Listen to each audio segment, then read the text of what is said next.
apart from me.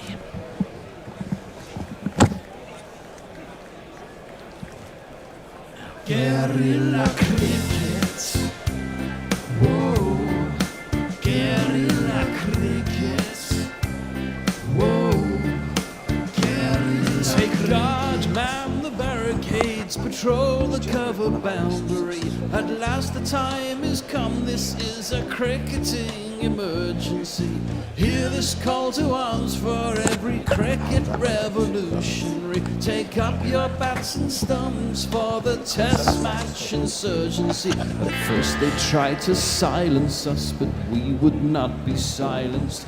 They threatened us with lies, so we threatened them with violence. Che Guevara, Sangakkara, Joseph Stalin, Douglas Jardine, Robespierre, Darrell Hare, Vladimir Lenin, O'Brien Kevin, Guerrilla Cricket. It's not about the winning, it's about how many rules you break. Even in cricket commentary, this is the best advice to take. Pick Guerrilla Cricket, it's the finest choice you'll ever make. There's so much more to cricket than rev counters and a slice of cake. At first they tried to sanitize us and clean up our act.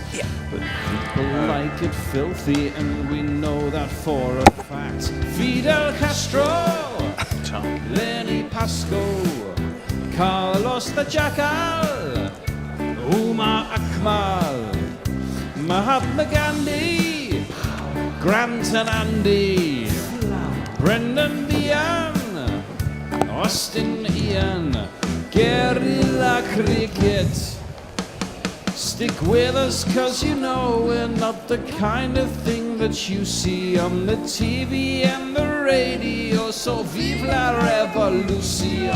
First they tried to buy us, but we would not be bought. Okay, we were, but then we ran away, and we will not be caught. Would not give up the ghost when they left us all for dead. They decapitated us, but we just grew another head. Chairman Mao, Jamie Howe, Ho Chi Minh, Asif Din, Václav Havel, Graham Saville, No Surrender, Percy Fender, Che Guevara, Sangakkara, Joseph Stalin, Douglas Jardine, Robespierre, Darrell Hare, Vladimir Lenin, O'Brien Kevin, Guerrilla Cricket. Well, if a week is a long time in politics, 10 days in cricket is an absolute age. England's skipper is on the naughty step. And like a World Cup manager struggling for inspiration in the last 15 minutes, Brendan McCullum is throwing on all 5 subs at once. 3 of them debutants. One of those missing is Jamie Smith, who can't even make it to his home ground where his wife gave birth. But Devon Conway has shown he's made of sterner stuff, fitting in a return trip to New Zealand to welcome a mini Conway into the world. Oh! And while us gorillas were recording a podcast, one of the greats in Citizen Kane Williamson upstaged us by calling it a day. He actually did it. He did it while we were in the pub, didn't he? He popped in. He popped in. He said, lads, look, I'm sorry. I'm giving it up. I know I've got an average of 54 and I want to protect it and go down in history, but and I'm a bit past it. But anyway. You're the first to know. Good morning, good afternoon, good dawn, good dusk, wherever you are in the world. Welcome to Guerrilla Cricket. Belated welcome to Guerrilla Cricket, of course, because we woke up to a little bit of drizzle this morning. And then Tony and I managed to wheedle our way through 25 different roadwork systems. And fortunately, it had been delayed until 11:30. But we are about to get underway. We have England out there singing the anthem. Do you think, they're all introducing themselves to each other, because there are so many new... I think they've had a bit of time to do that. I'm sure so? they are going to get Gaycock's tongue in somewhere together. They're going to have to. Oh, God, let's not go there. I hadn't even thought of that. England have won the toss, and not surprisingly, even though now the sun is baking down, have decided to field. So I suppose I'm going to have to go through those teams. But I should say, good morning on my right to none other than the Bear. Good morning. And on my left, roll up, for it is the Bishop known as Tony. Hello. Hello. Delighted to be here. Same tortuous journey as you, but here we are. It's and so nice of them to delay it till we got here. Absolutely. It's almost as if they everyone's been so kind to us with Kane popping in and now them deciding to put the game off for half an hour. Now, we've covered what we think about the Stokes, the Atkinson We have. nonsense. So we'll move on from that. I'm sure that people out there will have a few things to say as well. Joe Root, 27 wins to 26 defeats in his period as captain, suddenly finds himself thrust back out there to do the job of leading his country. These changes, what do we make of them? Jofra Archer, who of course who batted so brilliantly in Australia, is coming in at number 8, which just feels a tiny bit high, notwithstanding that, doesn't it?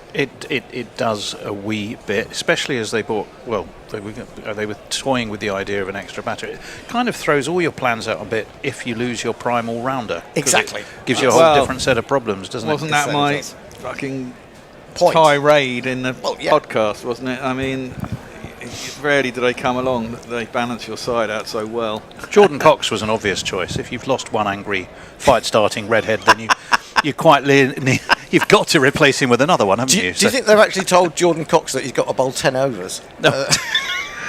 To be fair, for all the intelligence we have, Ben Stokes wasn't involved in any of the punch-ups at all, starting them, engaging in them, or having anything to do with them. Did anyone actually have any real detail about what happened? I didn't see any. Well, surely there must be fucking CCTV. CCTV. You know. Yeah, but in a bar late at night. Not just a bar. I mean, a very, very, very upmarket. Well, maybe bar. the posh people don't have CCTV because they get up to all sorts of fucking shenanigans. They should. They probably need it in the toilets, really, don't they? Well, they probably let some them of do these places. whatever they like. They're probably shagging in one corner and people snorting lines off the bar. Indeed. And right there is a little flashback to Bears University days. Anyway, let's get into it because Jofra Archer, who I saw bowling a quite frightening ball to Jacob Bethel in the nets on a clip the other day, is going to open the bowling. Should we jingle him? It's nice to see him back. It's nice to see him back after his IPL shenanigans. Break your heart, hotter than lava, cooler than Bogart. In your face, at your stumps, on your toes, on your mum. Jofra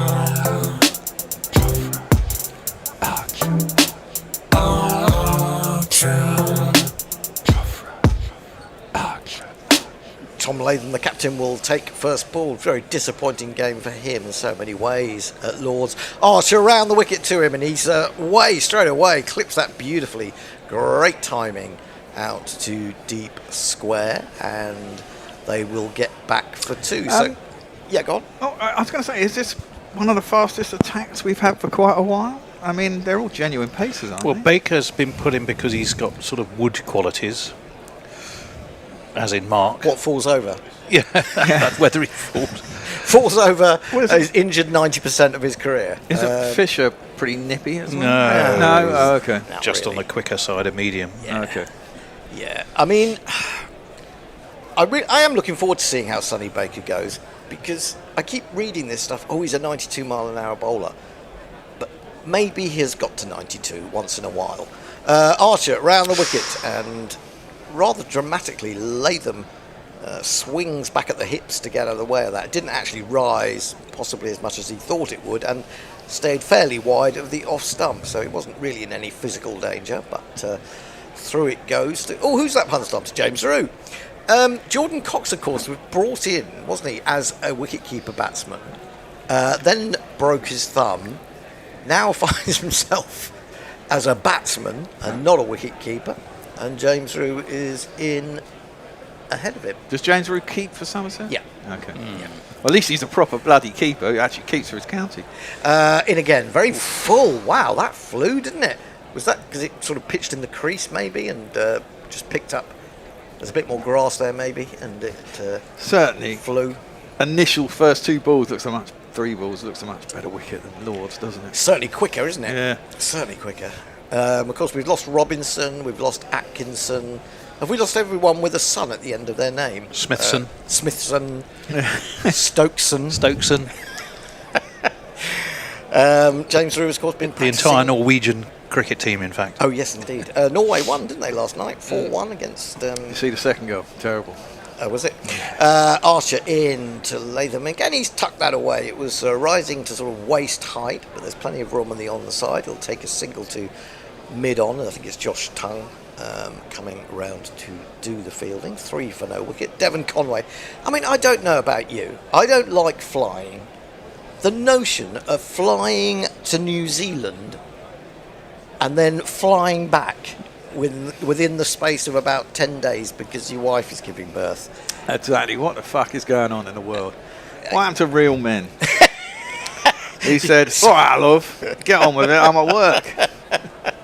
Let me know what the gender is when it's arrived. Exactly. Got to be careful with your health as well. Although these days you don't drink. I got bloody pulmonary embolism for too much travel. Could have done for me, yeah. Could have done, absolutely. Archer then to bowl to Conway. We'll see how jet lagged he is in a minute. He pushes forward to a very full delivery. Was a little bit squared up by it, but good gets pace. it into the offside. But yeah, 146 k's, 91 miles an hour. Of course, Sonny Baker at 91 miles an hour is probably less effective than Jofra Archer simply because of how close he gets to the stumps and how much bounce he gets from a good length. More of a skiddy bowler, Sonny Baker. I do think it will be interesting. Let's allow for the fact that he might have to build up his pace, Baker. But and that's what we all normally say about Jofra Archer, isn't it? Oh, now that's a big, wide, swinging delivery which lures Conway into an ill-advised drive way outside the off stump. He's lucky not to get an edge through. Through it goes. End of the over. 3 for none. All to Latham and Tony, who has joined us. Everything on or around off stump was good. Everything on leg, not so good. Right. Well, first of all, there's a super chat there. Yay! Already. It's only from Barcelona. It's from Nightwatch from Barcelona, who simply says, "Welcome back, avast me hearties." Says, interestingly enough, not Pirate Badshar. It's a Mr. Handjob who's gone all piratical on us. Oh, I say. Mutley morning, primates. How are we all? I thought I was late. Love and sausages. No, the match started late. Mutters.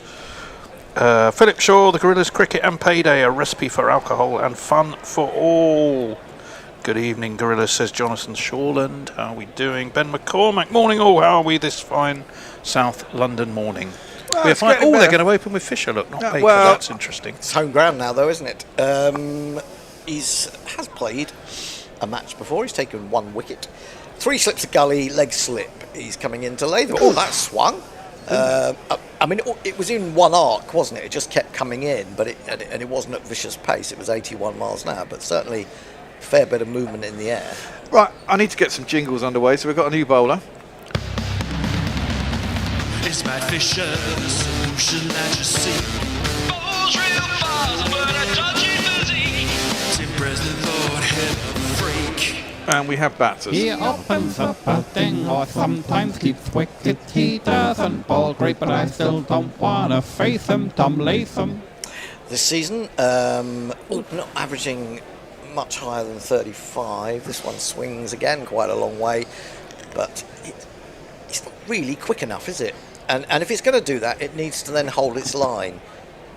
Or he needs to be able to do it the other way. Or it needs to be able to do it the other way. Definite swing. It's perhaps a little bit early. But it's also starting very wide, so Yeah. it's never going to trouble the stumps. Do we have a jingle for the oval by any chance, Bear? I'm asking for a friend. Oh, what? Along with that fucking disgraceful title to an email mug that I heard was actually given to you by the man 2 seats to my left. What I will say after this ball, Fisher in again, a swing. Rinse and Once repeat, more. isn't it? It is, but although that one was a little bit of a better length, I would say, and gave the ball a chance to do something after pitching, but it didn't do a lot, let's be honest. Averaging in his first-class career 28.8, almost 29. I don't know.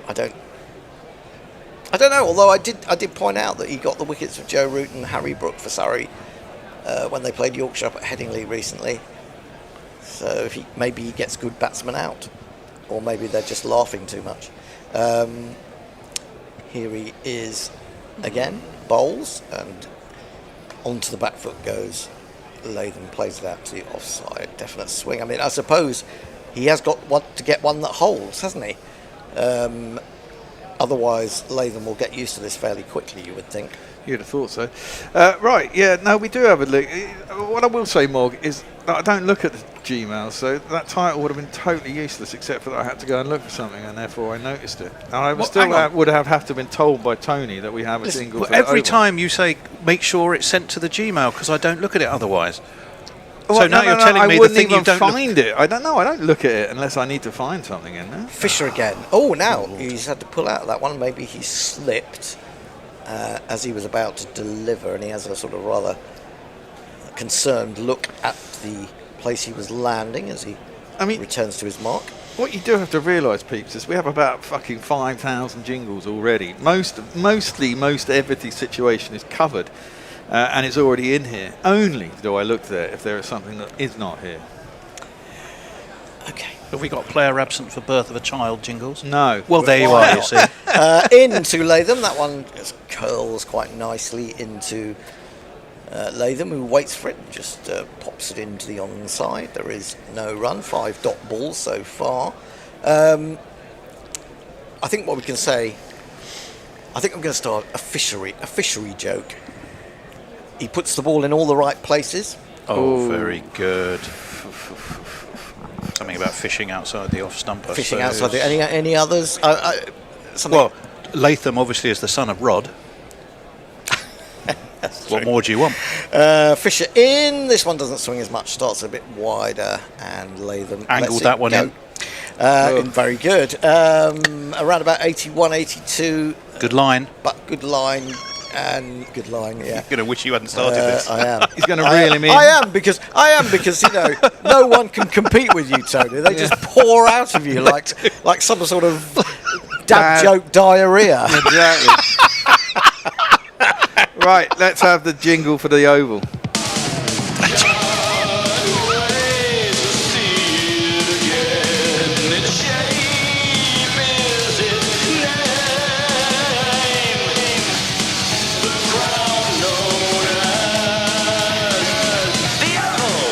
I think it's a brilliant jingle, but I didn't understand a word of it until the Oval. Now Archer gets that to jag away from Conway, who jabs it down, somehow finds its way through the well-guarded slip cordon, away towards third man, and they will have got back for 2. So Conway also gets underway. Latham 3, Conway 2, 5 for none. Caught on the hook, I suppose, would be an obvious one. Mr. Handjob has said to you, but I'm going to send the jingles to your whole fucking family. Yeah, well, you can do that. None of them will look at them either. Mark. I won't worry about it. Ain't never happening, mate. Right, Devon, Conway. Devon, Conway's here with a double title. Here he is again, and he's gone past the outside edge, or has he got a little thin one? Archer thinks he has, umpire says no. Is that Adrian Holdstock again? I think it is. It is, I think. Nitin Menon's the other. James from memory. Rue was reasonably convinced, and Root was hopeful. I thought I did too much and Yeah. just went with the line of the ball. Yeah, it didn't quite look right to They me, all but- went up a little late, didn't they? They was like, oh, we can appeal for that. Yeah. That's a lovely ball, though, isn't it? Missed by a long way. We talk about the umpires, but for James Rue, the first job he's got to do on his first Test match morning is have Jofra Archer's deliveries thudding into his gloves. Yeah, he's more used to Jack Leach. It's not a gentle start, is it? Archer in again, bowls. Oh, now Conway just turned away from that as if he lost sight of it in some way or expected it to be quicker than it was. It didn't really bounce. that much. A couple of those now, Latham in the first over and Conway. But to be honest, that was poor from Conway because he just flinched and turned his head away from it. And that could have got him into all sorts of trouble. Suggests bowled a really quick bouncer at him and he might get himself in all sorts of trouble. Yeah, well, he's been, I mean, good knows, he's probably goggle-eyed. How many movies would he have to watch on the way to and back from New Zealand? Well, I suppose you get over jet lag is just get back on the English time once you come back. Archer in, hits him on the pads going down the leg side. He was shaping to present the full face up to mid-on, but didn't make contact. What are you laughing at? Well, Tony? Mr. Handjob of the unaffronted Mr. Handjob of Melbourne has said, Hendo, the lyrics for the Oval include "Its shape is its name." The point being that very may well be true, Mog, but old ears like those of Hendo and Mead can't necessarily decipher that. It's because your enunciation is so perfect, Mog. It's almost so good, too good for us to... Keep digging. You can talk. Archer in, driven in the air. When he opened the face, he drove. The gully dived. The gully got nowhere near, and it's gone away to third man for 4. Conway moves to 6 in an uneasy fashion. And one more 4 than the 4 before. That's what 4s are for. To get funky on the dance floor. Went quick off the bat, didn't it? It did. It was a funny shot. It was almost like an afterthought to play at it, wasn't it? Ooh. It was way in the air. It was certainly catchable height had it gone straight to someone. Went but it was bloody quick. Yeah, it went very quick, and it went wide to the right hand of the gully. Away it went. The Ducksters are doing a bit of a teapot there. Look at that. Archer, none for 9. None for 9 off. He's just about to complete his second over. Basically, every run that's been scored so far has been off Jofra Archer, but he hasn't actually bowled that badly, has he? Not at all, no. I mean, 5 or 6 of those have all come off edges, which he won't be that upset about as a quick bowler. 3 slips and 2 gullies now for the left-handed Conway. 2 left-handers, of course. In he comes again, starts too wide, begins to swing after it's gone past the batsman. Good diving take by Roo. And that is the end of the over. 3 gone. New Zealand, after being put into bat, are 9 for none. Tony? Right, okay, so cameras in the toilet. Hendo says, Mr. Grubby, human rights infringement, surely. Wood qualities, he's got a lovely bark, the lad. Good evening all, says Jamar. Also, Nick Vickers says, hi, and en route we trust. I'm going to send... Oh, I've already done that one. Grubby says, Fisher had a good net. I was going to say something neutral bowler. Great on the live stream. Philip Shaw, a Star Wars Fisher pun. I hope England don't carry Fisher. Oh, very good. Oh, yes. I'm liking that. Cool. Here is Fisher, 3 slips in a gully, bowling to Latham, onto the back foot. Defended into the covers, there is no run. Beautiful day now at the Oval, glorious sight. Yeah, really should have bowled, shouldn't we? Yeah, ridiculous. Bit of a one-trick pony here, isn't he? I mean, if you're right. If he gets found out, then could score freely off him. Means we've also got 2 opening bowlers named after occupations. We've got a Fisher and an Archer. That's sort of astrological signs as well, isn't it? Oh, it is, because you've got Pisces and what's the Archer? Sagittarius. Yeah. In comes Fisher, bowls. Oh, gets that one to come in, but again, it's a little bit short of a length, and Latham, having seen Archer's pace, has plenty of time to adjust to that, tickle it into the onside and take a single. 10 for none. Trying to think, have we got any more in there? He's got the same haircut as everyone else these days, doesn't he? What, the sort of shaved at the sides? A massively wide mullet. Well, it's not mullety length though, is it? No, it's not He's mullety not length. on the full Tom Blundell mullet. But you could grow it quite easily from that position. I went to have my haircut the other day. And then just the bloke, I thought he was saying he'd got the clippers out. He'd got the clippers out at this point. Never have clippers. Fisher in, bowls, defended stoutly. Good bat and pad close together from Conway. Back to the bowler. He got the clippers out, and he said he mumbled something, and I thought he just wanted to clip a little bit. That I want a bit more clipped off, round the side. And then he started attacking my eyebrow. I said, "Get off my fucking eyebrow!" I didn't actually say that, but No, they're usually they ask me. Gentlemen of our age, Hendo, you have to accept that you're going to get more trim than just the top of your head when you go to a barber's. My these ears days. and my eyebrows. Oh, I don't mind the ears. I don't mind the ears. That's quite nice. Eyebrows. No. I refuse clippers as well. Tickled away to backward square leg, preventing the single. I might be tempted to. If he's going to bowl like this, I might be tempted to have a leg slip gully. Well, you would have thought, wouldn't you? It would Just make sort of one he sense. just turns around the corner. If Yeah. you bowl a little bit too straight, you might play it a little bit fine. Well, that's. But often we do been have done, roots, hasn't it? captain. Yeah.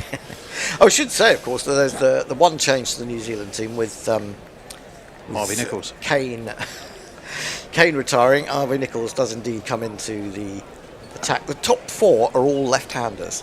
And we got rid of our right arm round spinner. Indeed. Fisher in. Well, that moved a fair bit, and although he presents the full face of the bat, the swing takes it onto the inside half of that. It comes off the bat quite nicely, though, through square leg. They get back for 2. Conway moves to 8, Latham 4, 12 for no wickets. Oh, GPL. GPL is open. The Guerrilla Prediction League, which We is... actually had an entry in the last test. So What, just the prize one? pot? No, yeah, it's gone up to £39. £39. Now, if you don't know how to play the Guerrilla Prediction League, I'll tell you at the end of this over, as Fisher comes into Conway again. Goes a little wider on the crease this time, defended, good length delivery, out square, there is no run. The GPL, the Guerrilla Prediction League, is estimate how many runs you think there will be in the day, in total. Go to our website, guerrillacricket.com, go to competitions, have a guess, and each time you have a guess, you pay us £1. If you get it on the nose, you get everything that's in the pot. So, if, 50 of you were to enter today, or you can have more than one entry, of course, as many as you want. If we had 50 entries, that would take the prize pot up to £64. Be worth it, wouldn't it? Give it a go. Mes Nilman says, afternoon, morning, everyone. Mr. Handjob says, all the kids love my enunciation, you old bastards. Grubby says, the Duxter teapot, short and very stout. Oh, yes. I'll have to wait. Bloody cricket keeps getting in the way. Yeah. A little bit of movement away from Archer coming around the wicket to Latham, but he didn't really need to play it, and he didn't. I do understand the round the wicket thing of you're bringing the ball in, then taking it away, but I would like to see him bowling across the left-hander occasionally. Yeah. Well, Fisher, it'd be nice if he just had one that could nibble away rather than just constantly totally, yeah. angling in. But when you've got the abilities of it's my mate Clive. Clive Myrie and Clive Lloyd, many a Clive up there on the oval balcony.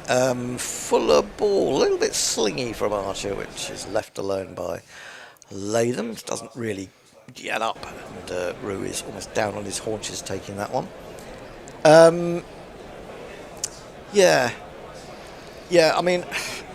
But Archer can do it. He can take it both ways. He can nibble it, and that angle of going across, he knows that he's playing outside there. It's going to could fly off the outside edge. I don't know. I think he might go for that, and he might try this for another over or two, and then try it. He's in again, all right up in the block hole, and Latham has just got back down on that. Even if he had, it would probably have thundered into his pad and just be missing leg stump. But it was very full. It was very full. I'm with Hendo on that one. I thought it was going on to hit the stumps, but hey, I'm an optimist. Beautiful sight. I should be sitting in one of those seats. Whether there'll be any cricket to watch on Saturday is You could go another anyway. question. You can go anywhere. You're going to Go sit there there, and in just an sit empty there on your stadium. own. Sit there in my comfy seat. But it's looking pretty busy at the Oval today. It's a bit of a breeze. Can see from the flags on the top of the pavilion. Again, he takes this one away, but he's starting it too wide, Archer, I have to say. And Latham has nothing to do with it. Searching for that perfect ball, isn't he? The one that actually pitches on off and just straightens on off.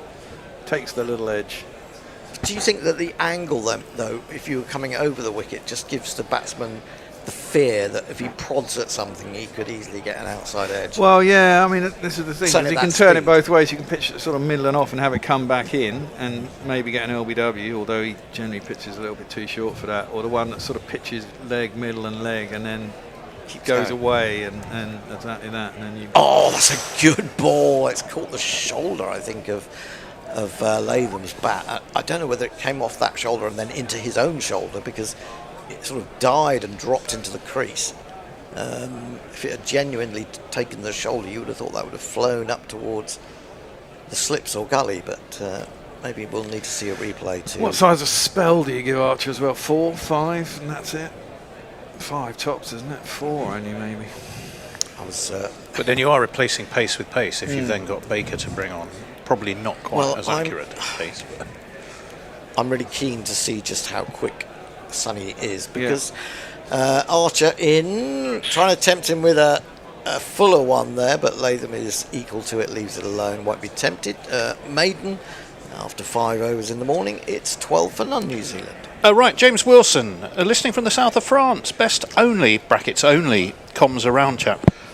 Well, right, thanks. Is that a bit of faint praise? I don't know. I don't know. Whereabouts in the south of France are you, James? I do like the south of France. I do like this one. Mes Nilman says, sadly, Duncan Fletcher is no longer available to coach. That's an Archer reference, obviously, which is quite a clever one, I think.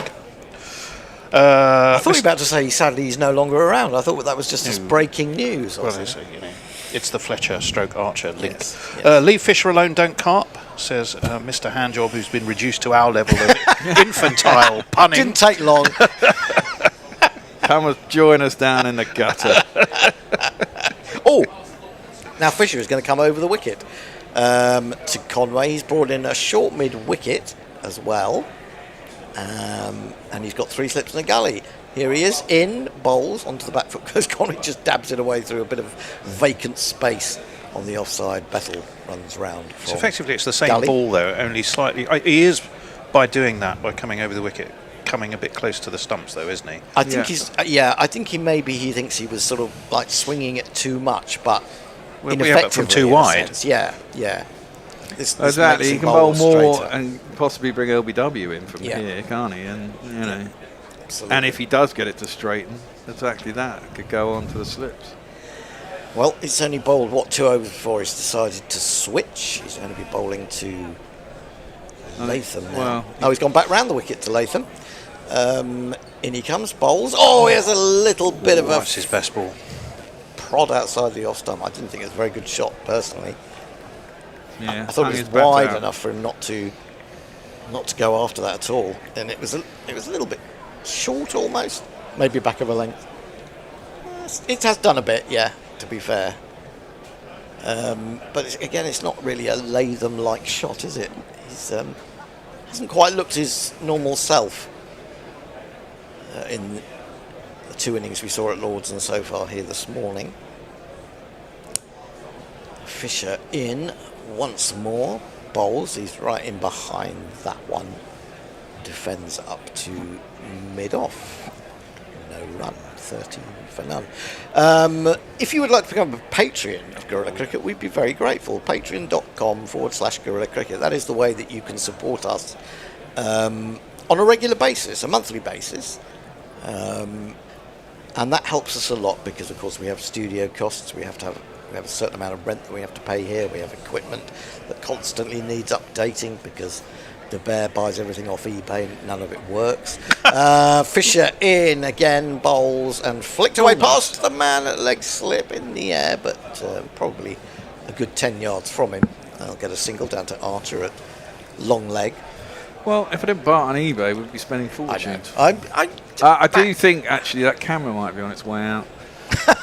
Because, there we go then. well, because I came in last night and tried everything on, and then suddenly there was a blank picture coming out of there, and the power seemed to be. It could just be the power connector. Can you not just stand behind a lorry and hope something falls off? Well, actually, I found 2 of the next generation of that for 700 quid on eBay this morning. 700 quid each? No, for a pair. Oh, right, okay. One of them's got a dodgy. Fisher brings this one back into Conway, and it just dribbles past the man at short mid wicket. Mid on comes round, but that's enough to put them off thinking about the single. 14 for none. Funny you should mention Patreon right now because Muttley, without prompting from us, is actually espousing one of the benefits of it in a message here, which I shall read after this next ball. Well, I'll tell you a bit more about it as well. final ball of Fisher's over. What is he, over the wicket, round the wicket? He's over the wicket now to Conway. Down the leg side. Has he got a little glove through? Roo. No. He's going for everything. I think it is out. Yeah. I think it is. Well, yeah.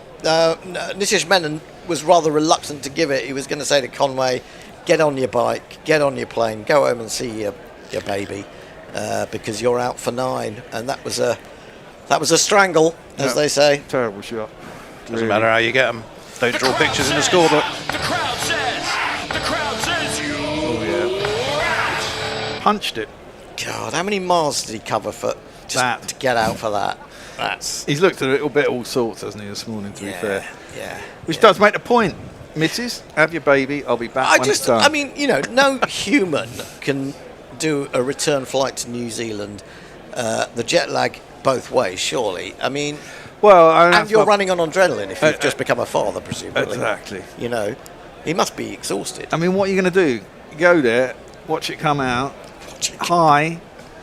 Bye. You could do it by Zoom these Exactly. days. Just set up a camera. I'll watch it over Zoom.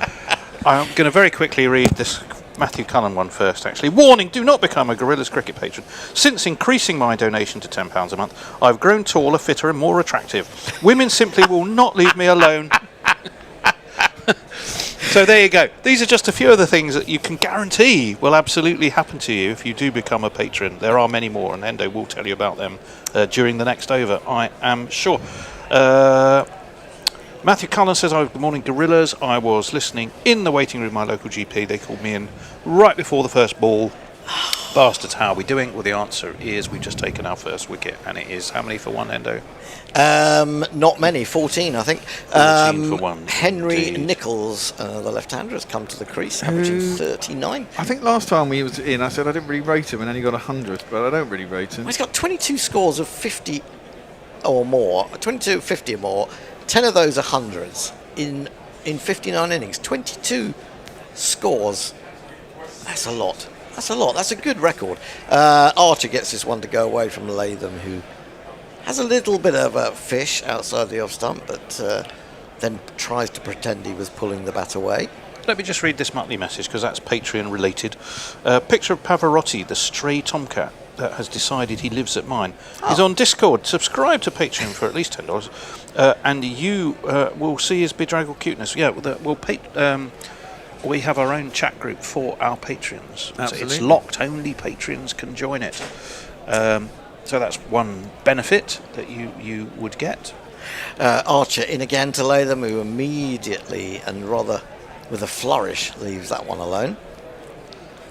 Moved on to the front foot, but then saw it moving and got the bat well out of the way. Being on our glory roll, so your name in perpetuity as it goes across our YouTube broadcasts. Absolutely right. Access to our archives, chance to visit us in the studio, free or reduced cost merchandise. You can get your business put up there as an advertisement. You can promote your business and or cause close to your heart. There's many more. I'm just trying to think what they are. 3 slips of gully and a leg slip in. He comes full ball, met nicely by Latham. He likes it there. And, Content first and fastest. Just presents the face of the bat. Almost going to make it to the pavilion boundary. Not quite, because Baker gets there and throws it in. And they've picked up 3. Latham 8 brings Nichols down to face. I think we do a change at the end of this over, chaps, aren't we? Yeah, who's on? Me and Jason, and someone's going to have to let in somebody. Oh, he might be there. Billy is back. He is indeed. He's been playing away with the BBC, hasn't he? I know. Yeah. Disgraceful Shush. behaviour. Shush. I don't know. 17 for 1. As I said, 2 slips now in a gully. A leg slip who's a little bit further forward, and then a very square gully, almost a backward point, but he just seems to be 5 or 6 yards in from where he might normally be. Into Henry Nichols down the leg side, can't reach that one. Jordan Cox is the man who's gone to leg slip and off, and we see Ben Stokes in that position. So, as you say, it's the angry redhead position. Yeah, that's true. And he should have a good pair of hands, shouldn't he, as a keeper. We're going to have a look at this edge. His glove, isn't it? His glove. Oh, horrible way to get out. good Piece of first wicket. filth. A piece of filth. It was a piece of filth. It deserved to be hit for 4, but hey, that's life. Archer in. Nichols leaves alone. Joe Root applauds from first slip. We haven't seen Josh Tongue yet, so it's quite interesting to give, I suppose, Fisher being the home man with a bit of local knowledge. I think it's more that Josh Tongue doesn't like to take the new ball. I think he doesn't. He likes a little bit of lacquer off it, I think. I also think that they want people with vague experience, even though it's not much, but in the current team, Archer and Tongue would be the 2 senior bowlers, and bowling one each with one of the new boys. Yeah, it's a good point. It's a good point too. Archer's just about to complete his 4th over. Will that be it for him in this spell? We shall see. He's in. Oh, it's a horrible. Well, I thought for a moment it was going to be a beamer, but it did die a little bit. Shocked Nichols, who just threw, well, not threw, but just hung his bat out. And it went through the keeper, well wide. End of the over and time for a change. I'll just do some quick messages before I hand over. Hello to Hooves, who's a number of messages. Hello to you. He tells us he's a Welshman. Oh, I heard a very interesting debate this morning about whether Wales would be the same size of England if you were to count the area covered by, i.e. if you were to look at the vertical amount of the mountains and add that to the way you measured it. But they tried it, and it still proved to be not true. Well, no, we've got a fair few mountains. Tough They're not shit, as tall. Wales. But, yeah. Staying in Yeah, Cannes, they're not says James Wilson. Ooh. Very nice too. Film festival. Indeed. Ahoy, old salts and sea dogs. That actually this time is the pirate. I'm going to leave it there. Right, okay, Fisher is coming in to bowl around the wicket to Latham, whilst Hendo makes a very noisy exit. It's left low through to the keeper, and there's no run. He's just bashing the end of the microphone. Jace is going to come in. Can someone change the screen share? All right, Billy, how are you, mate? Hi, Bear. I'm very well, thank you. How are you? I'm very well. You finished your exams now? Yeah, I've finished everything. That's why you've got a massively broad smile on your face. You're looking quite sun-kissed, I have to say, as well.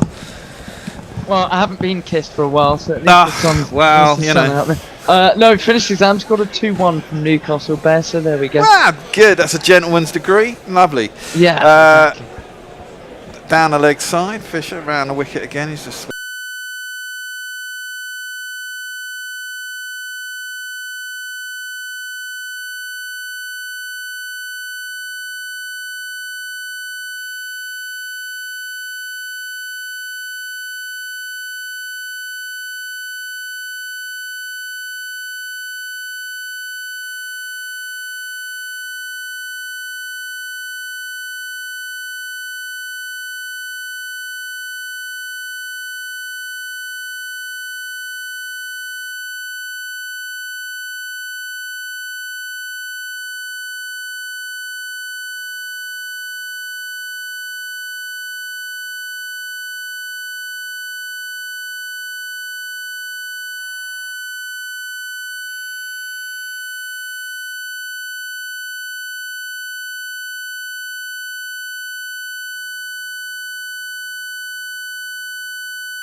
Ah.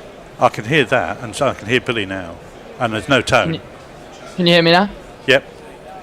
Great. Yep. So...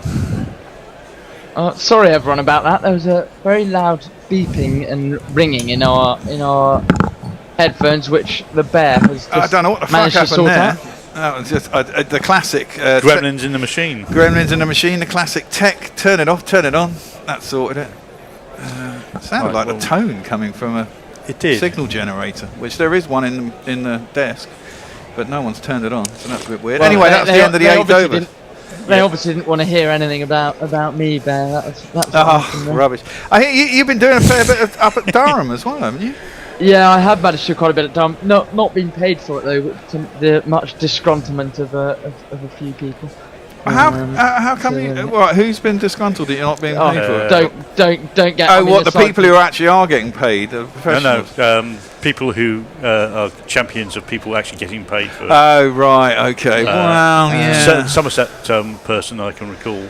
Okay. Arms. Well, Josh Tongue is into the attack, gets his first ball into the pads of Henry Nichols, who. It's a bit short though, and it's not even going to induce an appeal. We've got some jingles. Just don't pay Henry Nichols. And now this jingle machine isn't working. Joy.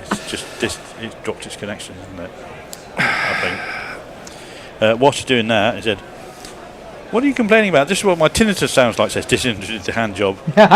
Ringing in the ears. There's something there. Yeah, no, I turned that desk off because I thought there might be the one doing it. Just Tongue around the wicket. Ooh, beats the outside edge of Nichols. See, his bat doesn't come down straight. He's not. I don't really rate Nichols, I have to say. Never really have. And I'm quite happy that he's replacing Kane Williamson, who I do rate.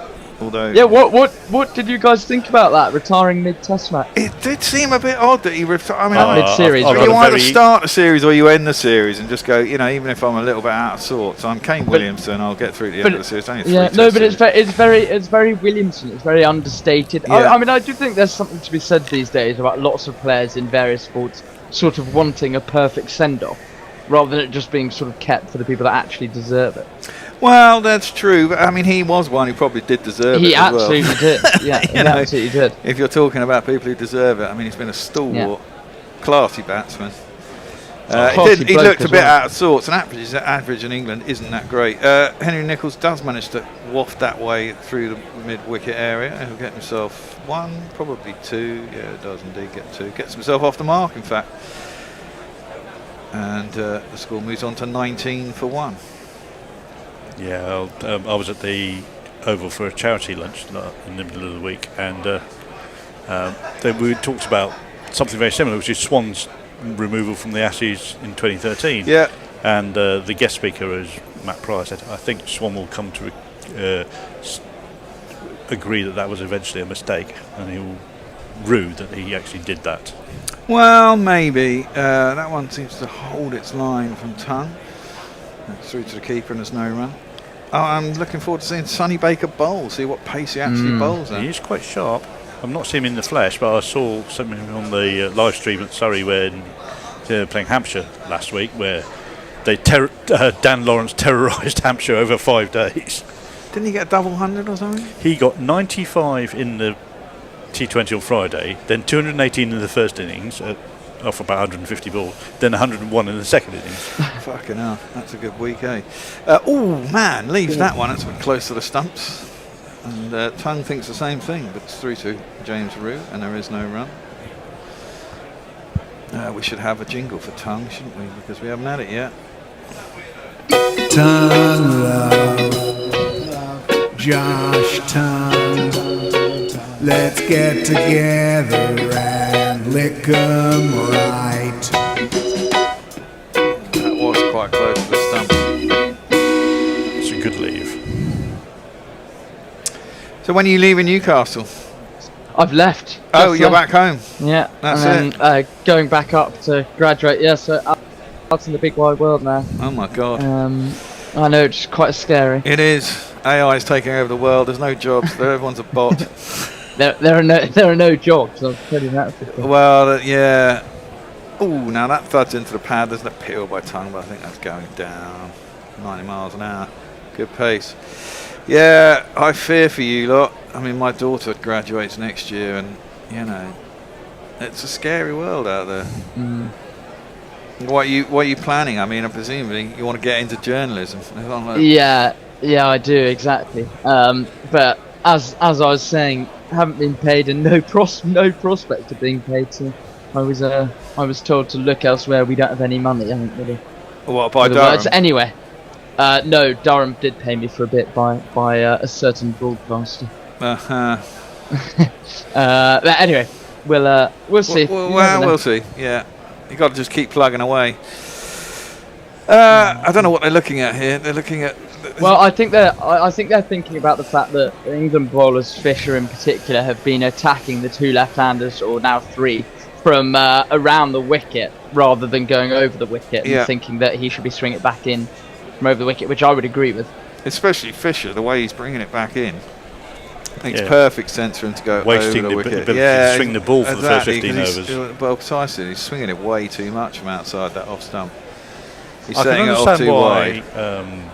Archer was bowling from around, because he does move the ball away from left-handers. Yes. Fisher has not shown any inclination to do it. No, exactly that. I mean, does he move it the other way? I mean, you've watched a bit of him. Does he? Can he get it to go the other way? I think he can. It's not particularly big movement, but I think he can. Well, I mean, if you want to be an international bowler, I think you've got to be able to do that. That one is arrowed in more towards the stumps again. He's back round the wicket, and there is no run. I think the wind bear is also bringing it in that direction, which is another factor. Well, again, that makes it more, doesn't it? You just go over the wicket. Yeah, I know. Spot on. Because then if you can get it to hold its line, it's going to go across the batsman. You bring the edge into play, and if you're bringing it in all the time, depending on how much it brings in, you've got a chance of LBW. Whereas from around the wicket, the way he's swinging it, he's got no chance of LBW, and he's got to get it to hold his line to possibly get a catch. But other than that, it's quite simple, because each ball seems quite the same. Anyway, around the wicket, Fisher, and that one is left from outside his off stump, and there is no run. It's very much nice to see some balls actually carry. Nice to see some balls actually carry through to the. Looks a much well. I mean, looks like it'll be much nicer for the batsmen as well. I mean, they like it coming onto the bat, and it certainly looks like it will come on nicely. I mean, it was only 160 overs, I think, rules, something like that.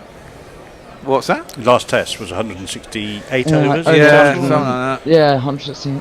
I mean, that was. I mean, I did say in our podcast that actually, you know, although it was a bit dodgy, I'll give it that. Through to the keeper and there's no run. Having watched fucking endless twatting in the IPL, it was quite nice to see. It was quite nice to see the bowlers have a bit of wood on the batsman. You know what I mean? And the wickets to actually fall. And batsmen look foolish rather than bowlers just acting as bowling machines for 15-year-olds to smash you for 6. Although we're going to see him next month, aren't we? Vibav. Well, if he... Yeah, I'm looking forward to that. If he's not subject to his own disciplinary after having an argument recently. Right, yeah, well, you know. I was defended by Latham out to the covers and there's no run. Who do you have an argument with? I don't recall. I just saw that he got into an altercation with somebody. Strike rate was under 250, kid. Yeah. Yeah, well, judging by modern standards, he should surely be sent to the cricket regulator, shouldn't he, guys? This is a ridiculous situation. I'm not sure the Indians have one. No. They decide what they're going to do. I think go on, Matt. I want to hear your thoughts on it. Well, I had a complete fucking blowout rant at the beginning of our podcast. That's defending the offside. There's no run. Hendo came into the podcast and his thing was on mute, and that was the first question. So I just went off on one. I think it's fucking stupid. It seems to me it's pretty clear that it was the Saracens player that induced it all. I don't even know if anything was really said. And you know what? I want my best players on a cricket field if that's the case. If he did start anything and they just happened to be there, I don't care. I mean, I thought for a start, the curfew was only for tours. I didn't realise it was at home. They finished a test and didn't have another one for 10 days. Who really gives a fuck? They're entitled to a private life. They're adults. That one's into the pads, but it starts 2 leg side and is going down further. And also about having a curfew's silly anyway. If they didn't have a curfew, this would be far less of an issue, if an issue at all. I mean, the problem is that they shouldn't have put themselves in that position. But well, I didn't think they should have had one in Australia. It's only because they were losing and everyone was getting on top of them. But it was ridiculous. I mean, the whole thing about Duckett in Australia was they were on a fucking break. Yeah, Matt Pryor made the point that if they'd had a curfew in his time, exactly, none of them would have been on the pitch. When we did Test Match Sofa, we used to get Foxy Fowler in, and the stories he used to tell us about the tours in the 80s and stuff with Botham and all those boys, you know, I mean, fuck me, they wouldn't survive a day in the modern era. Anyway, very quickly, some socials. Stephen Wakefield's on the beach in AG, and he assumes it's just another sort of F-16 to just want to use Bluetooth. Philip Shaw said he'd still rather listen to this than white noise than TMS, which is a bit harsh.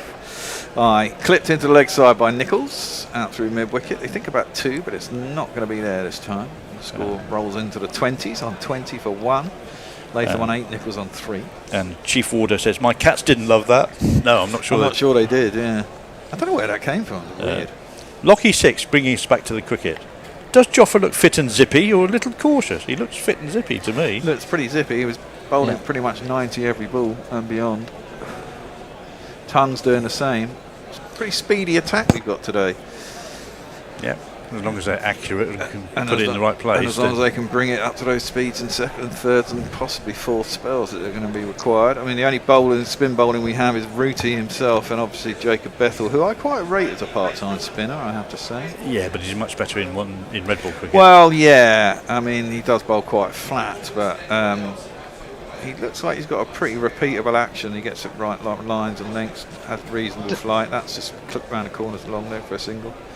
Doesn't Root have the most runs and most Test wickets in the side? Most runs, most Test wickets, most catches, and most caps. In fact, he's got more caps than the rest of the side put together. So he's just goated everyone. He is the goat. Well, he still needs 50. He only scored how many runs in the last Test? 4 or 7? He had a bad Test. He only had about 10 runs in total. Yeah, so in 2 innings. He still needs about 50 runs to get to 14,000, and he's chasing down Tendulkar. Tongue around the wicket, left alone by Nichols, and it's through to the keeper, no run. Yeah, Ruti, I'd like to see him get his runs today. Well, not today. Well, yeah, actually, I would like to see him get the runs today. I'd like I'd like New Zealand to be out by tea, please. I'm not sure. I want to. I mean, I'm actually going to day 4, so I want to proper. Oh, Hendo's going to day 4. That's Saturday. Oh, is he? Yeah, excellent. You might be able to find Hendo somewhere. Yeah, no, well, I will. Lots of very happy chaps on the balcony there. Rob Key. I think it will go to day 4. Obviously, I'd rather New Zealand didn't get too many, and then England batted for 2 days, and then you got to go to day 4, and we bowled them out by the end of the day, so you get a full day's play, and we beat them by 200 runs. Left alone through to the keeper, and there's no run. But I bet you beat them inside 15 overs, get a full refund, and just get absolutely hammered for the rest of the day. There is 2 ways too. to do it. Well, you could get hammered and watch the cricket and get your money's worth, I suppose. I mean, the other thing about it is, as I mentioned, look, we got an outside chance of qualifying for the World Test Championship final. I mean, obviously we play more tests than anyone else. Although apparently Australia will play 1 more test than us in this cycle. That's defended out to extra cover, and there's no. That's only because we've dropped the number of tests we play in this cycle, I think. Well, 1 as well. Yeah, I think we play 27 or 26, and Australia play 27 or 28, something like that. But there are some teams in there. I did this in ChatGPT that are playing 12 tests, 14 tests. Well, famously, South Africa got to the final playing 11 tests. I know. It's it's absurd. I mean, it's done on win percentage, which is fair enough, but we get dot points every fucking 2 test matches for slow over rates, which really annoys me. That's down the leg side and there's no run. I don't think they should come into the overall standings, have fines and do whatever, but you want the best 2 teams there, and the fact that most tests get results and well inside 5 days, slow over rates shouldn't be considered in the table. But, Yeah, completely agree. We've got 2 test series. We should, if we win both of these test series 3-0, suddenly our win percentage goes up. We're maybe in with a shout. I think we've got 2 more test series. We've certainly got to play South Africa away, which will be a tricky one. That's only 3 tests, though. It's not 4. It's only 3 tests, so I don't know where the rest of the tests come in, but presumably we've got another series. I think Bangladesh, maybe? Yes, I think Bangladesh next spring. Before the end of the thing. I think it might be March, February for that sort of time for a couple of games away. Oh. Debut bowler. Here we go. We got Sonny Baker is going to bowl. He's got a jingle that goes very like interesting this. runner. Sonny Baker's Oh yeah, he's got the hoppy hop thing, hasn't he? got to give up the booze and the one night stands and maybe knuckle down, not act like a clown, so we can get an IPL gig.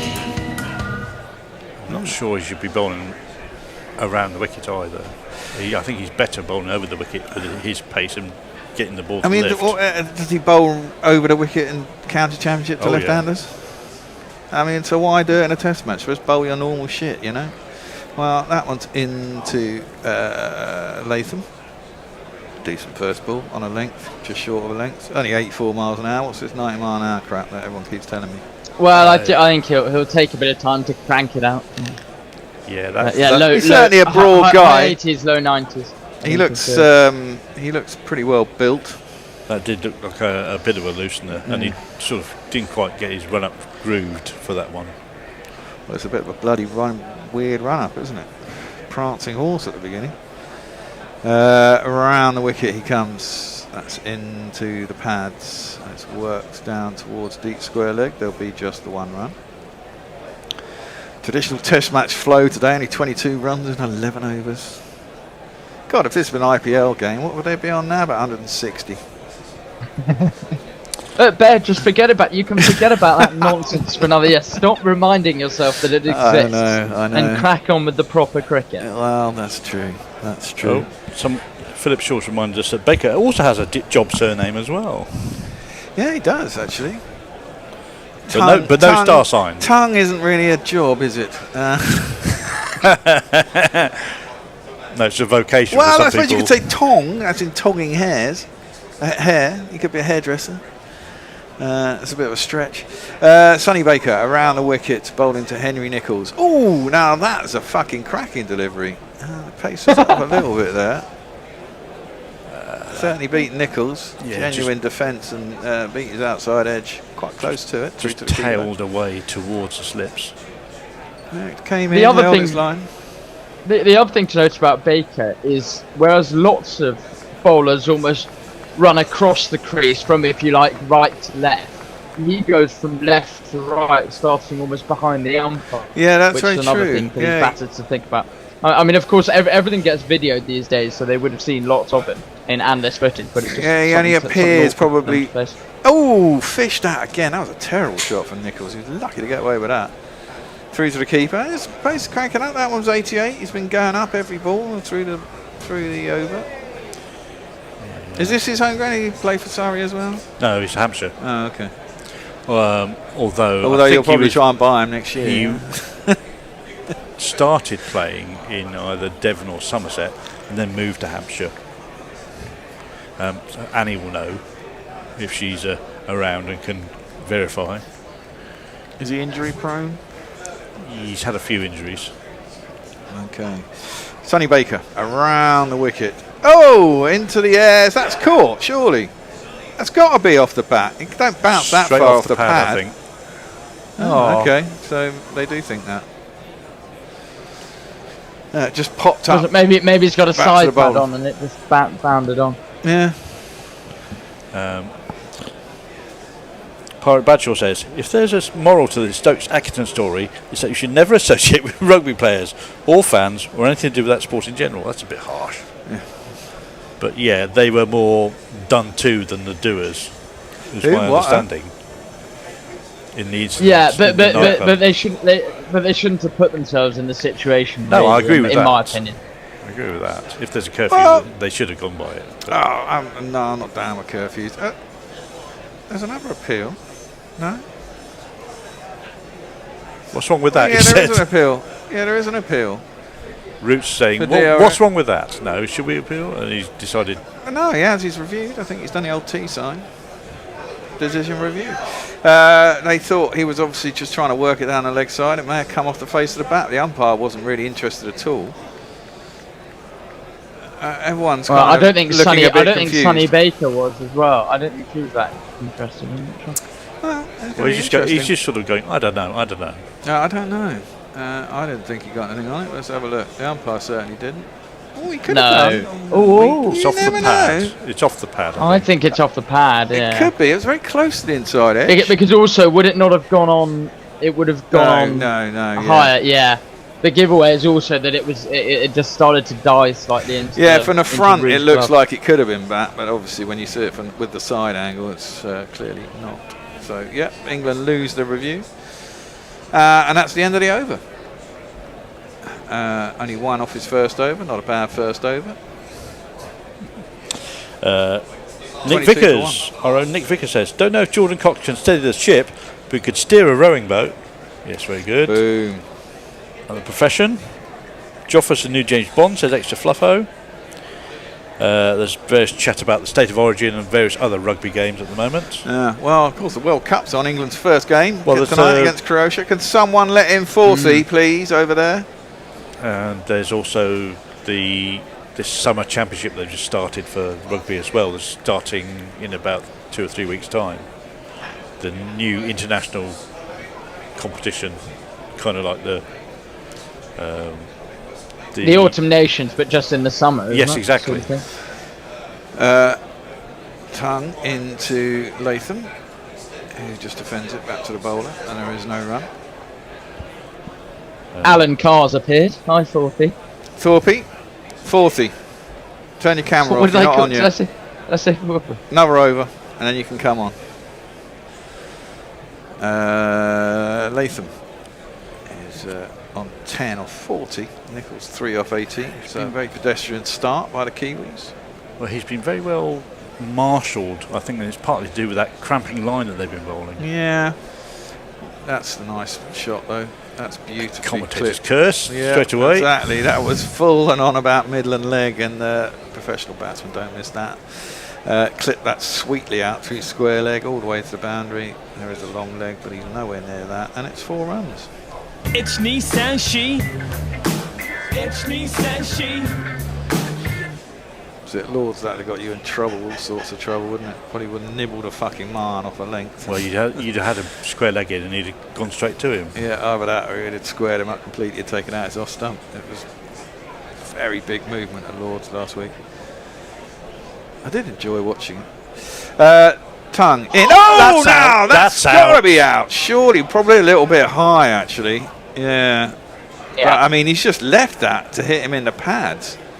Has Latham. I don't know what he was fucking thinking there. He just let it run into his thigh pad. It was too high. Why? He's just left it on lengths, hasn't he, Ben? Well, possibly. And it's just. I mean, I know he should use his But bat, he looked like but he was leaving it because he thought it was going away, and then it's just come running into him, and like he's got himself all confused about what the line was there. It's a great leg cutter. It's just not that high. It's not that Yeah, good. it's not The tall that high. man. It's, 4 inches over the But- top of the stumps? Maybe, and the best it was going to get was flicking the top of the stumps anyway, and the umpire never gave it out. Oh, now that's closer, but I think that's going down. down the leg side. Very yeah. full.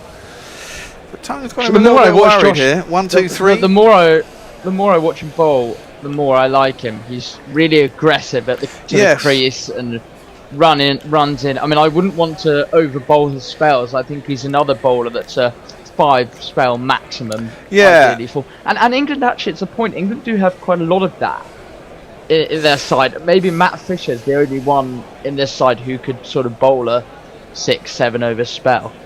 Well, Might yeah, be but something I to think mean, the about. way they bowl over rates, it's maybe a couple of bowlers have got bowled True. a couple of extra 2 overs in a session. That's left alone outside the off stump, and there's no run. Yeah. Well, the thing I like about Tongue is he bowls aggressive lines and lengths.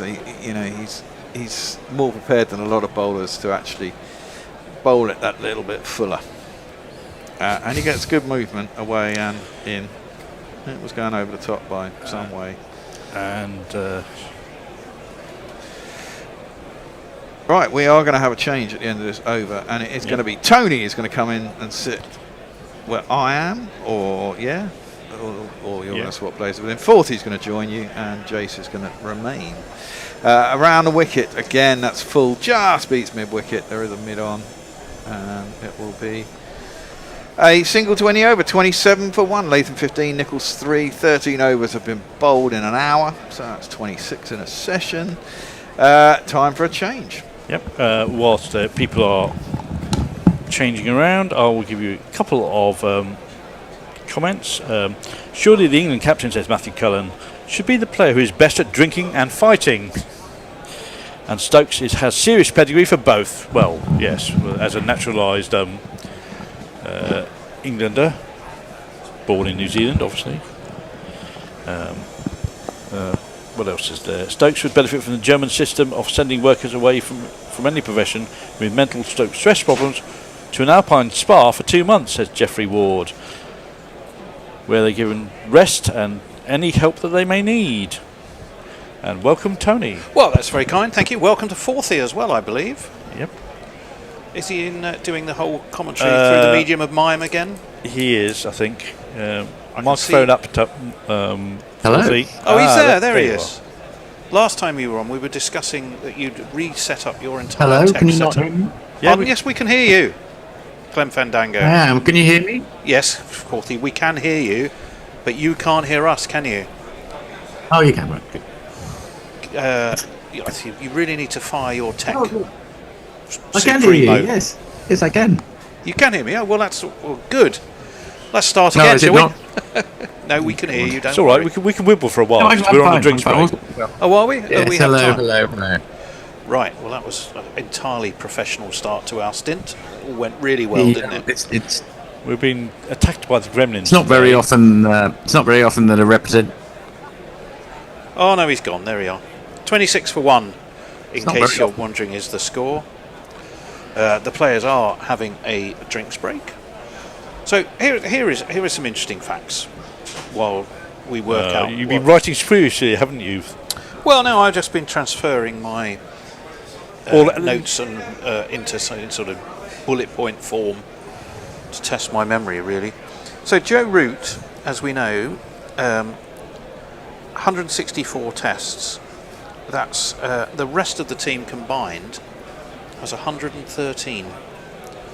So he's got 50 or so more caps than the other 10 players in the team, which is extraordinary. Not only that, he's also the leading wicket taker in this team, which is worrying. He's only got 50 odd wickets. He's got 73. Yeah. Jofra Archer's the next closest with 60. The last time any team in a Test match had one player with more caps than the rest of the team put together. Any guesses, Forthy, who that might have been? Where? Where? Oh golly! What is it? Talking tests? Yes. Oh, yeah. Alan Border? No.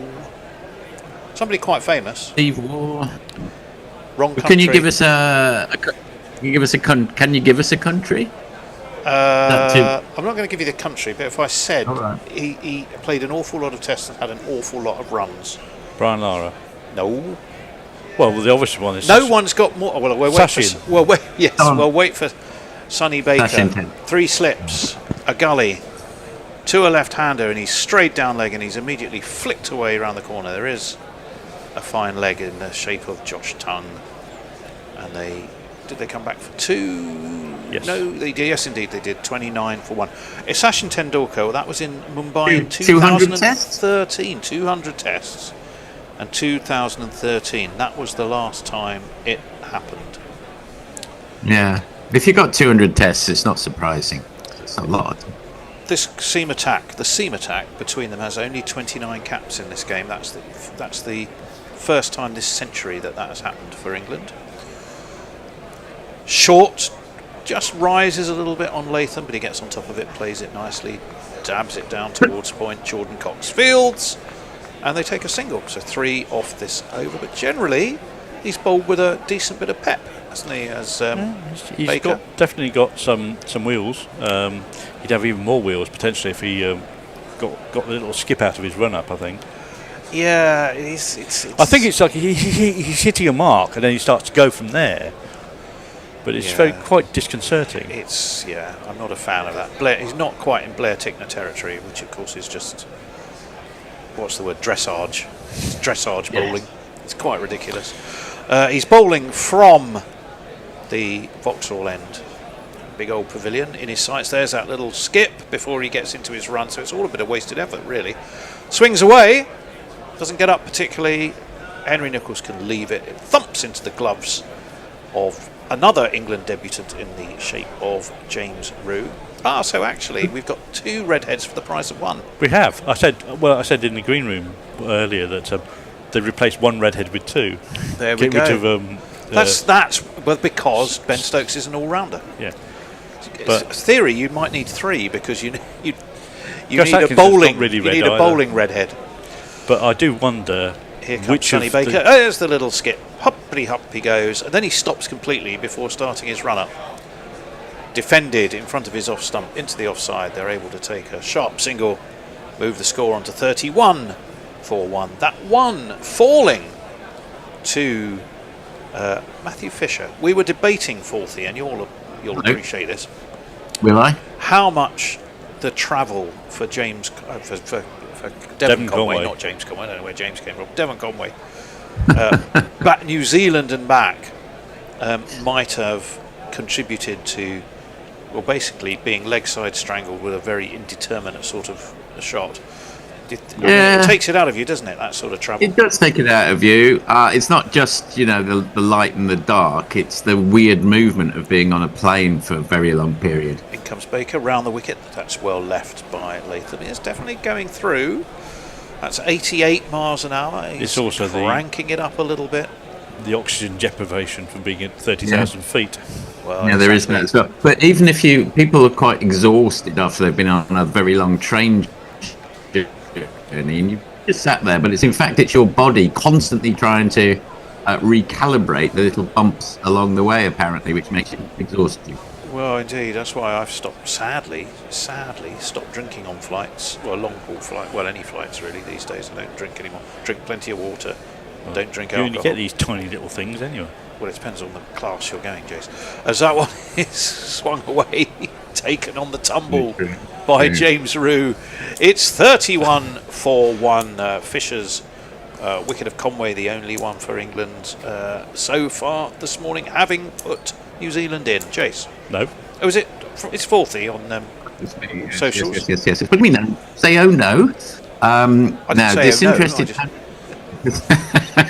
You made this that interested hand of this parish has said, fucking rugby, worse sport than soccer. I agree with the first part of your sentiment, but disparagement of soccer. Extra Fluffo stresses a single mum with 3 kids in Kaikohe. These guys get paid for gambling in the sun, no comparison. Lucky Six wants to do a gloat dance. Metal Guru, is it you? There's Stokes Skinwood welcome the break from the sun. He's aging like a fine banana. And then there's a bit of back and forth between Lucky Six and Hooves. 3 slips, leg slip. Doesn't matter because it's been turned away nicely by Henry Nicholls. Down to fine leg. Bit of a misfield. They will only take a single anyway and move the score on eventually, I would think, to 32. It's one of the things I like about Mark tongue. points out to you, Jason, Jace, that they do have air on flights at high altitude. Yes, but not as much oxygen in it. It's only about... well, this is why people fall asleep so much. Yeah. I mean, it's kind of by design to make you fall asleep. I'm normally asleep before the plane's left the ground. I mean, on almost any flight I ever get. Whereas I can't, unfortunately. 32 for 1, 3 slips and a gully. Around the wicket comes Tongue to the left-handed Latham, who defends. And there is 87 miles an hour for Josh Tongue. So both of them are... see the lanky figure of Shoaib Bashir subfielding there. Ooh, possibly. He didn't quite get a TFC award at Lords, did he? No, he did bat twice. Because he did at least bat. I was reading Andrew Miller's preview, and he called it a TFC, and I said, I don't think if you actually bat, you can't call it a TFC. No. I mean, yes, he did. For all our listeners, do you want to reveal what a TFC is? TFC, oh, just thanks for coming. Thanks for coming, yeah. Well, obviously I knew. Oh, well, that's left alone by Tom Latham. And again, no run. Yes, I mean, if you neither bat nor bowl, it's not simply graze in the outfield, don't really for most catch of the either. Yeah, then that would be a thanks for coming award. Not to be confused with TLC, of course, which is no. tender loving care. I'm sure there's other things as well that it might stand for. Well, there was a band TLC. There was indeed. There was a DMC as well. Rum DMC. Round the wicket. Aria. Defended, yep. Oh, hello. Quick single. Tongue was the only one who seemed alert enough to follow that up. Tries a bit of football. He's obviously been watching some of the World Cup. And like the World Cup, it's gone around the post. And like the World Cup, it's missed. England, of course, start their World Cup tonight. Or tomorrow morning in some people's cases. Well, that's very true. It depends what part of the world you are in, of course. Playing the Czech XTC. Republic. It was all a bit, yes, XTC. Are we going through three letter bands? Yeah, REM, XTC, Run DMC, TLC. There's got to be more than that. There's a band called AJJ who contracted their name to AJJ. It's lively. It's looking lively, Josh Tongue. Number 11 so far, though. Fisher, One thing I do only like about wicket Tongue is taker. he attacks the stumps, so they have to play almost every ball that's Well, bowled. quite right too. Round the wicket he comes. Short! That's a really good bouncer. Nichols doesn't actually have to duck that much, because although it was decent length, it really shot up. And you'd have had to have been about 6'9" to have been troubled above the head by that. It was fairly short, but he certainly lifted. Well done, James Rew. Worth saying his wicket keeping has been pretty much impeccable so far. I don't think I recalled him fumbling or generally He had making one a mess of awkward anything. ball that he stopped that bounced just in front of him, but apart from that, he's looked tidy. Yeah, he's looked very tidy indeed. Still the leg slip. There's a man quite short at mid-wicket. That's tickled away again around the corner. Past square. Around gallops. Who is that? Is that our man, the Baker? Yeah. It is indeed. Mind you, it does help that at Somerset where 2 he runs from plays, his main competition to keeping is his younger brother. Well, indeed. Thomas Rew. 35 for 1 after 15 overs. 19 for Latham. 7 for Henry Nichols, who's certainly taking his time to reacclimatise himself. And we can go to 40. Yes, well, Mogg said we've reached the boomers talk about pop bands they've vaguely heard of stage of the day, which I was bringing up AJJ because they have contracted their name. They're having trouble getting gigs because their full name was Andrew Jackson Jihad, which proved less than popular in certain areas of southern. Almost certainly. Right. The brisk Baker is going to be bustling in. Can he bake a wicket for England? No, he can't, because that's just guided past gully. And was that Cox went steaming after it? Yes, Bethel. it was. Oh, it was Bethel. Who's Can you not see mildly mulleted? Absolutely glaring blonde highlights. Well, no, he does have a cap on, so the only glaring blonde highlights you can see are peeking out, or more sort of cascading out from the back of his cap. Yeah, he's keeping the skunk mullet well under cover. A skunk mullet, is that its official name? Well, that's what we used to call the Kevin Peterson red one that was around. If I went to Leo, my 2005-06. hairdresser, and asked for a skunk mullet, would he know what I was talking about? Round the wicket comes Baker, turned off his legs by Latham. Take 1, they're going to think about coming back for 2. A little bit of a scurry and a yes, no, maybe, but they decide that they will. It's all comfortable enough. 4 off the first 2 balls of this over 39 for 1. Do you remember DAF? Do you remember what that stood for? DAF. Are they a band? Yes. 80s band. I thought it was a type of truck. Yes. Leyland DAF. Yes. It's no, they stood for Deutsche Amerikanische Freundschaft. Oh, well, obviously. Baker, there's his little scurry. Round the wicket he comes. It's wide of off stump. A little bit of movement. Late movement, but it doesn't really matter because it was so wide. It would not have troubled Tom Latham, who's looking pretty solid, actually. Neither of these New Zealand batsmen have been in a great hurry, Jace, have they? They're having very a look, taking their they're time. bedding themselves in, just trying to wear out these pace bowlers, and they'll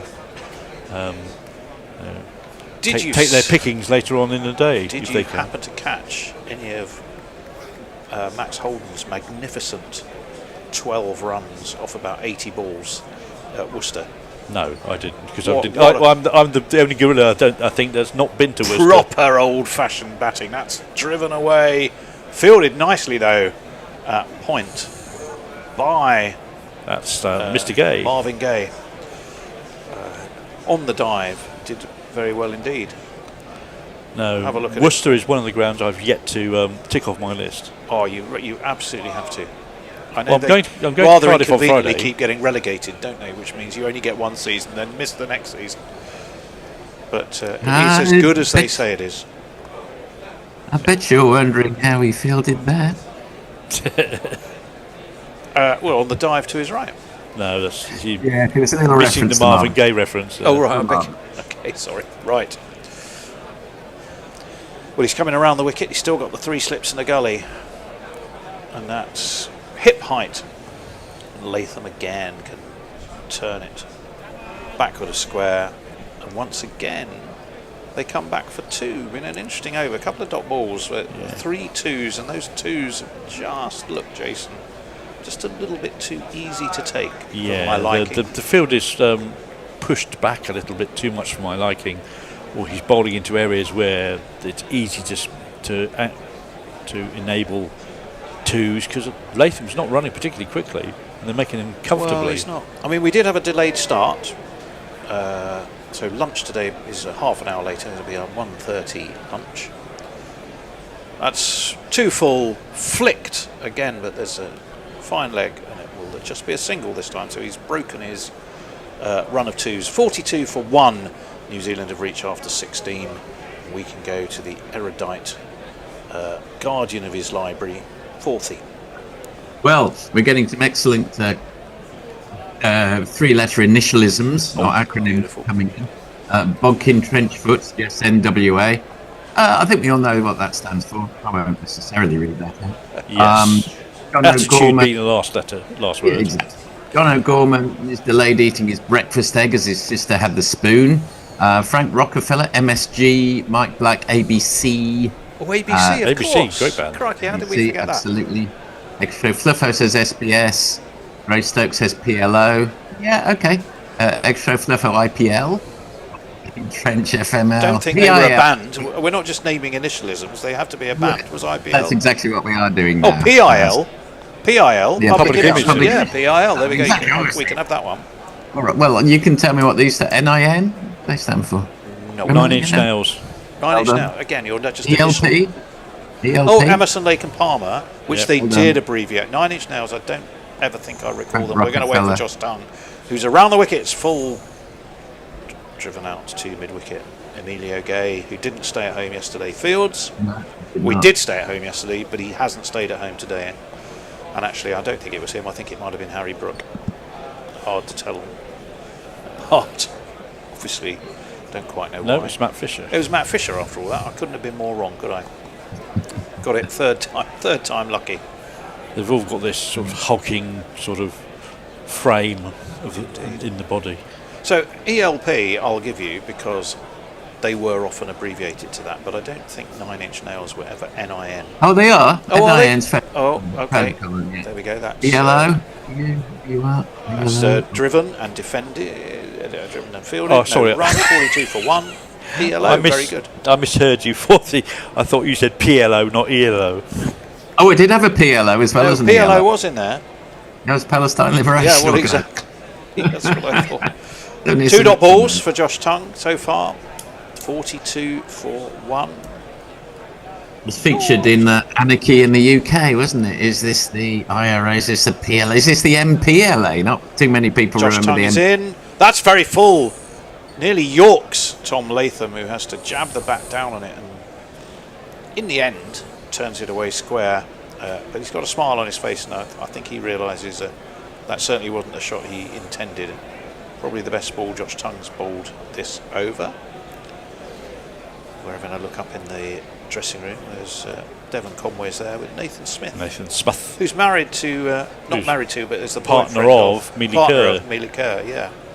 The New Zealand women have had a shocker of a start, and they lost both their first 2 games. They lost to Sri Lanka yesterday. That's defended up on his toes by Latham into the offside. Jofra Archerfield's on this occasion, and they take a single, so 43 for 1. The score moves on to... In the other international tournament that's going on at the moment, the other World Cup, where England managed to struggle yesterday evening as well. Against Ireland. Ireland, they let Ireland get away a bit, and there's the concern over Nat Silver-Brunt, isn't there? Yeah, who scored 48 and then ran she off. Retired out immediately. I'm not sure she ran off, if she was nursing Well, she a calf. walked off quite. She went straight past the dugout into the changing rooms. Yeah, I'd say that is something of a concern. Around the wicket comes Tongue. Well, Henry Nicholls was looking to drive that, and it seemed to bottom edge maybe. Certainly didn't go where he was thinking it was going to go. It's one of those bat jars right on the toe, where it goes all the way up the bat to your elbows and your shoulders. Yeah, let's have a look at it. Well, so inside edge actually onto his pad. That's why it seemed to not really go as far as it should have done. So just the one run of a fairly lively Tongue over. Tongue, rung, flung, dung. Flung dung. Mung. Tongue in, cut uppishly but effectively by Henry Nicholls, and he's going to get 4 for it. Backward a point. Bethel chases, he's not going to get there. And I've just remembered I'm actually supposed to be doing jingles, aren't I? So here, have one of these.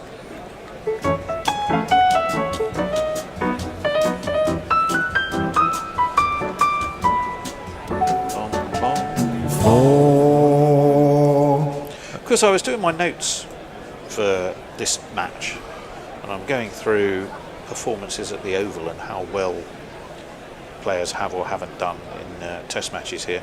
Obviously none of the New Zealand team have any track record at all at the Oval. Nathan Smith has played there for He's the county. played there, but not in a test match. No. Obviously, because the last test match that New Zealand played here was 1999. And they won it. I went to that, yeah. Hop and a skip, they won by 83 runs, I think. Round the wicket comes Baker, that's quite full. It's easy enough for Latham to tuck in behind, defend out towards cover. There is no run. They won that, I think, by 83 runs. Yes. Yeah, they won that series 2-1, didn't they? I remember going to the Lords match and Phil Tufnell dropping an absolute sitter on the boundary. It was a very grim series. England ended up bottom of the test rankings at the end of that series, didn't they? They did, which resulted in the Hussein sort of revolution starting. Yes, he got booed on the balcony at the end. He said, I'm not having any more of this. Oh, was that the New Zealand series? Not at the Oval, yeah. Although the Oval was part of that dismal series. Chris Cairns took a 5-for.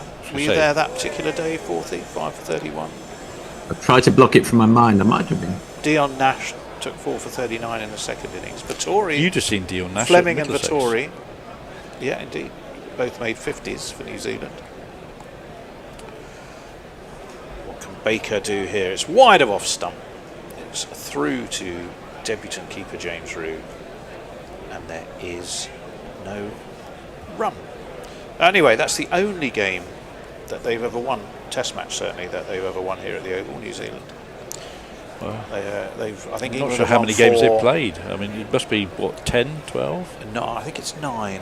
Yeah, they played since 9 they here. Came into Test cricket in, what, 1950 something. England have won 4 of them. New Zealand won, they have so a that leaves 4 one-off. draws.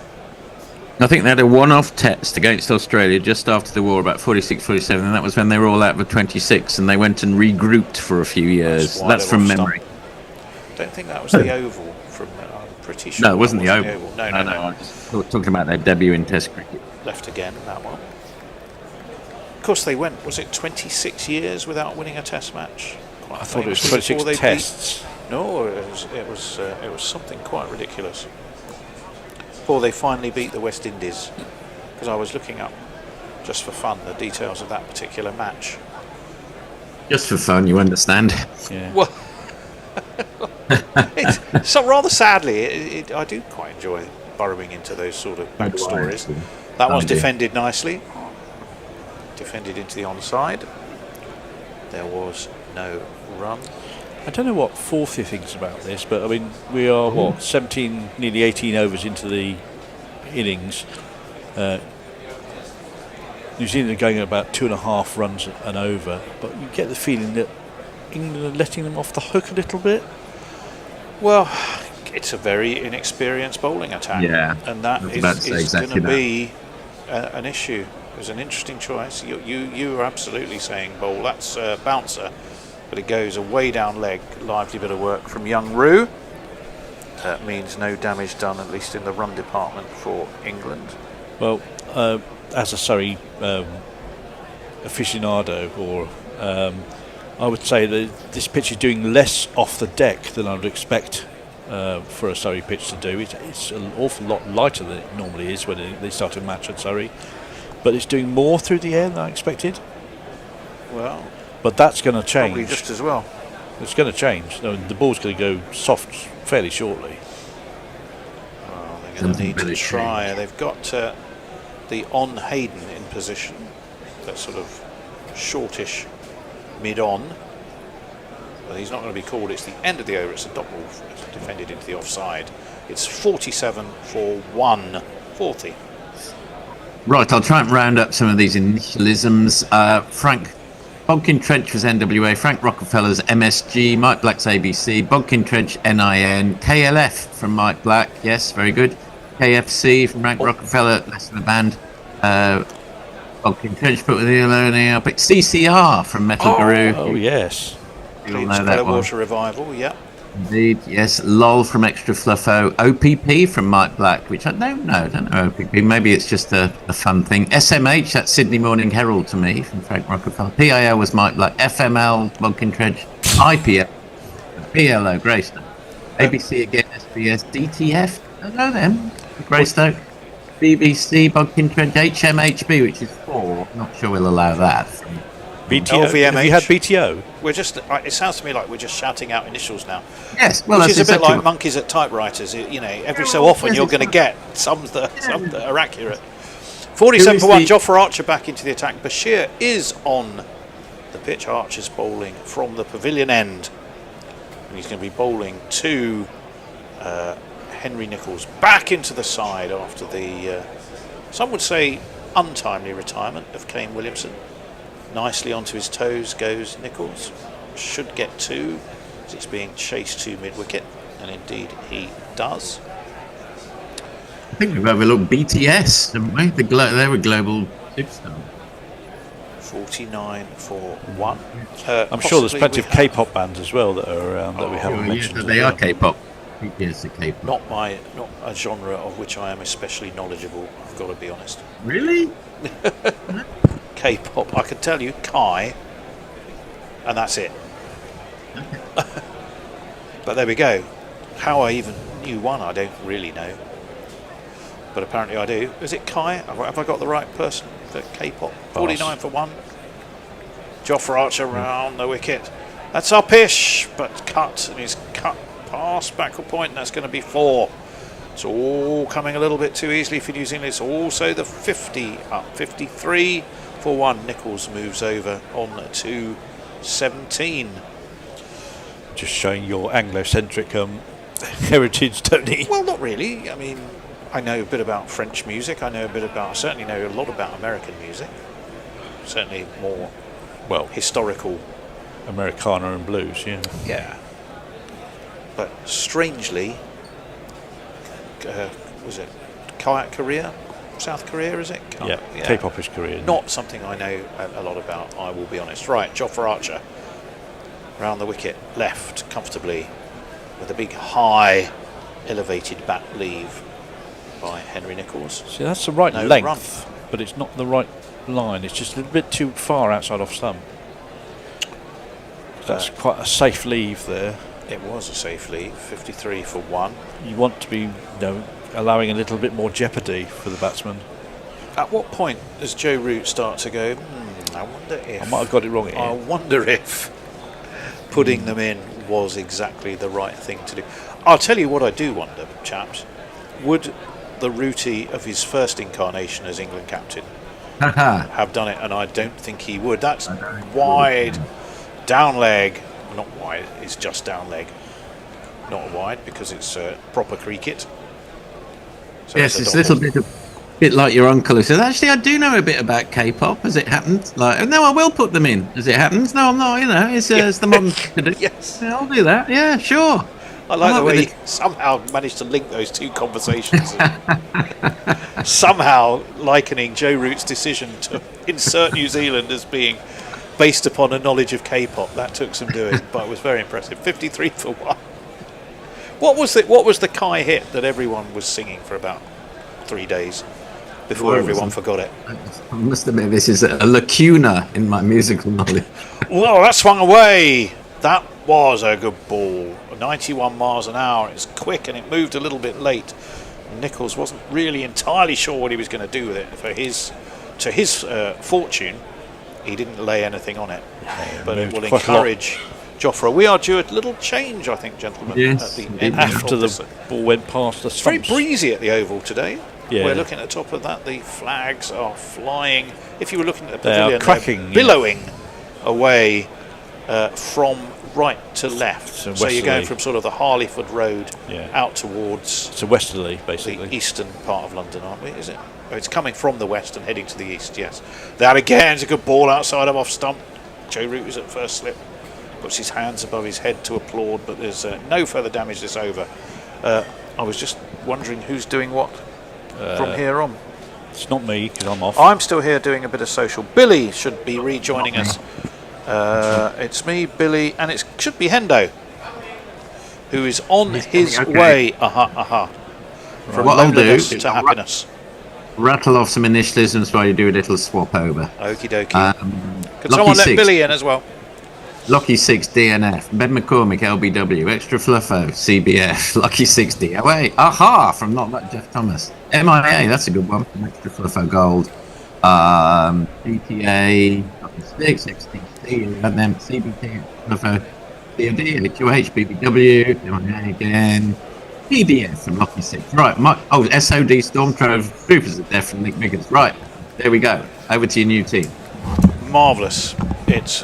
It's Billy, who's also in front of his bookcase, looking a bit confused. What are you confused about, Billy? Baker in, left outside of the off stump. No run. He's taken his headphones off and he's struggling with his sound, so I'll have to carry on for a moment while Hendo settles in. There was no run as that just swung away a little bit from Tom Latham. Billy, are you having audio issues? Yes, we can hear you, Clem Fandango. Yeah. I was having some problems. I don't know why. Blimey, are you? I can see a bookshelf, but are you sure you're not in a bathroom or a cave? Because that's or the bottom of a swimming baths. Locked up by my parents for poor behaviour. I've got a curfew. Baker into Latham. Oh, my picture's gone. Out into the onside. There's no run. The gremlins are at work today. They seem to be banjaxing everything as far as I can see. Am I on? No, I'm on social. Oh, good. We don't let you do social today because you just do summarising as well anyway. So well, we someone try has, and limit someone you, has to but say you something. Can pass me the Someone has to say something sensible on this programme. Bango. There you go. Yeah, Baker. I'm not convinced. Oh, guys, one of you might have to do ball by ball. Okay, I'll do a little bit. Go on, Hendo. Yeah, Latham defends that into the offside. Baker, well, he'll be pleased with the fact that he's not gone for 70 runs in about 4 overs, as we saw on his ODI debut, I think it was. I don't know, I just can't see that much in him. I've seen him a few times now. He's skiddy, he's nowhere near 92 miles an hour. He's got a silly hop halfway through his run-up. Stops and starts again. Apart from that, a little bit of swing, I suppose, into Latham, but fairly full. Didn't really time his drive into the offside. Again, 87. I mean, I think, Hendo, they're always looking for the next sort of cab off the rank, the next project, and I guess they've identified Sonny Baker as the one. You can certainly see, I mean, he was definitely erratic last year, but he's certainly tightened up his line and length this year. I mean, I think he's only played sort of 15 first-class matches, or maybe even less. Yeah, not many. That's what concerns. Yeah, not many. You're right. But he needs must in this way. He's round the wicket looking for Yorker, dug out by Latham, who still has time to open the face, play it into the ground, and then up into the hands, lifted hands of the man at Gully. He remains on 27. Look, I don't want to sort of knock a guy when he's just coming into the team, but I just wonder whether he's been fast tracked a little early. I understand. I think it's a good thing that we look at players early. I mean, I think that's something we haven't done a lot of in the past. But I say I've seen him in the flesh a couple of times. This has hit the pad. He's going to appeal, but it's probably going down the leg side. And I just haven't seen anything in him. I mean, he's skiddy. He's 88 miles an hour. I think if you're 88 miles an hour and you can get it to bounce, then you've got an advantage. But maybe it's not the conditions aren't great for bowling. England put New Zealand into bat, and then the sun came out basically, and the clouds dissipated. So, well, I think the pitch gets flatter and flatter as you go usually at the Oval, so they may have done that anyway. Possibly. As I said, I'm quite happy for this game to go the distance because I'm going on day 4, and I want to get my money's worth. So am I, Hendo. I can't even remember where I am though. I'm somewhere behind the bowler's arm in the OCS or whatever it's called now. I think I've got a comfy seat. I might even have a padded seat. Instead of a padded cell. Instead of a padded cell. Archer's back into the attack, and he gets that one to just nibble away. But Nicholls has time to adjust and plays it comfortably into the covers. He's on 17, Latham 27, 53 for 1. It's that sort of cricket, isn't it? It's old style. Yeah, it's good. It's good. I like this. I don't like it when it's been called old style. This should be how Test cricket is played in front of a packed crowd, and it's. I was trying to avoid the word proper Test cricket. But yeah, Archer again. Oh, now he tries to pull that. Looked to me like it hit him. I think he's boxed that down to. He's abdominally protected that down to third man for 4. He was trying to pull. I thought it caught him on the outside of the nibbly bits, and away it went through the slits. If you kids can't listen, and you bound to see the way you get shot for crossing a boundary. Doesn't seem to have harmed him. Let's have another look, see if we can see. Oh, no, it's come off the. Well, actually, it's come off the under part of his elbow. Funny enough, I thought it was his hip. I thought it was his hip, yeah. Ooh. Unless he's got elbows on his hip. Well, from the front on it looked like his elbow, but from behind it does look like hip. Whatever it was, it wasn't the manly accoutrements that we referred to. My one concern about this bowling attack, of course, they're inexperienced. Hanging off this ball. Archer again, and defended on the back foot by Nicholls. Yeah, go on, Billy. Is that they're all going to bowl quite short, sharp spells, and they're all probably going to be relatively expensive with it.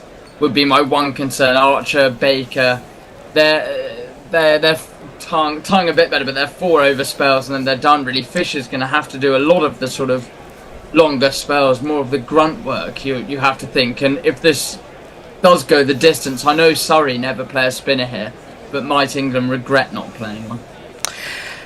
They might do, yeah, absolutely. Just for the variety, I suppose. Down the leg side, flicked on its way by Nicholls. Going to get another single. I think Baker doing the fielding at long leg. In fact, it's off the pad. So it's a leg bye. 5 leg byes effectively from this over. 58 for 1. I suppose you could argue that if they did want a bit of variety, they could Root himself could turn his arm over, that Bethel could bowl a little bit. But it is all, it's a bit much of a muchness, isn't it, really? I don't know about Archer. Archer seems to be sort of a bit round-armed today. Oh, now that's flown! He's got him! Well, round-armed or not, he's got rid of Latham, who was trying to play that away on the leg side. Got a horrific leading front edge. It flew to Bethel to his right, high, leaping at Gully, and he clawed it out of the air. An excellent catch. I mean, everyone would have been looking to the leg side, and somehow it's ended up caught by Bethel at gully. And yeah, I think Latham would have been a bit surprised. Really good catch, both hands to it, and bring it down to ground, keeping his palms underneath it. Amazing Latham goes 27 he made from 75 balls. Bit of a long effort from Latham, who will now be a bit disappointed that he's not been able to go on and make the most of it.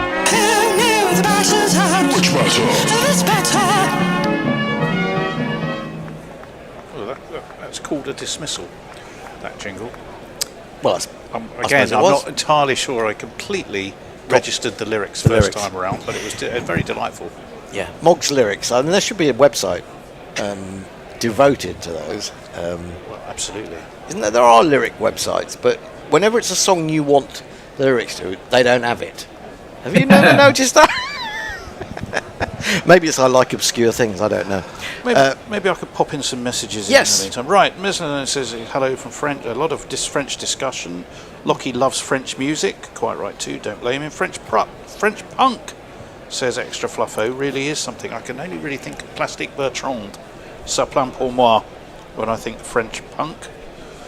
Plastic Bertrand. Yeah. He was on the latest edition of I'm sorry, I haven't got a clue. I'm sorry, I haven't a clue. Yeah, you know that one where they have to fill in the singing. Oh, he wasn't personally on it. He wasn't personally. They were doing. Someone had to sing along to Tony Hawk's, I think. I think it was Tony Hawk's. Yeah. Well, that's good. That's good to see us getting a wicket. I don't know that it did a hell of a lot. Well, I think he just played the wrong line almost. It angled in and maybe just straightened a touch, which meant that he couldn't quite whip it through mid-wicket. Hendo, my Wi-Fi appears to have come back, so I might... Oh, okay.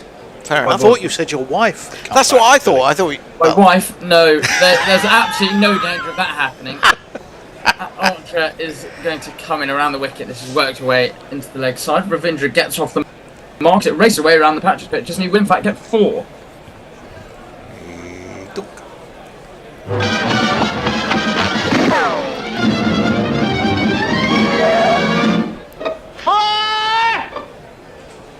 $62 for 2. Mesnorman also says every year for the solstice there are music festivals in France. Free, literally on the street corners. My daughter's playing in one this year. Is the Fête de la Musique still a thing in France? You could tell me. I used to play in that while I lived in Paris. I think for 3 years running at the Washington pub in Rue de Washington. Did you live in Paris? I did live in Paris. I didn't know you lived in Paris. You never mentioned that. Well, I did. Anyway, I used to play in a pub called Rue Washington once a year for the Fête de la Musique when all the music was free. And I'm wondering if that is if that's the same thing that Mesilman is referring to there. Change of bowling, by the way. Who have we got? Oh, Matthew Fisher. A fisher of men. Well, indeed. Good economy rate.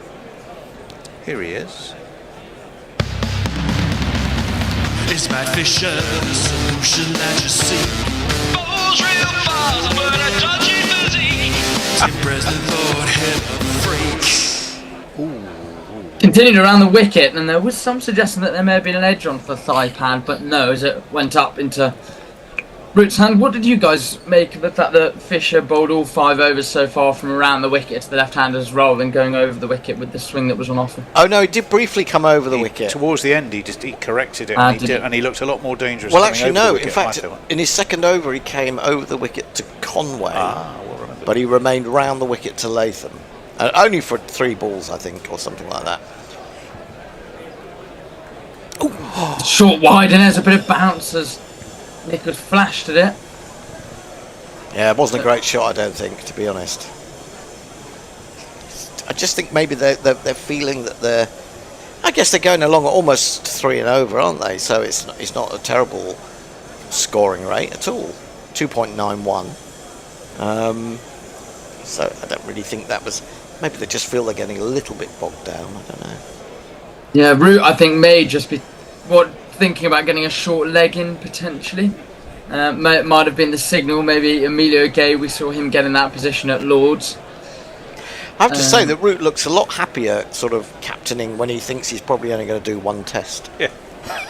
He's not been worn down by a series of Nicholas faces up once more and defends solidly. Well, I think he might do both. I think my personal thinking is he'll do the rest of this series. Then Stokes will play a little bit for Durham in the One Day Cup and County Championship, and then Stokes will come back for the Pakistan series. That's what I personally think is going to happen. You might well be right. I don't understand it. I just think it's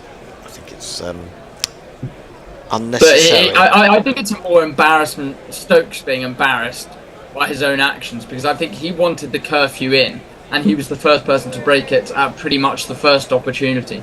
But I more think, and we may never know, but I more think it's that rather than anything else. Fisher halfway through is over and it's another dot, because I think they potentially want him back in the fold, but because he created these rules and he's broken them himself, I think it's worse.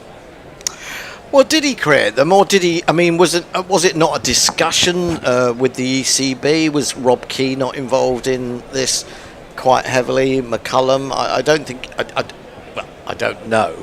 Is the basic answer whether he came up with this notion himself? Come back to that. Defended solidly once more by Nicholas. I think from what I've heard is that Stokes was the real driver of it. And of course there would have been discussion, but from what I heard, he drove it in. I mean, to be honest, obviously if there hadn't been any sort of incident, it probably wouldn't have even... I mean, there would have been nothing. There would be nothing. And unfortunately, sports people going to bars and going to nightclubs and whatever, attract that sort of attention. Which can, boil over in one way or another. And I don't know what happened, but it was after the Test match. The Test match had been won that day. Fisher's going to complete the over, defended once more up to short mid-on, no run in New Zealand at 62 for 2. I've been reminded that it wasn't Kai, it was Sai. If you want to go back to K-pop. Lockie 6, who was that Edith chick who could sing good? I think you must be referring... Well, that's the answer is, of course, Piaf. Je ne regrette rien. Extra Fluffo says, a.k.a. the Little Budgie. I think she was called the Little Sparrow. The Little Budgie. Not the Budgie, I think. She, definitely she was the Sparrow, I think, not anything else.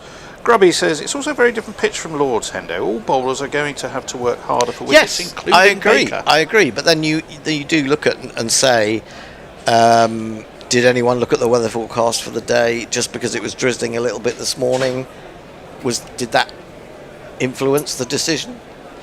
Archer in, defended, no field off his own bowling. But Hendo, I think it's the last 23 tosses have been won and they've chosen to bowl. So 23 tosses. Were we talking about matches at the Oval, or? Yes. So all county matches. You're not talking tests. You're talking county as well. County matches. Yeah. I was saying to Fred off air that oval pitches are so different from what they were when I was younger. Archer bowls really nicely worked off down to the mid-wicket boundary by Rachin Ravindra. A wonderful shot. His 8 runs have come in boundaries so far. Yeah, well, I mean, he's a classy batsman, isn't he? I mean, he didn't have a good test at Lord's, but that can happen to anyone, really. He got called in the middle of that great first over from Robinson. The pitches now at the Oval. I went there a few weeks ago for the Essex game, and went out to the middle, and the pitch just looks like rolled hay, slightly dark rolled hay. Bouncer from Archer, and it gets up nicely as Rue does the keeping. I mean, it was a glorious batting wicket in the 70s and 80s, the Oval. An absolute dream to bat on. I mean, I played there a few times, and actually, you just put, if you get your technique right and put your bat in the right place, it would just fly. It would fly to the boundaries. It was, it's astonishing. And when you're used to sort of club pitches, which are, often low and slow, it's just a dream to bat on. 4 off Archer's over so far. Continues around the wicket, and Ravindra takes a hand off his bat there. I wonder if it just leapt up at him slightly. But I tell you, I'm really looking forward to seeing Will O'Rourke bowl on this wicket, Hendo. I think Will O'Rourke is an awesome talent. I agree. I totally agree. I mean, you know, I think we saw 2 awesome talents in combat in the last series in New Zealand, where Bethel and O'Rourke was bowling at him, and I think, you know, you could tell that these were, if they stay injury free, the real talents of the future. Bended into the offside, no run. It doesn't help that they're not giving Bethel enough cricket in the early part of the season. I mean, they did that last year. I mean, by the time he got that game at the Oval, right at the end, he'd been sort of going around with the England that was team. ridiculous. I mean, I don't understand what goes on. How can you expect a bloke to perform in about the most high-pressure scenario trying to win you a Test match if he hasn't played cricket? And also on the best bowling wicket and bowling conditions of the entire series at the Oval last year. So it's... Oh, Lord. I mean, this is another thing I just don't really understand. You bring in Jordan Cox as a specialist batsman and bat him at 7. You bring in James Root as a wicket-keeper and bat him at 6. There's just something not quite right about that. Archer's moved it over the wicket. This is solidly defended from Ravindra. No run. 66 for 2 at the end of the 23rd. Right, let me see. Loads of good stuff. Hello from Clifford Bradford, from a sunny Connecticut. I see Joffre's at full speed and getting wickets. Indeed, Messelman from France says, if you want the quintessential Piaf song, look up Hymn à l'amour, which Celine Dion sang at the Olympics. Okay. Lockie Six, not a fan. Celine Dion is the most revolting thing I've ever seen, and I've been to Newcastle. Well, I think that's... Right, I'm not having that slander. Now, a few people are reminding me, quite rightly, that's not very nice. And you too, Hendo, that Plastic Bertrand was in fact Belgian. Oh, Belgian. Yes, okay. He wasn't bloody French, so there's a few people have put us right on that. Messelman said, yes, it's exactly that. La Fête de la Musique is on the solstice. Thank you very much. So there we are. We were talking the same language there. Bishop continues. That's well left and good carry into the gloves of Rue. Interesting field on the leg side. Almost 2 square legs, one sort of further forward than the other, and a wide mid-on. I presume at some point he's going to be offered something to clip, and they're hoping that he's going to clip it in the air with that angle that Fisher gets from around the wicket.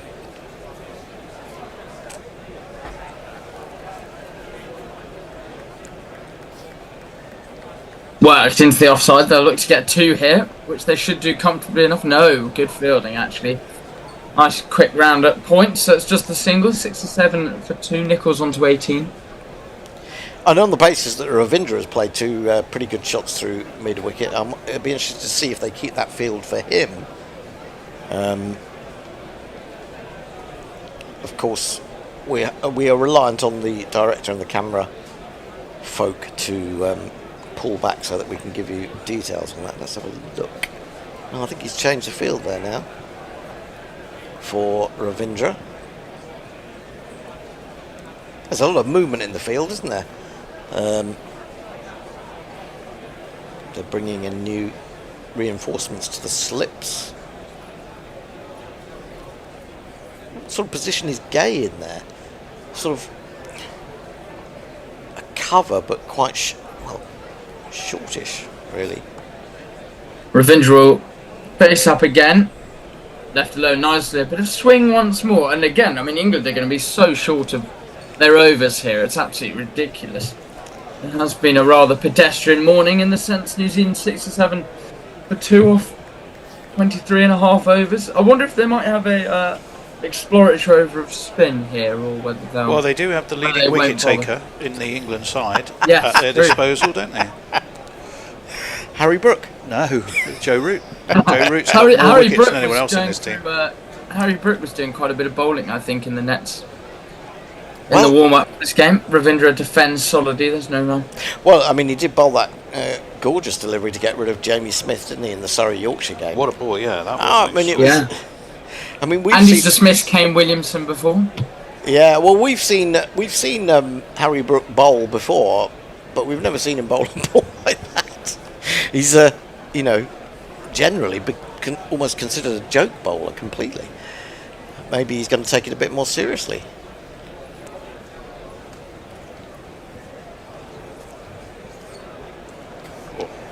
Driven really nicely from Ravindra. He'll move himself to 12 as it races across those used pitches. So will it be hauled in? Oh, it's been hauled in. Silly me, it went too early. They should come back for 3 though. Gay managed to chase it down. He's exceptionally quick across the ground. I think it was Jordan Cox who got Oh, that it was before Jordan him. Cox and Emilio Gay backed him up well. That's why It was. 2 debutants. That Yeah. would have been left by an old pro. He'd have Ravindra moves to 11, 70 for 2. He'd have invited it across the boundary, wouldn't he? He'd accompanied it. Every propensity to have injured himself in that process as well, Jordan Cox. Fortunately, he got away with it. Look at that, he really puts in a meaty effort to keep that in. Well So done it's him. A little bit of a risk, isn't it? Very well done him. Diving knee first. Well, wasn't he, correct me if I'm wrong, but wasn't Jordan Cox due to make his England debut Yeah, he against broke his thumb, I He think. broke his thumb, Yeah. He did. He did. But did he not get a double hundred, or was it? Or He a got big a double hundred at Leicestershire, I think. Just the last weekend. Yeah, or so. indeed. Yeah, last yeah. weekend. Yeah. Absolutely. Because lots of people were saying that, or at least that I read. I don't know why they're giving this such a hard look. He's stopped, hasn't he? I think so. Well, yeah. But lots of people were saying in the week that he's leapt above James Rue in the pecking order, and that wasn't right because it was Jamie Smith who was supposed to play. But I actually think Jordan Cox was ahead in the pecking order, and because of that double time, they just decided to play it. Nichols pulls well. May come back for a couple, No. but didn't. So there we go. Well, Fisher 1 for 10 off his 7. New Zealand 71 for 2. Oh, he's been tidy enough, Fisher, hasn't he? I mean, nothing spectacular about him today, but I think he got a bit of a fortunate wicket, but economical for sure. Joe Grover says, did Tony live in Paris? Interesting, I'm from Sheffield. There we go. Lockie Six's uncle Bulgaria grew up in Brixton. I don't quite know why. There we go. I think it's unlikely. Is he really? Messi jerseys on about the whole curfew fiasco arose from incompetent management by Gould, Key and McCullum. Yeah, I kind of agree. If they'd have punished more effectively Harry Brook in New Zealand, then possibly everything else could have been avoided. Greystoke 666. Some French word was the little mouse. No, I think don't know what that's about. Well, obviously we're going back to Edith Piaf again on that. Hello, there's a super chat. This has been There's 2 super alone. chats.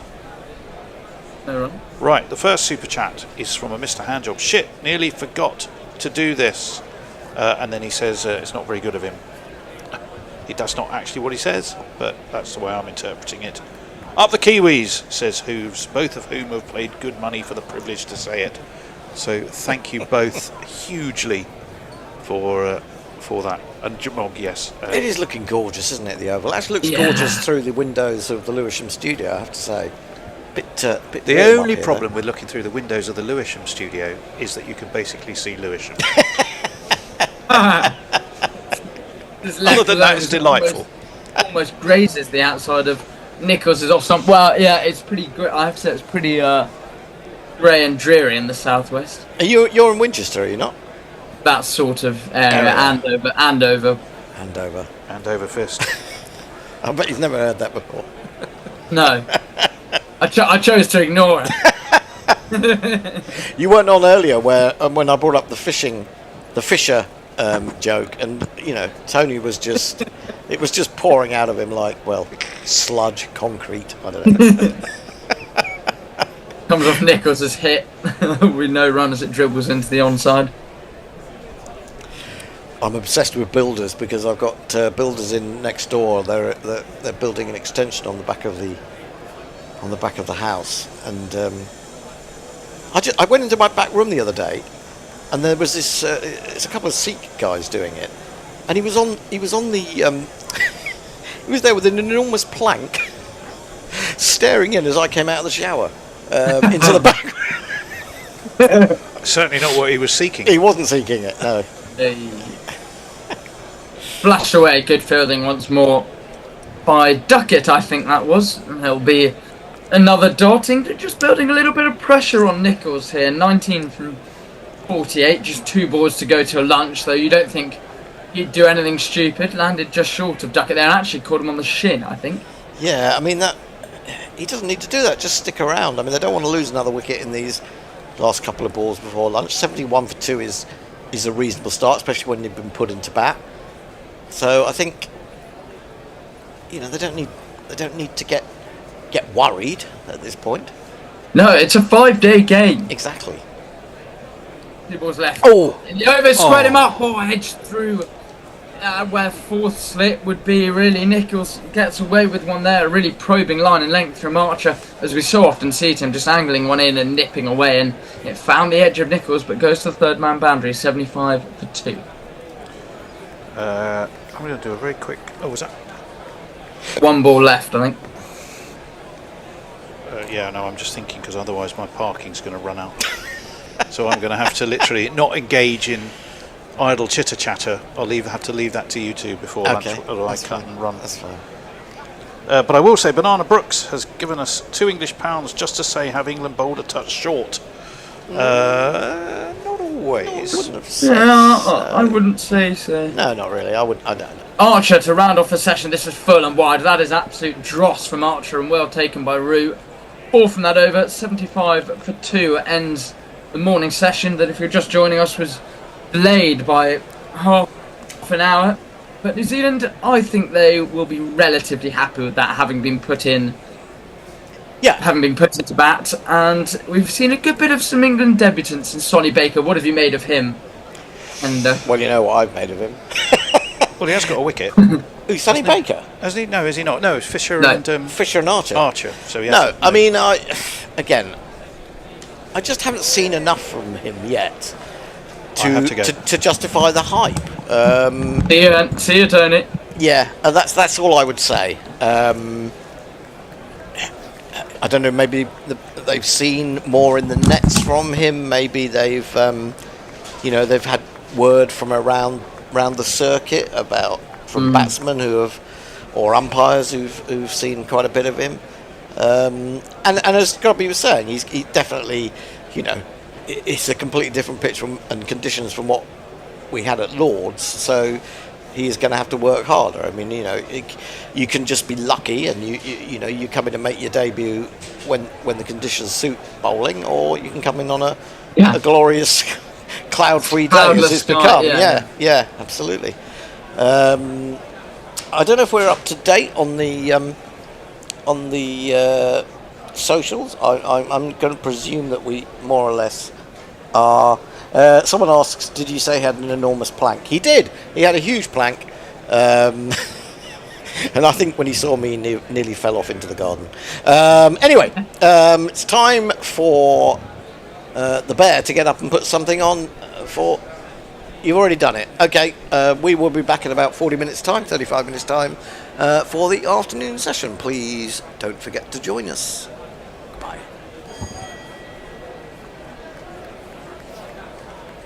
.co.uk/FTLOR credit. That way, they'll know we sent you. That's Tide.co.uk/FTLOR credit. And see if Tide can help scale your business with confidence. Monday AI agents took over my work. And I absolutely love it. Chasing deadlines, writing status reports, updating stakeholders. Agents handle the daily grind now. They live inside Monday.com, so they see the full picture. My work, my team, the whole company. And I don't have to worry about the data.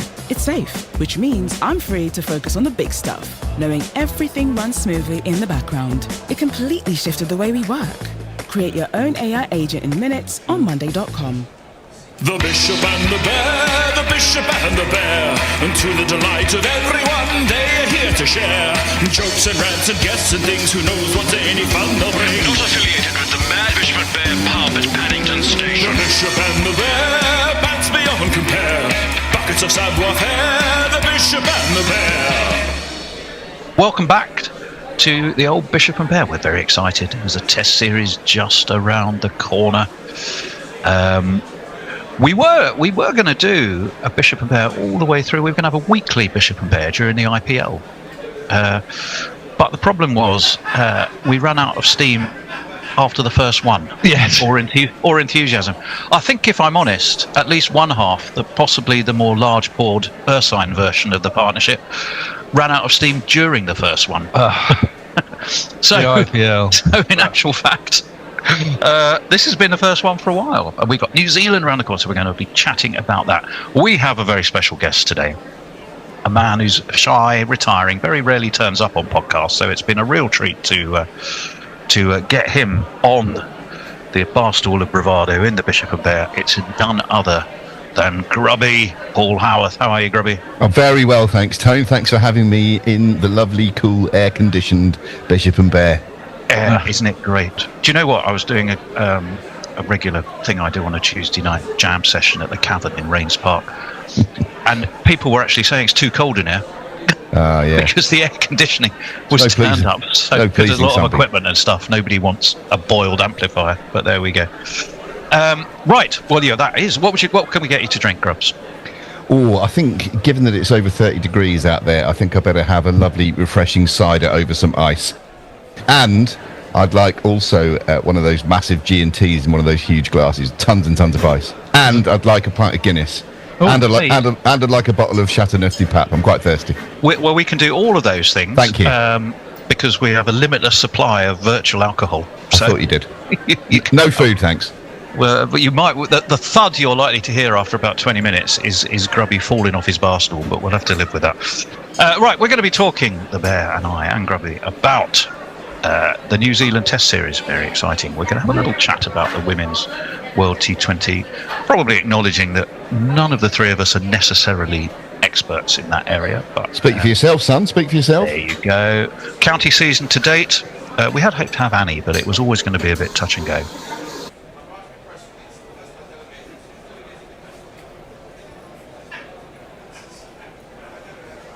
Football, it's in your DNA. And at SpreadX Sports, new customers can earn up to £80 in free bets after placing a £10 World Cup outright bet. Get an initial £10 free fixed odds bet and a further free £10 bet for every game your chosen nation wins. Visit spreadx.com/DNA for full T's and C's. SpreadX Sports, it's in our DNA.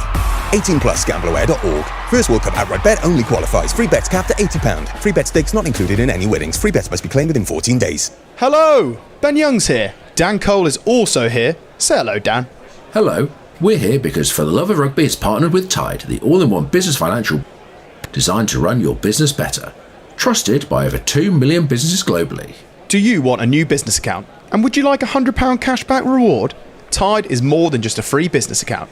It's designed to make you manage your admin easier, save you valuable time every single month, and help your business savings grow.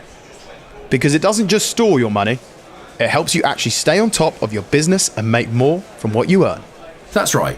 With the Tide app, you can stay organised as you go, rather than dealing with admin in big, stressful chunks.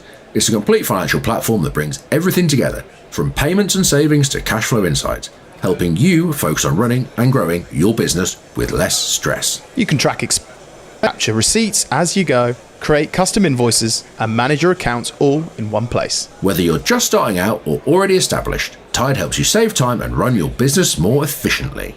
Open a free Tide business account and receive a £100 cash reward when you spend up to £500 in your first 30 days. Enter code FTLOR100 at sign up. T's and C's apply. Go to tide.co/FTLOR and use the promo code FTLOR100. Monday AI agents took over my work. And I absolutely love it. Chasing deadlines, writing status reports, updating stakeholders. Agents handle the daily grind now. They live inside Monday.com so they see the full picture. My work, my team, the whole company. And I don't have to worry about the data. It's safe, which means I'm free to focus on the big stuff, knowing everything runs smoothly in the background. It completely shifted the way we work. Create your own AI agent in minutes on Monday.com. The Bishop and the Bear, the Bishop and the Bear, And to the delight of everyone, they're here to share jokes and rants and guests and things. Who knows what any fun they'll bring? Not affiliated with the Mad Bishop and Bear pub at Paddington Station. The Bishop and the Bear, bands beyond compare. Buckets of savoir-faire, the Bishop and the Bear. Welcome back to the old Bishop and Bear. It's been a quiet week, really, I suppose, in terms of cricket. We've had a test match that England won at Lord's, 150th, should be celebrated. Since then, it's all gone rather quiet and very little has happened. But we'll see if we can, of all those very little things that have happened, find something to talk about, I am sure. And when there's controversy, when there's questions, deep questions about the very fabric and morals of England cricket, who else do you call to the bar stool of bravado except our own Hendo? Hello, Hendo. Oh, he's gone mute again. Is he gone? He's so shocked by the shenanigans of England cricket that he's gone all quiet. He's got loose headphones, I believe. So long as that's the only thing that's loose. Well, I can. While he tries to figure that out, morals maybe. Then fucking morals, my ass.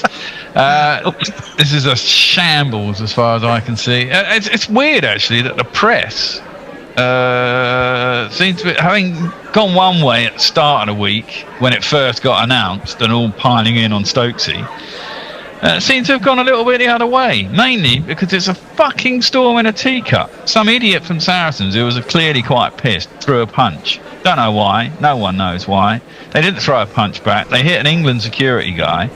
And the fact that they're out after midnight, they're fucking adults. I don't give a shit, I really don't. All this fucking nonsense about the Ashes just pisses me off, to be quite frank. And a bad Ashes. We always have a bad Ashes. I don't really fucking care, and it's really annoying me because we've lost two of our best players in a series we need to win. Do we want to qualify for the World Test Championship? Yes, we fucking do. Do we need to win probably all our tests between now and the end? Yes, we bloody do. So why the fuck are we doing this? It irritates me. Anyway, that's certainly one point of view, and eloquently expressed, as ever. Have you, whilst you're sat there very quietly, have you managed to rediscover your voice? No, apparently not. Well, we'll keep nattering until Hendo downs his pint. What am I getting? I can't. Well, you could sign language what it is you want to drink, I suppose. Normally, it's a lagery beer of some kind, isn't it? Yeah, it is. It looks like a scented candle, but I'm not sure we do them. Melt it and drink it. Unplug your mic and plug it in again. I don't know. But you need to get another set of headphones. That normally works. Well, yes, that is a fair point of view, and it is sort of one that's been expressed elsewhere. I don't think that's where Rob Key was. Did you see the interview? Well, with Rob Key can go and shove it up his fucking arse again. I mean, the man should have been probably sacked after the Ashes debacle. I mean, the fact that he's dictating all this crap is now really starting to irritate me. I think it's not like he's got a might be a struggle here. Yes, you're right. So I think it was quite interesting to read both Atherton and Matthew Syed, who came from very different points of view. Mike Atherton, in a way, with less expletives, was very much on your side. I think he was arguing very strongly that the punishment is in excess of the one crime, were it just the one crime, and that was really his point of view. Along with all of those things, yes, they're adults. What he majored on, and I thought was really quite interesting, was he seemed to have spotted that Ben Stokes generally, even during the match and certainly off in the post-match interview, looked somewhat out of sorts and not happy. He also pointed out that, you know, Stokes is now at 4 years as England captain. If you look at all England captains, by and large, late 80s onwards, none of them have really done more than 4 years. No, 4 years is about job. 4 years is about the time. And he'd had that injury to his face, and he'd lost it. You know, generally there just seemed to be post the Ashes a feeling, I think, and this you know, I'm paraphrasing Michael Afton, but his feeling was, take the crime in isolation, and you're right. it's about more than even just questions about drinking culture and the specifics of that one particular night. Matthew, Can you hear me any now? other? Yep. Yeah. Oh, hello. Yeah. You get, if I can just jump in case I have to fall out again. You're like the hokey cokey of broad. I am. You're in. You're out. You're out. You're in. I mean, I'm totally with the bear on this. It's an utter shambles. It really is. I've just read the piece about Rob Key's press conference on it, and I actually thought Rob Key, despite all the headlines, comes across as being moderately reasonable about it. I mean, he's in a situation. I think the problem is that we have a media ready to leap on the slightest indiscretion. And so it then puts the officials into a position of having to be seen to act. Now, when it comes down to it, he said they haven't even talked about resignations and sackings, and it's just like, does the media just wants blood the whole time, whether it's politics, whether it's sport, and then sometimes they're absolutely right to want it, but on this occasion, it's just ridiculous. I can think of a reason why Ben Stokes might have been a little bit peeved going into that match, is that I felt that already people are trying to finish him off. It was a reasonably well argued piece last week by Steve James in the Times, which I referred to on commentary, where he was talking about the decline in Ben Stokes' batting. I don't really think there has been a decline in his batting. He's just got out. You can't even look to a brilliant ball, though. If you look at his facial expressions, every ball that gets him is the ball of the century. Well, I'll give you an example. I mean, when he was out to Smith in, I'm guessing it was the first innings, he was bowled, or second innings? Second, he was bowled from round the wicket. And I was listening to Simon Dewell on commentary, and he was just saying, it's a straight ball and he's missed it. That's absolute nonsense. I watched it over and over again, and the ball starts to swing in very early, which would have, he would have picked up the fact that there was movement coming in, and he plays inside it. It doesn't actually continue to swing. Whether it straightened at all on pitching is difficult to tell, and there is, of course, the angle. But what my point is that everyone is jumping on the bandwagon trying to finish off Ben Stokes. After the Steve James article, I saw several other articles saying, look at Stokes' batting. And also the fact that, it was played up beforehand that they were going to swap Jamie Smith round with Ben Stokes. So it was almost like Brendan McCullum had given them free rein to criticise his batting. It doesn't look to me as if there's anything wrong with it. He just keeps getting out, and sometimes that happens in cricket, and people have to be aware of this. I mean, to think that on a technical level, Jamie Smith is swapping with Ben Stokes just makes me laugh.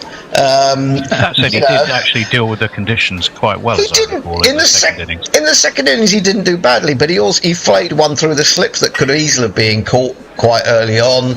And all cricketers, all bowlers need a bit of luck here and there, and I'm not going to decry him that. I just think, there may well be an overhang from the Ashes because the criticism was so strong. But I have to say, I don't really blame Ben Stokes. I mean, on the basis of the fact he got an 80 and a 50, I mean, look at the batting of some of the other England batsmen. It was far worse than that, in my opinion. And if you think about Adelaide, where he had to knuckle down because we lost all those wickets early on, he did a fantastic job in the circumstances. That is pretty much what Ben Stokes does. When we needed a wicket in the second innings, when it looked like New Zealand were making a little bit of a fist of it on Sunday morning, who came on and took the wicket? Ben Stokes. So don't make me laugh about Ben Stokes being past it. I mean, maybe in a year or so, but if he goes, I would say it's a combination of being fed up with being in the limelight with all this criticism and the lack of appreciation of his 4-year curse talent. of an England captain. Well, I mean, he was one of the co-authors and was one of those who suggested and supported the whole idea of there being a curfew. But and yet I he thought was therefore the one to break it. Doesn't that Yeah, but, make you I mean, think question leadership skills? Why you haven't? What? Sorry, go on. I just want to say, what, you can come in and see if you agree with me. Why do you need a curfew the night after a test match is finished when you haven't got another test match for 10 days?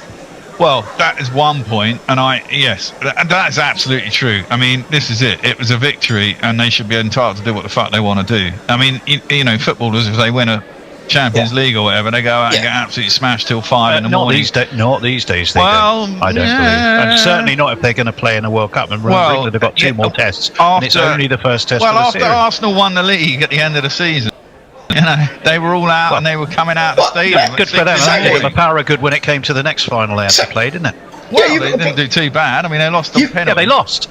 Yeah, they lost to one of the best teams in the and against one of the best teams in the world. Yeah, exactly. And not only that, exactly that. It was A, after a game, and B, I thought the whole curfew thing, I thought that was only brought in for tours. I didn't think it was a home thing. If you're at home, you don't need a fucking curfew at home. Yes, but the players knew what it was. There was no doubt for the players, and the captain, who himself was part of suggesting it and imposing it, decided to ignore it. I think that's a thin argument. You say you chose to ignore it, Tony. I mean, you know what it's like. Well, you probably don't know now, but you know what it's like, or you may have known what it's like when you were much younger. You get into a nightclub. You're not looking at your watch every 5 minutes. 5 minutes going, I need to be out of here in 5 minutes. It's not flaming Cinderella. I mean, it's an absolute joke. If you cannot allow sports or people in high-profile situations to unwind when they... You know, if they've been playing the next day, or even if they've been playing the test again this week on the Thursday, I would have said that there was more to it.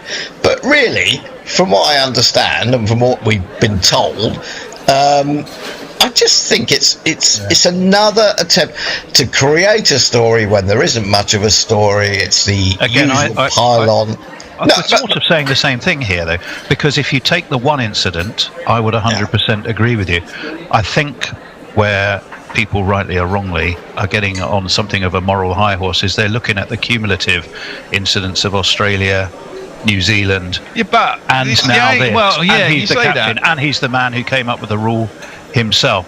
And would you, in those set of circumstances, think hanging around with a bunch of leery, quite pissed up rugby players was a good idea in a swanky nightclub full of people with camera phones who've just come tipped out of a day's champagne drinking at Polo in the Park, which is what the sort of party was. It just smacks of just daftness and lack of thought. Plus the thought that if you're a leader, you shouldn't ask other people to do what you're not prepared to do yourself, and I think there's a bit of that moral high ground there. For what it's worth, having said all of that, I think it's right to give him some space and thinking time out of the second test. I think Joe choice, but I think it's then up to Ben. Should it be up to Ben Stokes what he wants to do from there? Hopefully, he'll want to return. I completely disagree with that. He closed no doors. He didn't close any doors. I know, but he just talked about. Do you want to win the fucking series or not? I mean, the point is, your best team includes Gus Atkinson and Ben Stokes. Ben Stokes is it's kind of a pivotal piece in that team because he offers you the extra seam bowler, which offers you an extra option to have a spin bowler and 4 seam bowlers. Plus, he bats all right. The fact that he's, and to Hendo's point, he scored up his first 100 last summer, didn't he, against India, I believe, in about 3 years. And there was a period, and we mentioned this during the test, when he came in and Bazball was all new, and he'd come out and he'd fucking run down the wicket for about a year, trying to smash it out of the park and get out really cheaply. And he did that for about a year, and then he decided that he was going to bat properly again. So there's a bit of that. And, he has had that face injury, and maybe he's a bit slow off the mark coming back into the fray and blah, blah, blah, blah, blah. But he's still got a technique. He's still got an eye, and he can still hit a ball. And he is a valuable bowler as a fourth seamer. I just think you're shooting yourself in the foot by doing this. It's just... Well, you are, but the other thing, the point I want to make about this is that I don't get to very much Test cricket because obviously we're doing Guerrilla, and I've got property moves going on as well at the moment. However, I think, as I said on commentary, I'm going to the Oval on the 4th day. Good luck with that. And bought some really good seats, paid the ridiculous money that you have to, which is because basically I don't think I'll be able to get to much Test cricket in the future. So let's go out on a big one. You're moving to Hove. You're not moving to Timbuktu. Well, that's true, but I mean, when I live just sort of 8 stops from the Oval on the Tube, and the Tube is only 2 minutes away from my home, it's a bit different from getting on a bloody train from Hove to go to fucking Trent Bridge. You're not making the best case there, I don't. Yeah. Listen, I'm old. It's England. I'm old, but anyway, my point is, I bought those tickets understanding that England would be playing their strongest team. It's a point I made. Yeah, it's a point I made. It's a point I made about Jofra Archer last week, especially with regard to whether he was going to be involved in the second test. I couldn't see why he shouldn't be, and I thought it was unfair on spectators. I know there does seem to be a lot of borderline racism towards Jofra, I'm afraid. He's had injuries, and as soon as he goes off and plays in the IPL instead, or goes back to Barbados for a holiday, so why is he getting £1 million a year? Well, because we know what he can do when we've got him fit and firing. That's the reason he gets. Presumably, he's a shoo-in for Trent Bridge. That would be the logic, wouldn't it? No, he's a shoo-in for the next second test as well. You thought? Well, he must. Oh no, is he? No, it's the Oval's next. Yeah. Oh, I thought Trent Bridge was next. No, it's the Oval. Oh, I've done all my notes about Trent Bridge. That's a shame. Do you know what it is, Tony? It's because the New Zealanders don't want to move out of London, and so. But it's a long trip on the St Pancras line up to Nottingham. Right, it's the Oval next. Bugger. Yeah, all of 2 hours. I picked 2 cars up from Nottingham. I'm convinced it was Trent Bridge next. This is my point, though. I mean, we've got a bizarre situation where 2 of the 3 New Zealand tests are in London, which kind of seems odd. But having made that decision, and then the fact that there's 10 days between them, it's all a bit odd, isn't it? Because presumably the next test after that is almost back to back. So then they've got to get to Nottingham, settle into Nottingham. I don't know. I don't know what came into the idea of the scheduling. But my main point is, maybe they're going to have contracts written so they have to only travel 3 tube stops up the road, or else they won't play Hendo. Well, good with that. Good with that. But the thing, my whole point is, I may not see Ben Stokes in the flesh again. Unless you're in a nightclub at 1 a.m. after a test match. And he might be getting into my flesh in a nasty way. But I mean, I don't know. You put sportsmen together and, as you say, rugby players, and you put them in a nightclub. I mean, rugby players are the worst of the bunch, aren't they? I mean, they have this reputation of, rugby is such a gentleman's game, and half of them are thugs. They're just posh thugs. Well, that's a famous saying, isn't it? Rugby's a game for gentlemen played by thugs, and football's a game for thugs played by the other way round. I get it right, but absolutely.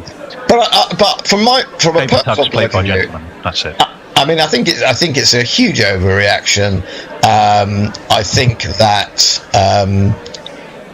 beyond that, it is massively disappointing for those of us who want to see Ben Stokes bowling and batting in the flesh and have the opportunity to do that, and it's been taken away. And when you're paying 160 quid for a ticket, then I think that's outrageous, and I think it's outrageous that that Jofra Archer has a central contract and he's allowed to stay out and play for the IPL that long, so that he's not available for the first and second tests of England's summer. Well, that's a separate discussion.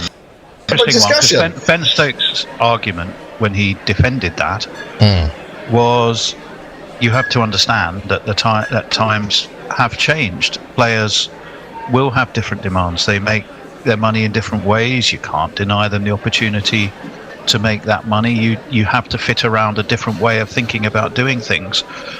Now, so in other words, he was fully defending. Yeah, but I tell me what his stance on that. Yeah, but he didn't want to. No, well, exactly. You have to understand that these people just have to toe the line when they're in interviews. This is the whole point. It is so controlled, the atmosphere of interviews in the media now, that you don't. Honestly, I take unless they get on Guerrilla Cricket, then they can say what they think. Well, yeah, 90% of the time, whether they would or not. It's just wibble. It is wibble. It is, towing the party line.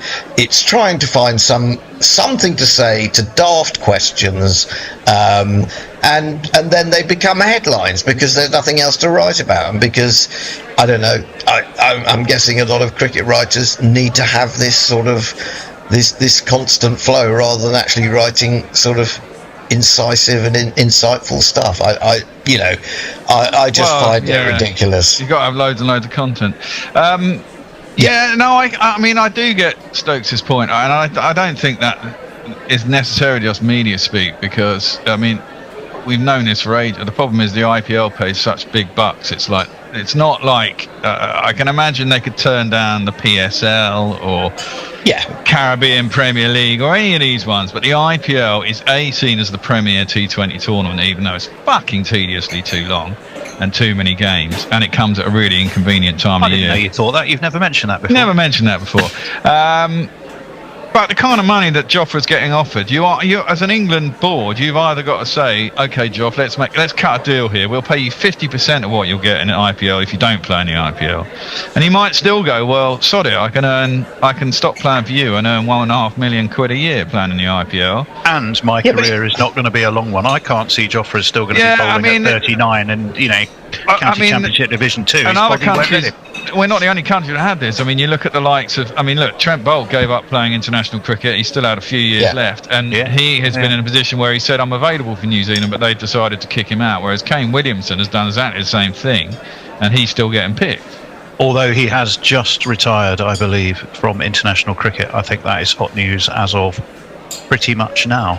Oh, what? So he's not going to play? He's not going to even see out the test series? I'm just literally checking my facts here. Tony with the scoop Tony. Well, it must be after this you've got to thank the amazing Mog who sent it to our.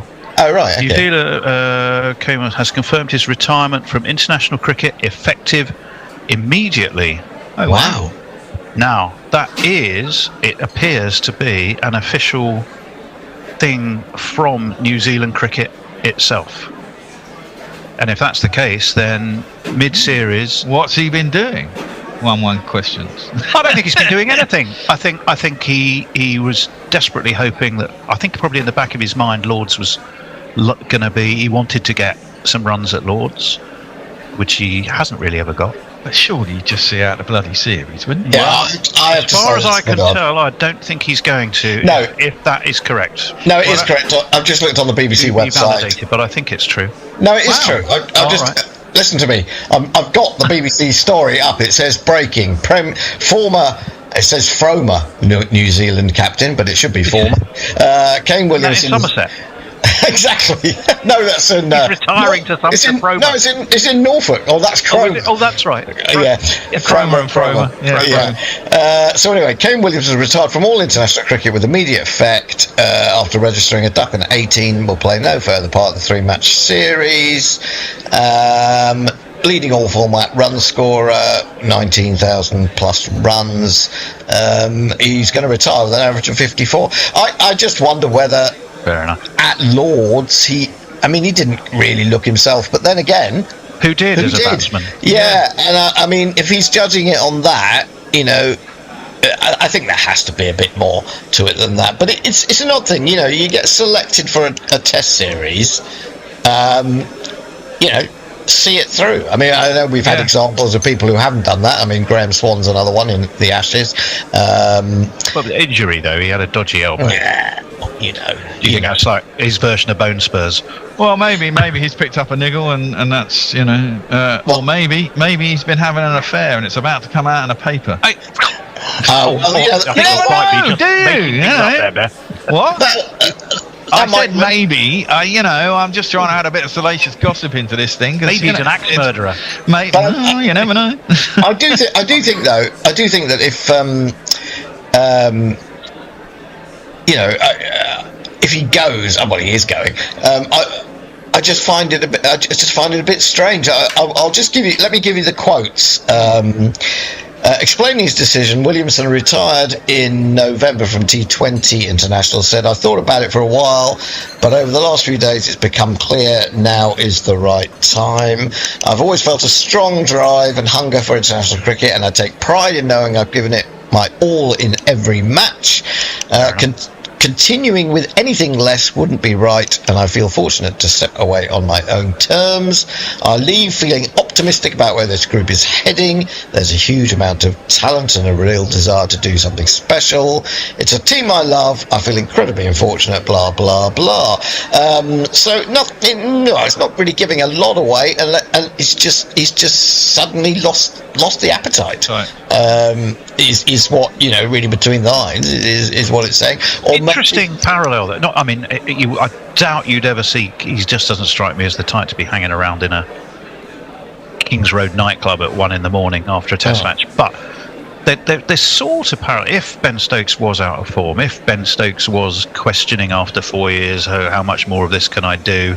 If he's having to stand up and defend policies, even though they were his own that he felt he wasn't comfortable with, etc., etc. All the weight of responsibility that comes with England captaincy, even though Kane Williamson didn't have that responsibility anymore. I mean, in his spell at Middlesex, where he did, it was an interesting deal because it was a deal really with the MCC, not with Middlesex, and it was to play effectively for London Spirit and Middlesex as well. So it was a sort of a package deal. Yeah. Once there was no chance Middlesex could really win, get promotion, he just disappeared. Was he injured? Had he just had enough? He talked when I was at the press conference with him, which is an interview you can find, by the way, on the Guerrilla Cricket website, guerrillacricket.com. Is when he was talking a lot about family. He was talking. He gave the impression of a man in the twilight of his years who was already starting to think, "I don't have long left in the game now. There's more in life." In a nice way. It wasn't like, "I've had enough of all of this, but I'm just going to," obviously not. But you can sense with people, can't you? You can sense an attitude, a demeanour, a feeling that the heart is just not in it the way it was. And I had that impression back then, if I'm honest. Possibly retrospectively now, knowing what we know. But I think I did scent it. And so it has proven to be. And to be honest, I did slightly think, even during the game, and certainly with that post-match interview with Ben Stokes, was all I want to do is go and have a beer. For a bloke who's pretty much given up drinking, remember, it just struck me as off-key, terrible choice of words, but you know what I mean. It just didn't. It felt like a bloke who wasn't at one with himself. Well, I'm not sure that Ben Stokes has ever been at one with himself, really. Yeah. I don't think he's that sort of character. But I totally understand. If he's getting fed up with all the attention and especially with regards to off the field circumstances, captains do after a while. Of course they do. None of them have escaped. Ultimately, I mean, if you go back longer term, yes, sure, but almost every England captain, when it comes to the end, it's either form or desire has left them. Or both at the same time. Sometimes they're linked, aren't they? Exactly. The question is I'm not sure that his form has gone. I think he went to Australia. That was a really chastening experience for him. He's come back and had a long break, and then he had that incident in the nets, and he does look much thinner of face. I think we all made that point in the first test. And it's not a Zempic or anything like that. I think he's had some remodelling done, so it must have been a bad injury, right? That's going to make you off. Right. I mean, remember how long it took for all the info about Flintoff and his car accident to really become and a long time with no info at all. Well, exactly. And then, then we've had sort of programs about him and, how he almost died and reconstruction and all that sort of stuff and how it's affected him mentally. So there is that. He's then had a long break. I mean, I don't know. Was it 1 or 2 games he played for Durham in the lead up? I thought it was only I think he played a couple. He was at Lord's in the nets and generally looking pretty chilled actually at Lord's when he wasn't playing, but he was in the nets. He was chatting to people. He was happily signing autographs and generally kind of lording it around the place a little bit. So he looked kind of okay then. Not that I spent a lot of time watching him. I was watching the cricket, but I just see him about a fair bit. I just think it's all incredibly hypocritical to talk about. I mean, there are 2 things in sport in general that get my goat. Not just sport actually, but is obviously in football we ban players for gambling even when they've not gambled against their own team, and I mean that was something that happened to a young Tony, isn't he, in the World Cup squad, or have they kicked him out? No, he's in, but he served a ban, didn't he? Same thing happened with one of our young guys, even though at Wimbledon that even though the offences weren't at the time that he joined, well, before the time he joined Wimbledon, he got a ban, and then he came back from ban, went on loan to another club to get up to speed again, and the FA appealed and got him banned again. Now, every flipping match you watch has, in which case, in the Premier League, has at least one team with a betting sponsor on the front. Now, it's the height of hypocrisy. Hello, guys. Forthy. Hello there, Billy. Hello, nice to see you. And me. What a threesome. Not in that sense, obviously, but pretty good, isn't it? No, not in that sense. Not in that sense at all. No. I always feel someone's left out in that sense. I imagine they are anyway. I wouldn't have any first-hand experience. No, me neither. It's going to be Fisher after lunch, bowling to Ravindra across the left-hander from over the wicket. He's been predominantly round the wicket to the 4 left-handers that we've seen in action for New Zealand. Their top 4 all Molly Dockers, as I think they call it out there in your neck of the woods, Forthy. Well, it's not a phrase I'm particularly. I've heard of it, but it's not one we use particularly often, I have to say. No, maybe it's an I've old-fashioned never heard one. of it. I don't know why. Maybe someone knows the root of that, and can come back and explain. Fisher, very economical. 2 slips, bowls to Ravindra, who's looked good this morning. Played 3 lovely shots, 2 clips off his legs, 1 very pleasant drive through the covers for 3. Sounds like a character in Peaky Blinders, Molly Docker. Indeed, yeah. Quite right too. I've never seen an episode of Peaky Blinders. I know that Grubby is a big fan, isn't he? He is, yeah. It's pretty good. I mean, it's set in Birmingham, which immediately gets it offside for me, obviously. No one should be forced to listen to those accents. Apologies to any Brummies. Fisher in, bowls onto the back foot, dives a little bit, keeps a little bit low, but well outside off stump, so no danger to those stumps. Not a Peaky Blinders fan then, Forthy? I watched first series or 2. I felt like, sometimes you watch a couple of series, you think, yeah, I've got it. I don't need to keep watching more. Yes. Yeah.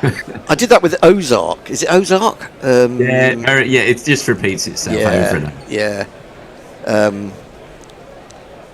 Yeah. I can't even remember the things I watch these days. They've gone within a day. Outside the off stump, just thinking about playing forward in defence, but then decides to just let it pass. Ravindra. Run rate of around about 3 and over before lunch. Well, in fact, right on 3 and over, 75 of 25 overs. Forthy, yes. England, happy with their morning's work, would you say, or not really having put them into bat? Well, look, I think possibly that's beginning to look like a bit of a mistake. I reckon the morning session was pretty even. I'd call it even, but they must be getting a little nervous going into a pretty flat pitch in the afternoon. And he comes. Oh, isn't he chopped on there? He aimed a drive off the back foot without really moving much or moving across to the ball at all. And he's going to get a single as it heads off in the direction of the angle of 45. Yeah, we were discussing it on air this morning with Tony. Do you think that Joe Root would have put them in during his first tenure as captain? I mean, Billy is the man to talk to about this. He's saying that 23 tosses at the Oval. I think it was 23. I wrote it down earlier. Hang on, give me half a second. The question is, though, tell you what the exact numbers. The question is on that, Billy, is how many of those decisions to put a team in resulted in a victory? but you'd think a decent number of them did. Otherwise, why would they continue? Why would they keep going? Yeah, absolutely. 29, Hendo. 29 in a row, blimey. It's a lot. Yeah. Fisher in, a little bit of movement into Nichols, who's onto the front foot, defending stoutly. It's another pretty good, economical and accurate over from Fisher. 1 for 11 from 8 overs, 76 for 2. Who's on the socials? It is me. I'm just getting them up. As people rejoin us after lunch. Indeed. Look, there's a bit of... Hooves is saying that they don't chat about her in Canberra. Some of this stuff might have been over lunch. They could see a few people talking to each other. Okay, but you can stop talking to us again now. Yeah, well, Mr. P in it said it's just a little tedious reading your constant drivel. Luckily, he didn't say listen. Oh, yes, thank goodness. Which, a few people have said that about me before. Reading whose drivel? Someone in the comments, I guess. Oh, okay. There's a little... Okay. All right, Josh Tongue is going to bowl from the pavilion end first up after lunch. Here's his jingle. Tongue love, Josh Tongue. Let's get together and lick 'em right.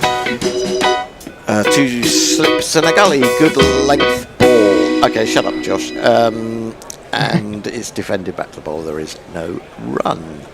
Now, I amused myself, but possibly nobody else, by trying to put together an 11 of occupational surname England Test cricketers, because we've got 3 bowlers. You mean Archer, Fisher, and who was the other one? Fisher, Baker, of course, yes.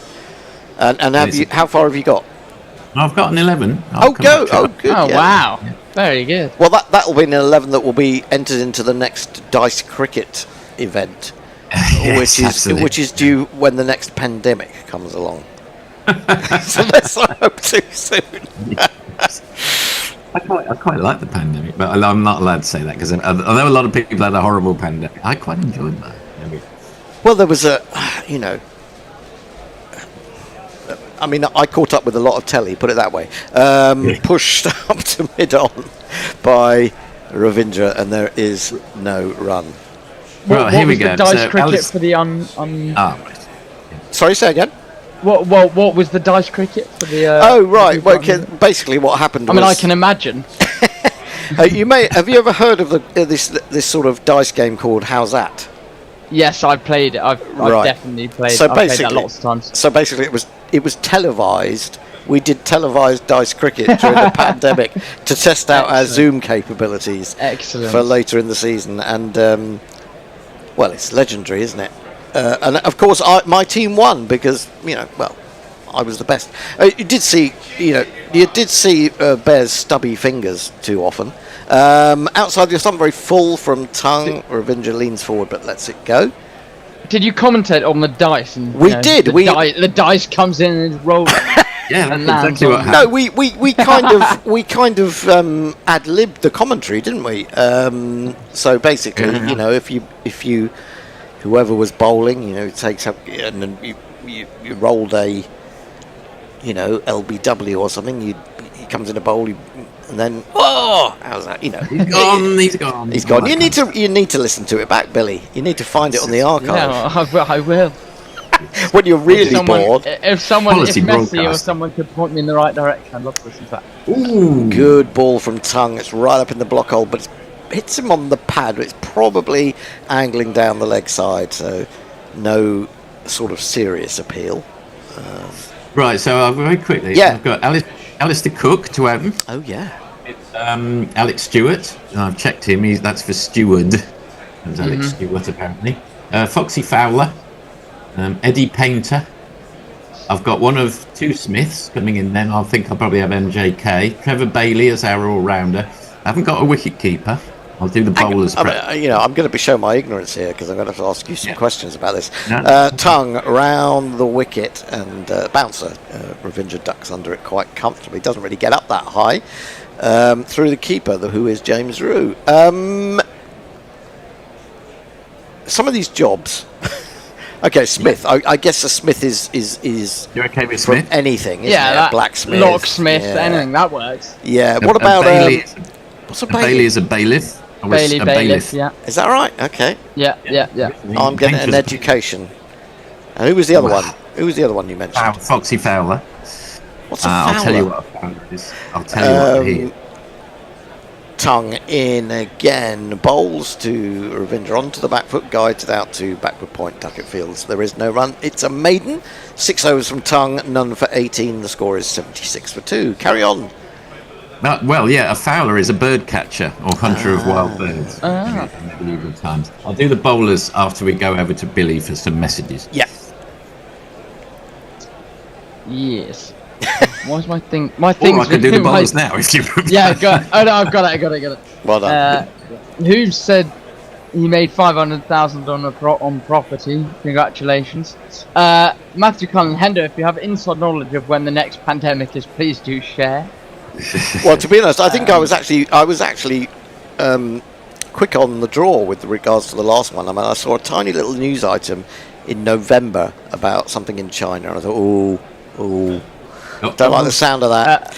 I'll come back to that. Defended by Nichols up towards mid-off. Intercepted by the extra cover running in. Carry on. And lastly, sorry, Ben McCormick says 41 for you, Bob Taylor. If you had Bob Taylor. That's an excellent one because I was missing a wicket keeper. Well done. There you go. Love it. Right, he's got it. I've got a complete team there. I kind of feel like you need some more modern occupations in your team. Well, you can't have them.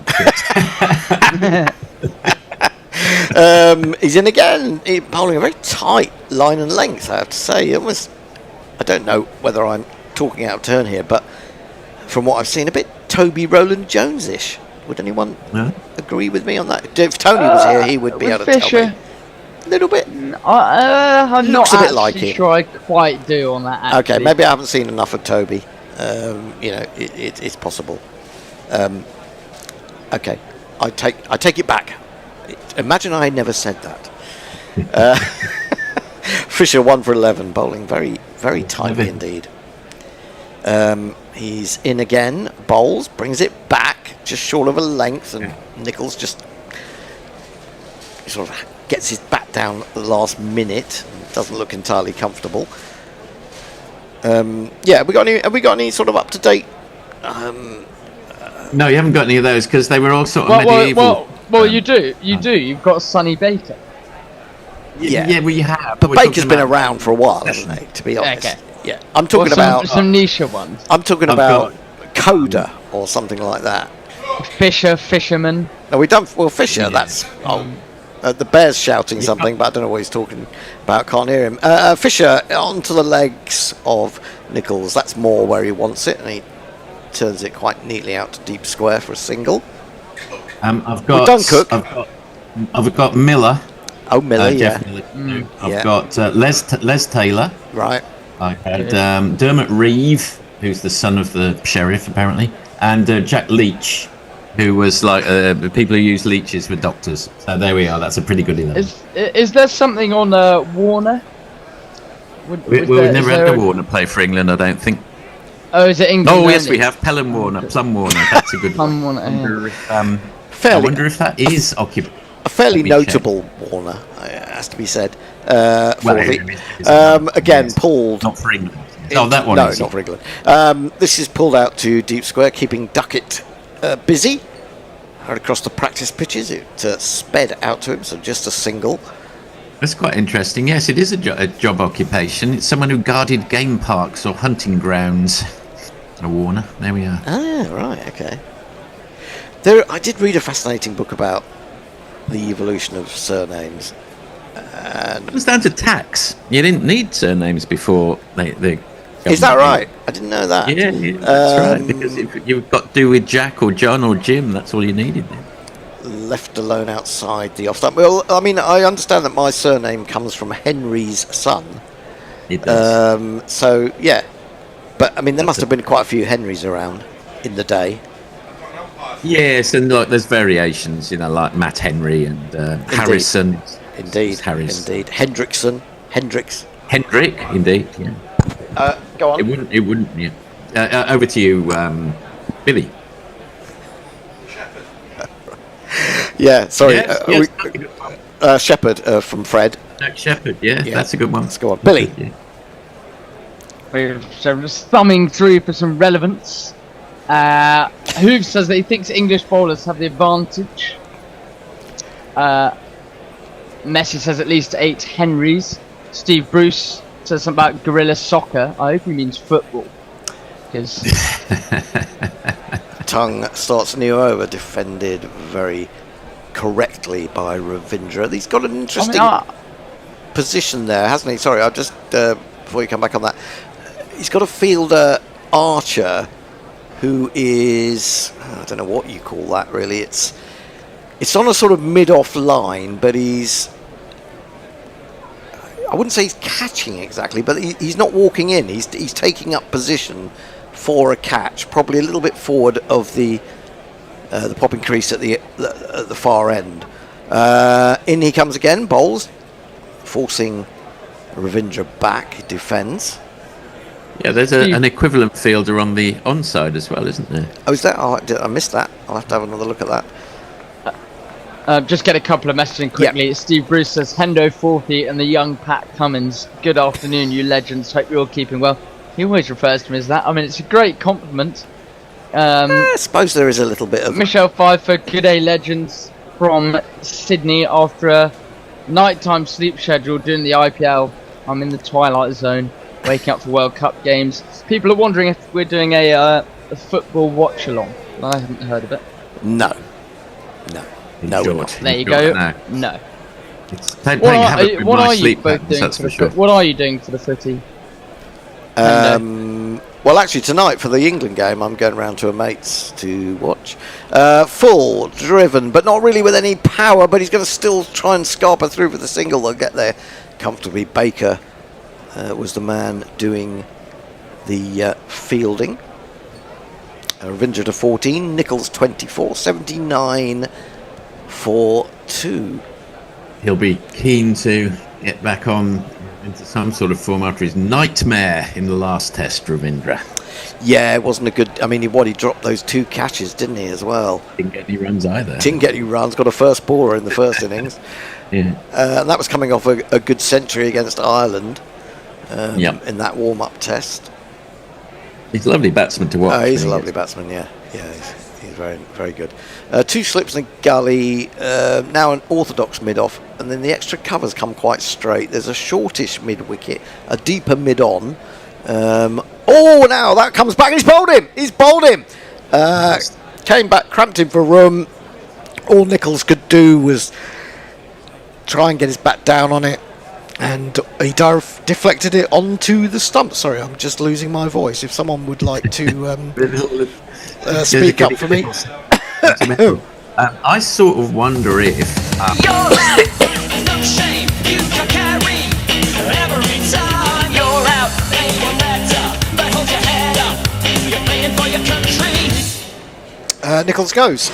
Sorry, carry on, Forthy. No, I was just wondering if, in the absence of Stokes and Robinson and Atkinson, you just think psychologically Tongue might feel he needs to step up a bit more, puts a bit more pep into his stride as one of the 2 leading English bowlers. He's been bowling very well today, I think. Yeah, I mean, it's a good opportunity for them to sort of, take on that mantle, isn't it? Absolutely. Yeah, exactly. And I think, he's stepping up to the mark, really. I mean, Fisher's bowled... I mean, Fisher's of moderate pace, and he was swinging the ball from around the wicket, but it was a big arc of a swing, early doors, Since he's switched to over the wicket, particularly, he just seems to be keeping a really tight line and length. I don't know what you think, Billy. Yeah, I mean, just on Tong, the more, I think I said earlier, the more I watch him, the more he grows on me. Really, I remember he had an over, was it against India, where he came back on the side, and he was so erratic. Yes. But then bowled 2 absolute corkers, Yeah. and you were slightly wondering whether that was what we were going to get from him. He was going to be erratic, but he would bowl the odd good delivery. But he's really tightened it up. He has. And I mean, I think he's actually one of the first names on the team sheet at the moment, Josh Tong. If you disregard, if you said that everyone was available. Yeah, because and I think the other thing about him is he seems to dismiss the tail, which is such a vital quality to have, especially as that's something that, as you guys will know more than me, England have struggled with down the years. And also, I think because he will take wickets, he will produce wicket-taking balls. We've got a first right-handed batsman in the New Zealand lineup. It's going to be Daryl Mitchell at the crease. Tong is going to come over the wicket. Got a short leg and a leg gully, and this is fired down the leg side. Roo had to make ground, put in the dive. It was way above his head as well. He couldn't hang on to it. They're going to get through for a bye. This is the new batsman. Son of an old black Fernie on Peep Show wrote that book. Oh, Daryl, not David Mitchell. Now, I think there's some controversy about whether that was a no ball from Tong. Well, I think a little bit of his heel is behind the line there. It's worth looking at, but I think it looks okay. It's a very, very tight one, that's all I will say. Yeah, it's tight, but it looks as if there's a smidgen behind the line, to my slightly biased eye. I spy with my biased eye. Onto the front foot comes Ravindra, defends... good length ball, probing around the top of off stump. And there is no run. That's the end of the over. Successful one for Tong. 1 for 19 from 7. Ravindra 14. Mitchell yet to score 80 for 3. Billy. People are saying they'd love to see what the bear is like in England games. Steve Bruce is wondering that, saying that bear would be epic. Yeah, Bear, what you like during the football? Oh, well, you know. Oh, this is good. This is good, Forty. Titmus 312. England under-19 cricketer with occupational surname Caleb Faulkner. Oh, lovely stuff. Love a Faulkner. That's great. Yeah. Titmus, I think that's Titmus who's sitting over in the corner of the green room right now. Not Fred, I'm guessing. Oh, is it? Oh, there we go. Well done. Other stuff, Jeff Miller. Done him. Yeah, Jeff Miller. Yeah. Mark Butcher. Oh, Butcher, yeah. Butcher's a good one. Yeah. He'd be pushing. Robin Foxy Smith. Power We've had a super chat. Yay! I'll do it in a minute. stuff. Fisher starting a new over, bowling to Mitchell. 2 slips and a gully and a leg slip, right around off stump. I'm more than impressed by this line and length from Fisher. It's very consistent, and ball's not doing a huge amount, and he's testing the New Zealand batsman's defence, which is good.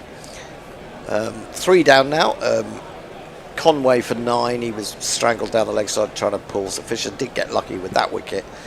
Latham for 27. Nichols for 24. In comes Fisher again. Bowls. Now he did get that one to move a little bit, and it was a poor shot from Mitchell. He just hung his bat out trying to poke at it. It wouldn't have done much had he made contact. A bit of a nervous shot, really. Did my eyes deceive me, or did that look a little speedier? Sorry, over to you, Billy. You're both talking at the same time. Yeah, sorry. sorry. Super chat. I was saying. Yeah. That's not fair. Locky 6, $2 because you're worth it, and I'm pissed. So thank you very much. Nice. Super chat cash, super chat cash, super chat cash. We do encourage anything that forces you to part with your cash. Pushed into the offside by Mitchell. He's going to get his first run. Well spotted, the gap there. It's on a bit of a knife edge. I mean, it doesn't feel quite like that because it's been quite sedate in some respects, the cricket. But another wicket or two here, and then suddenly New Zealand are in deep doo-doo, I would say. Yeah, they are. Yeah, I'm really loving 81 for 3 off nearly 30 overs. Yeah. I'm going to get England against New Zealand in a Test match, all well with the world. I'm liking it. Do you know, I think it's time as Fisher comes in again, bowls full driven, but straight to Archer at mid-off. I think it's time. This New Zealand team has been strong enough now for a number of years that we have a 5-test series against New Zealand. Yeah, why not?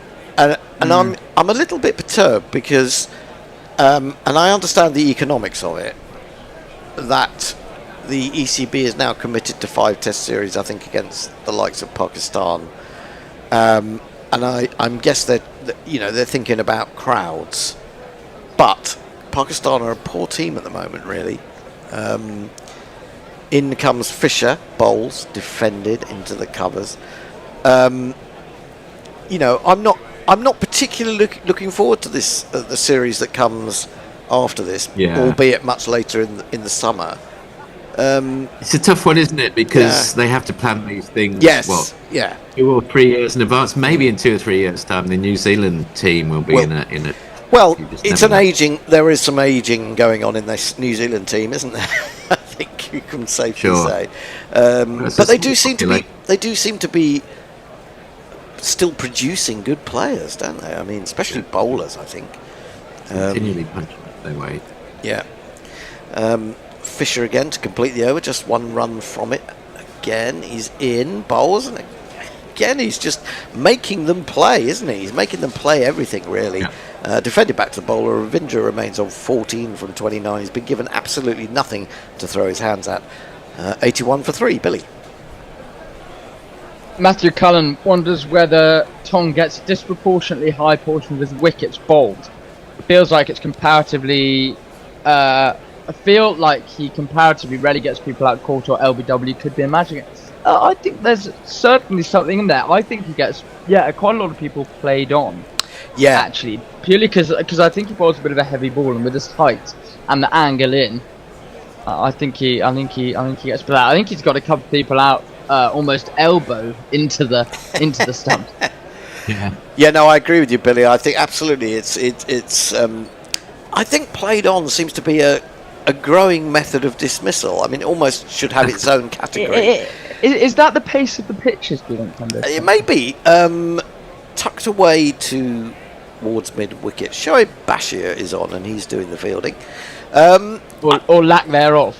Yeah, I think it is. But I also think it's to do with the way batsmen angle the bat a little bit more these days, or it comes down from a particular point. Maybe they're playing at more balls these days in the attempt to score more quickly. I think there may be something in that, and that maybe they play at balls that they wouldn't have played at in the past. But I think, certainly I felt it at club level many years ago that actually you would play on a lot because of lack of bounce and pace on the pitch. Obviously it's different for pros because they're generally playing on quicker pitches in general, but when they get to a relatively slow one, it'll play with their rhythm a little bit. Short, and wow, that was a curious one because Ravindra lined it up, thought about the hook shot, and then realised it was going to be on him far too quickly. And then the ball swung. Roo had to go flying through the air almost down the leg side to take that. It was a very good take indeed, actually. Roo looks about 40, doesn't he? I know he's only about 22, 23. If you told me he was 14, I wouldn't be surprised. If you told me he was 40, I wouldn't be surprised. He's got a clean face. He's got both things going, hasn't he? Yeah, I know what you're saying, yeah. I don't think it helps the cap that he's wearing a cap, which is good. Down the leg side, just flicked the pad on its way through, and that will go fine enough to bring New Zealand 4 runs, but nothing to the total of Ravindra. All extras. Yeah, the thing about play, you think, he was unlucky, or I've been unlucky, but not really, because you got your bat in the wrong position. It's a bit like being strangled down the leg side. It is a legitimate form of dismissal, whatever the batsman might think about luck. I think one of the things that I think one of the worst dismissals you can get played on is when you played it really late, which is good technique, and then the ball spins back. That really is unfortunate. Tongue in again, full, pushed up to mid-off Bashir Fields again. This is really disciplined cricket from England. It is good. Do you think, to a degree, New Zealand are letting them maybe a little too... Maybe, I'm not saying it's time for a counter-offensive, and I suppose at 86 for 3 they do need to regroup, but it's good test cricket. Yeah, and we know that Daryl Mitchell's got a fantastic record against England. If he can stick around for a while, he can do damage. And Ravindra is an elegant player to watch, but they're just giving him nothing at the moment. Short ball again, and he goes down on one knee to get out of the way of that one, and it goes through to Roo once more.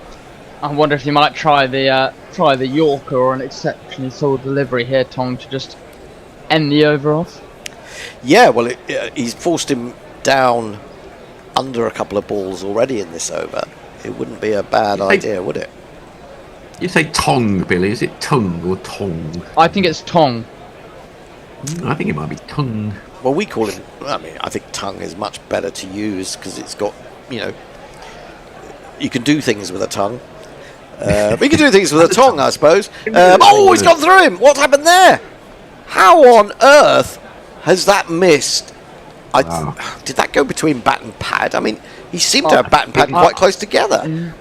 Well, they can't have flicked the pad on the way through because otherwise they would have reviewed it, I think. We'll find out.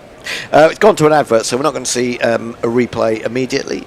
Billy has got some more messages. Well, it's end of. I think we're having a change. Oh, are we? Okay. Right. Well, who's coming in? And I need to go out. So are you done for the day, Billy? I am done for the day, unfortunately. Have you got a picnic to go to? Skipping through the fields, or? Well, no, that was just the way the rotor fell. Okay. Thanks, Billy. Always great to have you on. The bear is coming into the missionary position. I'll just do the last couple of balls. Who's actually ball by balling? Is it the bear? It's the bear. Fisher is continuing 10 overs, 1 for 14. The bear has brought himself a beer. He's gonna. Well, it's a hot day, Hendo. You gotta have some lubrication, eh? Indeed. Right. I'm off, am I? No. Oh, I'm still here, am I? Yeah. Okay. You're off next stint. Next couple, I would imagine. I'd have thought so. I had a moan at fucking Tony about rotors. No. You're not the only person. Not Freddie's not impressed. Yeah. Well, he loves telling me that he lives in fucking Claygate, and yeah, fair enough. But I'm here more than anyone else. But he has a fucking magic habit, as Daryl Mitchell just faces that out. To arrange it so he can leave early. So he can imagine, so he leaves early. That's that played out to mid-wicket for no run. But he has an amazing habit of sticking me on for 3 or 4 sessions at the end of the day. And I had to say to him that, Tone, it's really fucking hard work doing 4 sessions at the end of the day, and you just can't do it every day because you want to leave early. I don't mind doing 2 in a row, and I basically don't think anyone should do more than 2 in a row at any time. It's it's exhausting. We have to talk to our public for fucking an hour on end. He made me do 4 in a row in the last test. I know, same here. Because I had to leave at 5:30. There was a 20-minute break in the middle. Do our listeners really want to hear us moaning about this? Yes. No, I mean, of course they do. This is a privileged job. Let's be fair. Fisher in, and Daryl Mitchell's looking very tetchy at the crease. He is, yeah. He does look like this fairly often, to be fair. Defended out into the covers and no run. Has a great record against England, of course. Although, everyone got out for fuck all in the last test. I'm thinking. Okay, it was a different pitch completely, but I'm wondering, with him bowling such a tight line and length, and the fact that they got Mitchell in the last test by Jamie Smith coming up to the stumps so that he couldn't bat outside his crease. And I wonder whether that's worth a try now. Well, they only did it to Ollie Robinson, to be fair. He was the slowest of the lot. Yeah, but Fisher's not. No, he's not that quick. A lot quicker than 82, perhaps. Yeah. Well, and it is James Rue. I don't know if he's comfortable with that. That's the other thing, I suppose. Well, yeah, true. Fisher is in. That's too much. Oh, there's a leg slit though, and it's dropped, I fear. by Jordan Cox. Would have been a great catch. Would have been a great catch. They're always hard at leg slip. They come very quick. Well, you just don't see the ball, do you, until very late. He got down to it, though. He had to dive a long way, I think. Let's have another look. He is quite fine. He had to stretch all the way to his limb. Yeah, it's doable. Yeah, I think he's reacted late. I think Stokesy might have caught that, funnily enough. But it's very low to the ground, isn't it? Yeah. If it doesn't stick, you've got no... If he has his cap off and Ginger Power is in full evidence, he catches that. Well. A little bit unlucky. Yeah, it is unlucky. It's a tricky one. Ravindra facing up, and that one's across. Fisher is over the wicket to the lefty this time, and that is no run. I mean, I'm sitting here and I want entertainment. I want to be entertained, but I don't want too many wickets to fall because I want a proper fourth day to go to. What you've got to do, I think, is to admire the discipline that is coming from one end from Fisher. Totally, yeah. I mean, that's providing, frustration and chances at the other end, potentially. Well, they've not allowed, since lunch, they've not allowed Ravindra to free his hands once. No, that's the point I was about to make. Yeah. And 14 off 35, and he came in and hit 2 boundaries straight off. Well, and there you go. Having just bowled one on his pads, which he clipped sweetly out to deep mid-wicket. But there is a man out in the deep, so there'll only ever be one unless you can miss the fielder with a big hit. Well, not necessarily a big hit, but a sweetly timed hit. End of the over, 32 done, and they are 88 for 3. Some more jobs, extra fluffo. I'm not sure if we had this one. Glenn Turner. Oh, yeah, of course, Turner. Also, Eric J. Brink gives us Mason Crane. Mason Crane, yeah. Two jobs there, in fact. Well, yeah. Mason Crane driver would be and better. Also, quite a way back, Bodkin Trenchfoot says, Panasar means leader. Is being a leader a job? I'm not sure. Not in Monty's case. No, he's more of a follower. Yes. He's also a nut job. No, he's easily led astray, I would have said. Didn't he upset recently? Oh, didn't he upset Steve Smith again or something? Oh, we've been admonished by messages as well. Oh, have we? For not letting him in or something? No. He's not there. That's a nice shot. Ravindra drives that from tongue. It's a little bit full, a little bit of width, but not a great deal, but he drives it sweetly 3 point. Out to the cover boundary. It's 4 runs. Yeah, that was absolutely glorious. That's Ravindra at his best. Great guns, I hit the ball. Not really. 4 runs, I hit the ball and it went for 4 runs. I think you've been a bit unfair on tongue there. Yeah, I don't think that's actually. Yeah, there was it's a bit of the width, yeah. But in terms of it's on the full. It's a lovely shot. Yeah, it's not massively full, I suppose. He's kind of hit it on the up, but he's just angled the bat and missed the fielder at point. Yeah, very deliberate, wasn't it? Yeah.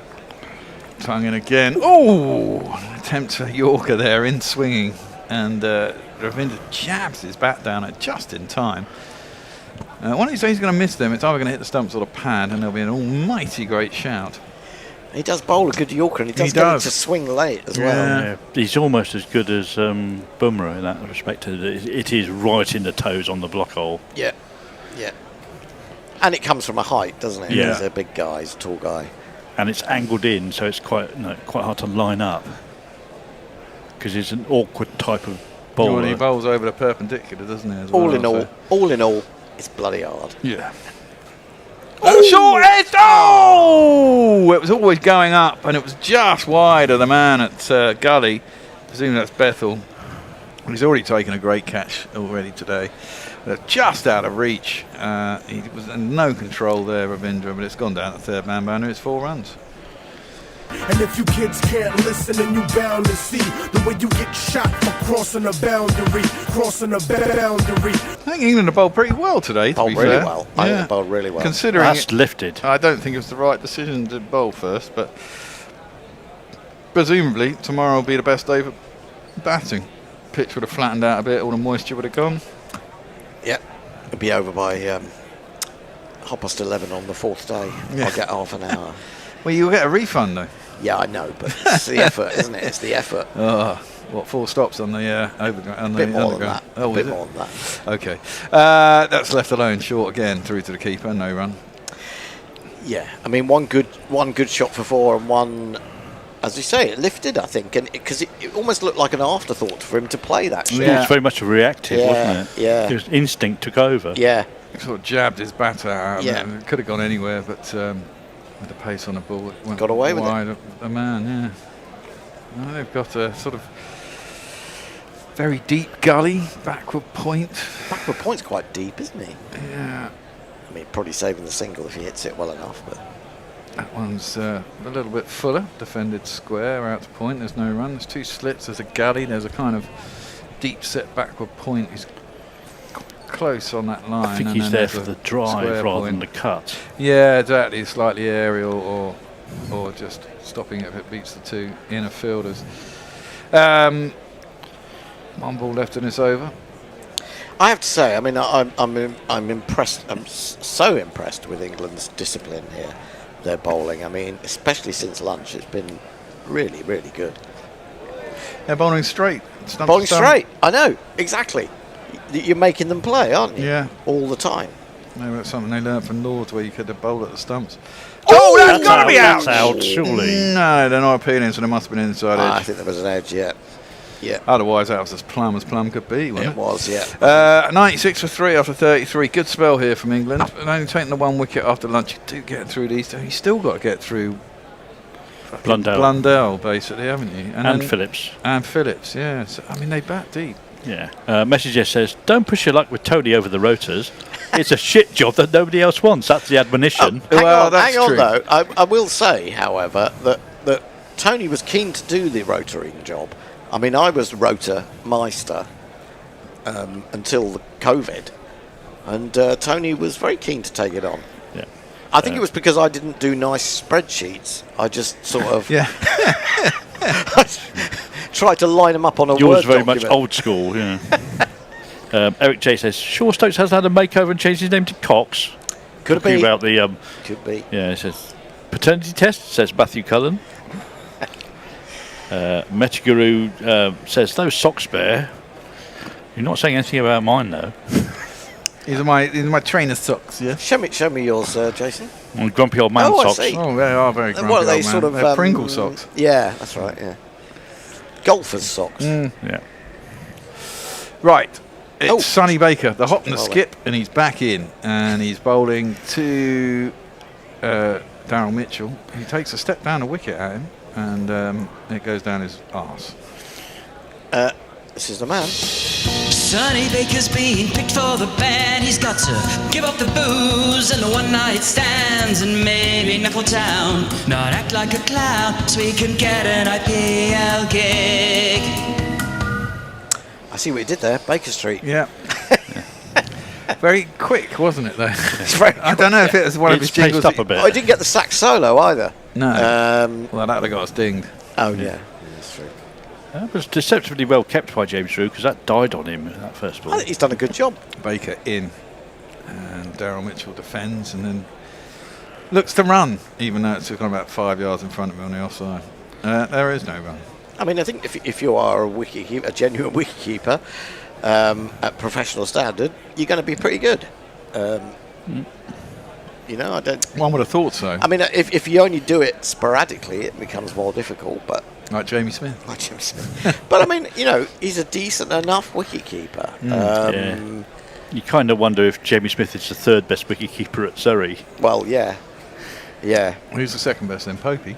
Possibly. I don't know.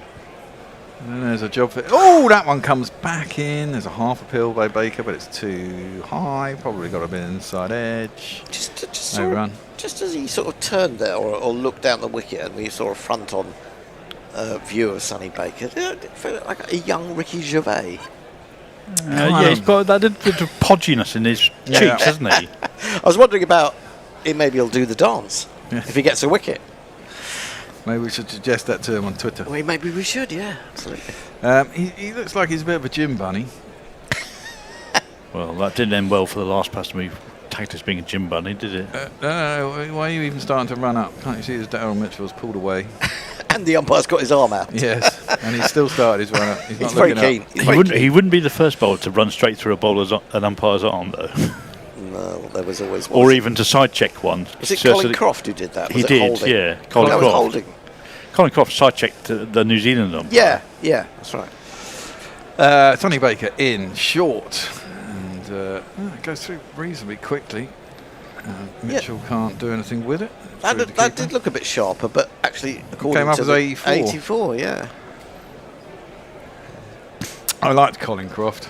I had a lot of chats with him at the 2019 World Cup. He's huge, isn't he? He's massive. He's man. absolutely massive. I mean, you could in those days when I met him, he could have sort of folded about 20 of me into him. I tell you, who did surprise me being taller than I thought in the flesh? Ed Giddins, when I met him at this charity dinner. Oh well, we've had Giddins was on the test match sofa. Don't talk to it. Don't talk about it. Fred and Ed. I saw Fred's motion there. Yes. Fred and Ed were not. It was a hand going up and down with a hole for an OK. Yes. What was that? It was poker based, wasn't it, Fred? No. It wasn't a poker thing, no. Oh, 2 leg slips. So that means no one else behind on the leg side. Interesting. Which also means there's going to be a lot of short shit into the chest, one assumes. And then he bowls a very full one. And he gets an inside edge. Goes out to square leg. Just a double bluff. It was. Well, there is no such thing as double bluff. It is only a bluff. That's a single. How many times has that been pointed out by Put your pedant hat on. For some pedant on this programme. Bear, you are the least pedantic man, aren't you? What? I am. Yeah. I don't know that there will be a lot of short stuff up into the chest because checking half the team out. It's a free hit, really, if he doesn't get it right. That's true. Well, yeah, but it's got to be sort of above knee high and below. You've got to get it just right. So they're trying to glance it. It's got to be the Neil Wagner length. Yeah, I mean, he's a skiddy bowler. I wouldn't have thought he was able to get it up that high that often on a pitch that's unless it had a huge amount of bounce. Well, he's bowling to Ravindra now, 97 for 3, and he's pulled that, got in position very early. Duckett is out there in the deep though. There'll only be the 1 run. I think he was almost too early on that, wasn't he? Felt like it well in front of square. Yeah. End of the over. End of the over indeed. Over to you, Jace. Lots of talk about Glenn Turner and best New Zealand batsman. Glenn Turner came back a couple of years after retiring, was still our best bat, says Lockie Six. Scored truckloads in county, came back to play ODIs. He was Virat before there was a Virat, says Extra Fluffo. He was the kind of guy. He was the guy who would get you 1,000 runs before the end of May, wasn't he? And then he, there's a couple other people named: Martin Donnelly of roughly the same era, and Bert Sutcliffe. Was that new building that's going up there? Yeah, it's the. And obviously flats. Sir Richard, says Lockie Six, who wasn't. He was a competent batsman. He was a bit more of a slapper. He was a bit. He could hit it hard. He really could. No, of the Fab Four all-rounders, he was the one with the least amount of aggregate runs, I think. Right. Ravindra is facing up to Tung. He steps out to that one to crash it through the offside, but manages to toe end it into the ground, and it just dribbles out to cover, and there is no run. One of my favourite all-time New Zealand batsmen is Jeff Howarth. I just loved watching him. Him and Alan Butcher on an afternoon at the Oval in the sun on the pot. I loved watching those two. He was a very elegant batsman. Was Howard. He was before my time. Well, maybe not, but I don't remember. 70s and 80s, wasn't it? Yeah, he went on to captain them for a while. Tung. Full. That's a beautiful drive. Yeah. That's a lovely drive. Just a little bit too full, and he just steps out to it, drives it back past the bowler, up to long off for a ball.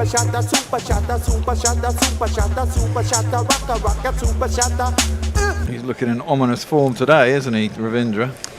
Well, he's a bit in and out, isn't he? When he's got the opportunity, he's played some lovely shots, but England have bowled pretty well to him, I think. But I suppose the last couple of overs, he's loosened up against Tung once or twice, hasn't he? Yeah. I mean, that you would hope that a good batsman could do that to that sort of delivery, really. All right, there's only 2 slips and a gully to him now. It's a bit shorter of length. He pushes it. He offers a kind of wide-ish off Hayden. Yeah, exactly. Yeah, he wanted to drive that one as well, didn't he? But it was just a little bit, back of that full length, yeah. And it could be a risky shot, that, because we're talking about the amount of, or the number of played-ons we get these days. And with that angle, if he doesn't get it quite right, Ravindra could have a problem. How many overs has Tongue bowled in this spell? It seems like quite a long spell. It does. Well, he's been operating since lunch, hasn't he? Yeah. Pulled! It's gone up. Has it gone anywhere? Safe. Has it gone for 6 or 4? That's a good question. Top edge, wasn't it? It's 4. only 4 in the end. 2 + 2 is no number. Could have gone anywhere, that one. Could have. He wasn't in control, was he? Not at all. And I'd like to see that again to see how high it went. And I thought it'd gone straight up and it was going to get caught. Can't really see, can you? From the distance, that particular angle, which is coming from sort of extra cover. It's definitely the kind of ball that goes for 6 in a one-dayer, isn't it? Yeah. Yeah. Good luck trying to see that as a catcher in the outfield. Oh, he just bounced about a foot short of the boundary, didn't he? It wasn't nearly a 6. T20 would have been 6, wouldn't it? Tries another short one this time. Ravinder just ducks down inside of it, watches it through to the keeper, and there is no run. There wasn't the bounce on that one, was there at all? No. There've been 1 or 2 that, I mean, it's not. I wouldn't say it was variable bounce, but there's just been 1 or 2 that haven't. Short balls that haven't got up. James Ruth. He's a bit. He looks like a school kid. Well, we were saying he looks like a school kid or 40. Yeah. Yeah, one or the other. He has got chubby cheeks though. He has. It's just the way, and because he's got those shaved and a bit of a sides, grin. It looks like he's bald underneath there, but it obviously isn't. That's played it into the leg side, out to a vacant mid wicket. There's only a mid on. Reasonably wide, but not that wide, and they'll get a single off the last ball of the over. 107 for 3. I think I've got half a run to play with my next under, which is really annoying. I think it's time for a bit of Jofra again. I think Tongue's bowled. What time did we come out again? It was nearly an hour ago. Yeah, so 10 past 2. We've only got 6 minutes of our spell, so we've got about 2 overs left, and there'll be another. So he's bowled at one end for 55 minutes. The best bowler, 7 overs basically. Yeah. Fred finally having got here at about 11:30, 12 o'clock. It's going to make his first appearance after 4 hours. I told him that he was the Shoaib Bashir of the Guerrilla. He's not even been subbed on for someone to take a comfort break. Injury sub, concussion sub. Shot, said extra fluff over for that, presumably for that uncontrolled pull hook shot. Ah, right. Or it could have been the drive. It could have been the drive, but... Sonny Baker is going to bowl his 7th over. He's bowling at Ravindra. He squares him up a little bit, bowling over at him. And there is no run. I mean, he's bowled tidily enough, hasn't he? I just don't think he's of the pace that people were hyping him to be. Yeah, totally not. I am wondering if he's bowling at a pace that means he can bowl for 5 days rather than break himself down on the 2nd and 3rd day. Well, I mean, he's young, isn't he? I mean, you would. I suppose he hasn't played a lot of 5-day games. He's played a few 4-day games, not that many. I suppose stamina could be a consideration. Well, true, but if you want to play, you've got to be able to do it. Oh, no, that's out, surely. It is. He's guided it. I think I got my fucking bet in with half a run to spare. Genius. Sonny Baker gets his first international wicket. It was a little bit short, and actually Ravindra timed it quite nicely. He went to guide it wide of Gully, but he guided it instead straight at Gully. And Ravindra was looking good, and he has to go for 33 or 51, and England get a wicket, 107 for 4. Yeah, it's not a great. It's a bit of a one-day shot, isn't it? Really, it is. To Is a it vacant. Bethel again, good catch, but really, he's going to be kicking himself, Ravindra. I think that wasn't a ball that should have taken a wicket. No. But it has. It has. And it's got me £5. And it's got you £5. You don't care. You don't. I don't care. And this is what the crowd thinks about it. The crowd says. The crowd says. The crowd says you're out. Come on, New Zealand, bat better. You're telling them to stop being shit. Something like that. Something like that. You made me think. Now, where the hell is that jingle? It's in the. Is it selected in play? Yeah, I think so. I'll have to have a look for that. I'll have to have a little look around. What, stop being shit? Yeah. It might be in Wickets 2, Wickets JP, or no. No, not Wickets. Selected in play. That's what I'm looking at. Can't see it. What about selected in play 2? Have a little look. There's a lot of stuff that doesn't get used anymore. I'm not playing that one. Who's just said, oh dear, and then England are on top now. Yeah. Extra Fluffo says, are they turning the gasworks into some new public news? They're turning it into some very shishi designer flats that are facing in completely the wrong direction to watch the cricket from. Well, one quadrant of it will be okay, won't it? Presumably. It's a circle, isn't it? Well, so some of it's got to be facing it. Or they got all the windows facing into the they courtyard. are staggered in layers, so... but they're layered south rather than towards the ground. That's a bit fucking stupid. Yeah, I know. They're effing expensive as well. Well, exactly, but that takes the price down, doesn't it? If I was buying one, I would be a cricket lover and go, oh, I want to see it here. Anyway, the new batsman is Blundell, who gets his first ball up in chin music. Well, not quite chin music, high chest. He guides it nicely enough down towards long leg, gets a single. Baker will be chomping at a bit now, having got his first international wicket. Up next is Tommy Blundell. Tommy Blundell. Up next is Tommy Blundell. Tommy Blundell.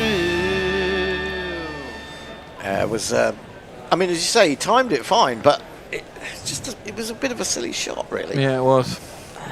Someone who got to hope misses the fielder. Yeah, well, that was it. He was just trying to guide it past the fielder. As you say, I mean, these guys play a lot of one-day cricket, and that was a sort of one-day guide, wasn't it? Yeah. 5 men out on the boundary, no one near the bloody bat. Eh? Yeah. Anyway, Sonny Baker is in to Daryl Mitchell, who plays that out to cover and gets himself a single. I actually think that was a good ball from Baker. I think it just moved a little bit. Yeah. Just nibbled a bit. I mean, you could say well played, and he's got a single from it, Mitchell, but it's a good delivery. 89 miles an hour. Well, then maybe that's the adrenaline. Yeah.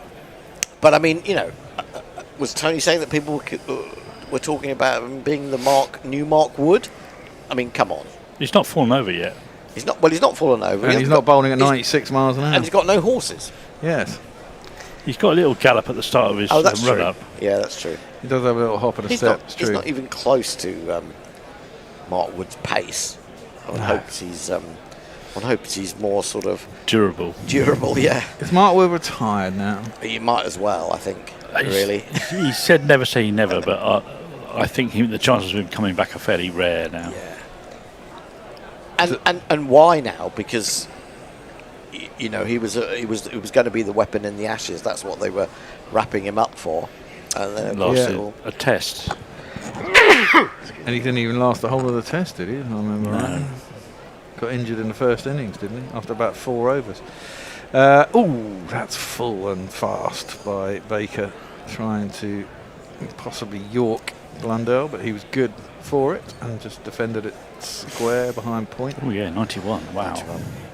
Yeah, and I think that's you get that from the speedometer when you bowl fuller. Yeah. Right. You get a bit of, obviously you get a wicket. Your adrenaline is gonna pick up a little bit, isn't it, as well? So he's bowling with that added impetus. I think England can get another wicket here. They got New Zealand in a bit of trouble, haven't they? Definitely. They batted okay, and certainly there's no trouble like there was at Lord's, but they've managed to lose wickets at fairly regular intervals. Yeah. Sonny Baker in, that's full and defended into the offside again. They take the quick single, which is wise, and that over ends with 3 runs off it and the wicket. We are due a change. I'll do some messages whilst we get Fred is coming on, and we have Messi and we have Forthy. Messi. Tom Tay says, nice one, Sonny. Let's have another one. Cyril Regis, can you remember that? Well, yes, I remember that. Cyril Regis. Nice Matthew Cullen says, Hendo, please continue to criticise our bowlers as they bowl. It seems to be great motivation. I wasn't criticising. I've been very complimentary of the discipline that England have shown. And Farong says, after work wibble. And that's with that. Fred is going to join us and lead us through the next half hour. Thank you. Hello, Jez, for the first time today. Well, yeah, he's summarising on EBD, I believe. Yes, somebody needs Hello. to change the YouTube screen, but apart from that, Forthy and I are with you, Fred. Good afternoon. I believe Forthy is doing the ball by ball, so he can tell us what happened that delivery if he's watching Very the same good. screen as us. I am indeed, yes. Well, yes, we're underway, and Josh Tongue bowling to Blundell. I think he's got a single. Got Mitchell back on strike. New Zealand 111 for 4. On the afternoon of the first day of the second test, England versus New Zealand. England won up in the series. 3 debutants, a rarity. I think our friend Grubby has identified the last time this occasion this happened, which was Milan, Wesley and Roland Jones back about 8 years ago. Would have been in Australia, I think. No, in England. I'm pretty sure it was in England against No, South it's in Africa. England, right? Okay. Yeah. Roland Jones didn't go on that tour of Australia because he I injured stand himself. corrected. That was as the man in orthopaedic shoes says, I stand corrected. And that's defended, but defended to such a degree that there's a hint of a single. Not taken, it goes in the end straight to the man at mid-on, which remains on 5. However, what do you make of the state of play, Frederick? Well, firstly, hello Messi, hello Forthy. Nice to be on. Hello, Fred. Hello. And thank you to Tony for giving me a nice 3-hour build-up to my first stint on air today. And I notice an hour's wind down after the first half an hour. Well, you know what it's like with elite athletes. You have to treat them very carefully. Absolutely. I've got the ice bath sorted. I haven't seen much of Sonny Baker so far in his career, but I can tell one thing about him, and I'll tell you after this ball. Okay, it's Tongue to Mitchell. And, okay. A fairly innocuous defensive shot. Go ahead, Fred. I can reconstruct for you the garden of his house when he was growing up. I think at the start of his run-up, he had a flower pot after about 4 yards. And then he had a tree with a very low branch a couple of yards after that. Because that's the only thing that explains his rather eccentric run-up. Yes, shades of Malinga, Bumrah and Jeff Thompson, all of whom had similar difficulties around their house or... Well, he's doing well to be mentioned in the same sentence to me. Well, yeah, and the point of commonality being unusual run-ups, occasioned by difficult setups within your domestic arrangement. Anyway, that comes off the thigh pad, goes to leg slip, dot ball, Tongue to Mitchell. And apart from that, I'm struggling to recognise more of the England players than I am of the New Zealand players, which shouldn't really be the case, but because we are professional broadcasters in every respect other than the one that counts, which is being paid for what we do. Yes, so Messi, are you back in the God's own West Australia now? I am, and it's 5 degrees. It's 10 o'clock at night. It's bloody freezing. My knee's fucked. Okay. That's a lovely shot there from Mitchell off Tongue. Steers it wide of the man at gully, and it's gone for one of these. It's Nissan She. It's Nissan She. One ball of the over to go. Had a very nice catch up with Messrs. Messi, Messrs. Mogg, and Messrs. Russ Denyon of White Line Wireless. I'm going to have to pedant you here because Messrs means more than one gentleman. I know. So you just needed to say Messrs. Mogg, Messi and Russ. Well, okay. We saw the scary pictures. Well, some of us did. It was very pleasant, I must admit.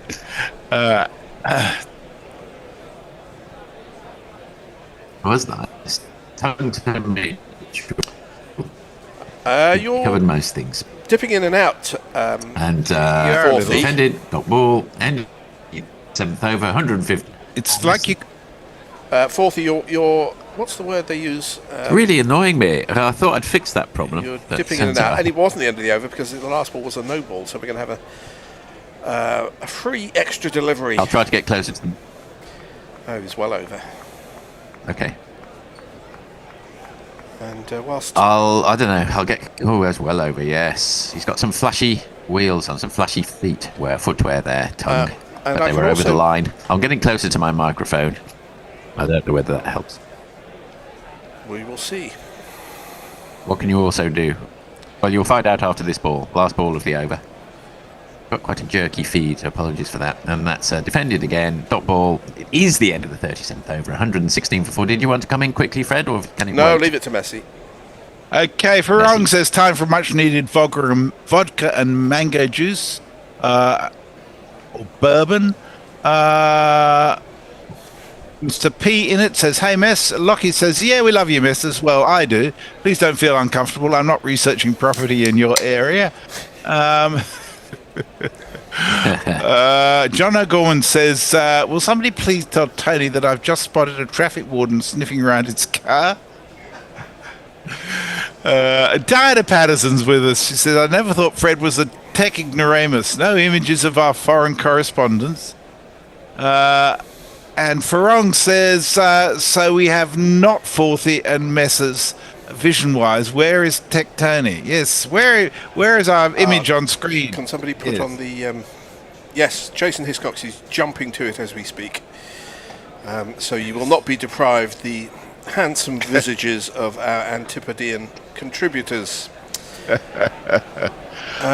We're on a drinks break, by the way, so you're not missing anything. Okay, can I? This may be good to do some on-air production notes. Oh, right. Forthy, are you using our in-house screen to watch what you're describing, or are you using a different method?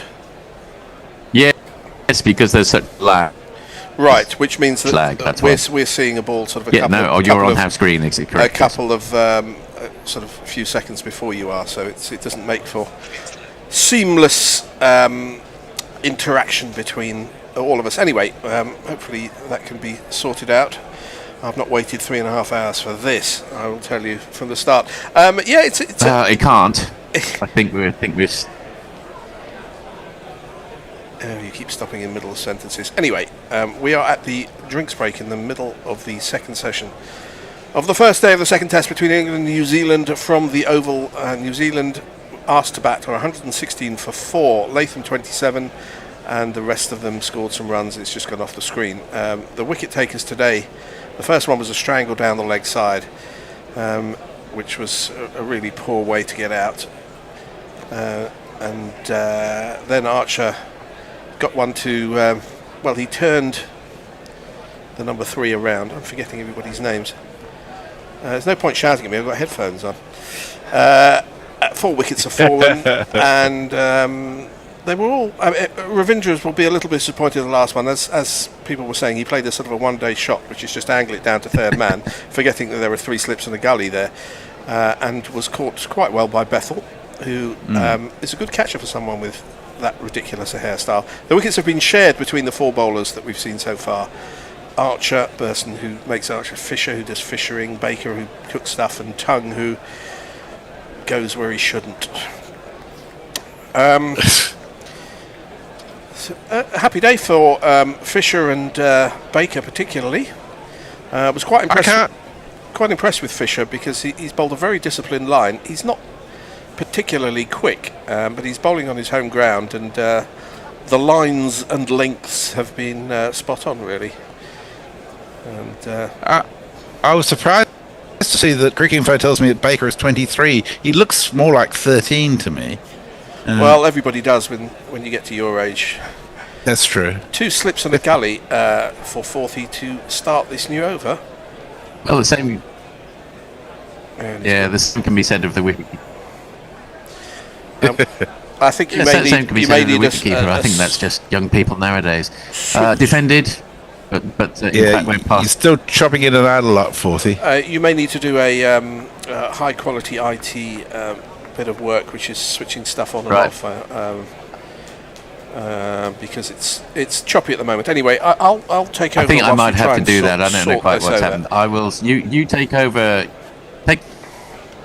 I've waited a long time for this. Baker, so is he, to be fair, at the back of his eccentric run, is up to the wicket now, right arm over the wicket to the right-handed Blundell, who tucks this round the corner, wide of the man at leg slip or leg gully. An easy single to him. 117 for 4. Blundell has 4. Mitchell, his partner, has 9. As Forthy's gone for a well-deserved reboot. Chris Wokes is commentating on this game for Sky TV. Is that something new? Have we heard Chris Wokes commentary I can't before? say I have, but then I don't get a lot of Sky TV commentary here because whenever English Test cricket's on, I'm usually on Guerrilla. So that's true. I wonder if he sounds like Chris Woke, that short-lived experiment who used to contribute to our He was quite fun. Podcasts back in the day.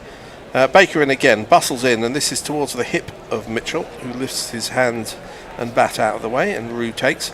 Rue's a slightly odd-looking chap.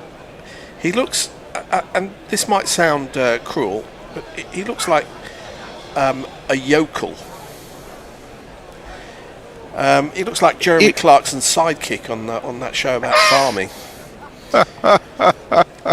That is cruel. That is very cruel. But there's something distinctly country about him, let's put it that way. Let's count how many fingers he's got. As Baker's up and down and 4 faults as he's knocked over. Oh, this one swings back in. It's left by Mitchell. Wow. It started wide. It came back. I mean, it started too wide to possibly trouble the stumps, but Mitchell goes forward and starts tapping the pitch and thinking, well, I'm not sure if I want to leave too many of those which pitch out there. But Baker, having picked up his wicket, is looking, he's looking a much more dangerous bowler. Yes. He's certainly getting a lot more movement than he was before lunch, isn't he? And that was about a stump and a half wide of off stump when it went past the 3 sticks, but it makes the batsman think. He's in again now and bowls, and this onto the back foot goes Mitchell defending into the offside. No run. To give delight to myself, actually, I did hear a little bit of the Sky commentary early this morning, and they were saying that tendency at the Oval is for the second and third sessions to yield more wickets than the first. Which I wouldn't put too much store by what people say on Sky TV. They talk almost as much bollocks as we do. 117 for 4. The run rate's over 3, just over 3. So there's no issues on that score for New Zealand. As the 2 slips, a gully and the leg gully wait for Baker. If he's getting in swing, the leg gully makes sense. Or is that 2 leg gullies? He's short and he's pulled this out behind, dead square on the leg side. There is a deep square leg just in front of square, and it's just a single to Mitchell. He has 10. Or was it Blundell? Either way, it's the end of the over. 118 for 4. No sign of Forthy. So, Messi, tell us what people are saying on the internet. Bodkin Trenchfoot, which is a great name, says lost chat for a bit, but they did say Robert Croft a while ago. Crofter was a small-scale farmer in the Scottish Highlands. Indeed, he was. A crofter, not a croft. Yes. Yes. The croft is a noun rather than. Is it a noun? Yeah. Well, they're both nouns. Yes. But Matthew Callan says, good to hear from Messi, not GC without Messi. Thank you, Matthew. Where are we? Messi never looks any older. I feel older, I can tell you, said Mr. P. All the GC years he's looked the same. Tell me you're not a bot, Jez. I'm very far from a bot. A bot wouldn't have a crook knee like me, I can tell you. There's a few of those going around. Fisher is going to be bowling to Mitchell. He has 2 slips, a gully, and again a leg slip. Well, he's sort of... I would say he's a mirror image of where third slip would be on the offside as Fisher comes in and bowls. It's gentler pace than Baker, but there's the merest hint of outswing, defended easily by Mitchell, who thinks about a single, but there isn't one there. Mitchell has got this aggressive way of finishing his forward defensive, as if he's about to step forward and have an argument with the bowler. He's got a very aggressive stance. It's just the way he ends up after playing forward. What's your feeling about the pace of the pitch, Fred? It does seem to me it's not quite coming on as much as the batsmen would like, so they're a little cautious in terms of where they're attacking shots. It's slower and lower than it was in its heyday. There are also some unusual colours. This is a very dun-coloured pitch. Yeah. As this is a ball which is in front of leg stump, and he's gone up for an appeal. No response from the umpire, but I think that might be worth a review because that swung back in. It may only be clipping leg stump, which may not overturn the decision, but wouldn't lose a review. They're thinking about reviewing, and they do review, as Joe Root, with 3 seconds to spare, makes the T-motion, which is going to send this upstairs. I think it may not be overturned, but I think it was clipping leg stump. Let's see what the technology tells us. I think even better than leg stump. I think the height might be an issue, though. I think it might be just clipping the bales. Well, it's hit him on the knee roll. Oh no, sorry, you're right. He wasn't. It hasn't come back as much as I thought. It's definitely worth an appeal. It was nowhere near the bat, so there's no question of Ultra Edge getting involved. The only issue is going to be the ball tracking, and we wait and see. It's normally the last thing to be presented to us. It's pitched on middle and leg. It's going down the leg side. It's missing. Missing by the tiniest amount. So the review has been lost, but not a horrible review. Because, as I say, even if you don't get the call overturned, you can generally, in those situations, retain the review. It's a reasonable use of a review there, but it hasn't gone England's way. They only have one left, and a wicket is not forthcoming. But again, he comfortably beat the forward defensive prod, and it was a big appeal from Fisher, and I can see why. So how many inches wide would that be of leg stump? Probably about an inch. If It wasn't too high. It would have hit the top of the stumps if it was on line. Mitchell in again. Fisher in again to Mitchell. Again, he's aiming for that same position on the leg stump. And this is turned down to backward square leg. No sign of fourthy. Should we send out a distress call? Maybe they've run out of electricity in the state of Melbourne. Victoria. It may be one of those things where the computer was waiting to crash, and once it crashed, it decided, that's it, I'm not coming back. Or it says, no, we're updating, even though you haven't asked us to. Come back in 2.5 hours, as they do love to do. 119 for 4 now, as Matthew Fisher, who has really pretty good figures. 1 for 17 off his 11.3 overs. And he has asked questions of all the batsmen he's bowled to. And this again is aimed towards leg stump. Turned in front of mid-wicket. They've taken 1, they come back 4, 2, and just a little bit. They needed to put on a little bit of pace towards the end, did Mitchell, going to the non-striker's end. But 2 more runs. Speak of the devil, any returns? Yes. Well, let's find out whether that's any better. Certainly my screen seems a lot more fluid. There's good news and there's bad news, Forthy. We can see you and we can hear you. And the bad news is we can see you and we can hear you. That's a lovely bit of work there. You can almost be on the stand-up circuit with stuff like that. Very good stuff. They're not very funny, are they? Again towards leg stump, and this is flicked down to long leg. The man comes from deep backward square to field. Oh, sorry, it's you, Forthy, isn't it? Well, you've got to wring the microphone back out of his hand now. No, I've waited 3.5 hours for this. I'm not letting this go in a hurry. Okay, Forthy, take over. You see this over out, that's fine. Let's see what I can conjure up from the last ball of Fisher's 12th over. He has 1 for 20 and has bowled well, I think it's fair to say. He's asked questions in the modern parlance. He's in now and bowls, and this is on off stump, just defended into the offside by Mitchell. The end of the over, 39 overs, gone 122 for 4. The next voice you'll hear will be Messi Jez, and after that, taking you through to the end of this commentary session, it'll be Ian 44th. Who's won says we need another 100 runs from this partnership to make it 4 for 200. A top order wicket is worth 50 runs. Bodkin Frenchfoot says Worksmayer being an occupational surname linked to the feudal system in medieval Germany and England, where it could denote someone responsible for collecting weekly dues from tenants or vassals. Sorry, vessels. That's outstanding work. Derived from the Middle High German word "Huch," meaning week. Is that Lear by any chance? No, Bodkin Trenchfoot, maybe Lear, I don't know. Locky 6 says Messrs is timeless. It's called class. We're back on, and that's directed down the leg side by Sonny Baker, starting his 9th over, and he's gone for an extremely economical 1 for 19, so he'll be very happy with his debut. I think there's been some question marks, some eyebrows raised about his speed, but we have seen the speed going to get up to 90, so there is that. Do you think he's the next Mark Wood, Fred? No, I don't think he's the next Mark Wood. He's managed to stay on the field for the whole of this day so far. More lovely stuff there. Very good. You set them up, and I will deposit them in the waste paper bin of obviousness. That's a rather unpleasant full toss, just as we were praising him, which has been directed down to deep square leg, and they'll come back Bash? for 2. Is that Bash down there at long leg? Yes, it is. Who's off the pitch? And is it Jofra Archer? It usually is. Maybe he's gone for a holiday in Barbados. He is. He's bowled more than 4 overs, which is more than a day's work that he's used to in recent years. He's got a very tight chest, Sonny Baker. I think he's chosen a sort of England shirt 2 sizes too small for him to show it off. And why not? He's 23 years old. A hop, a skip, a jump, and in he comes. He's full of beans.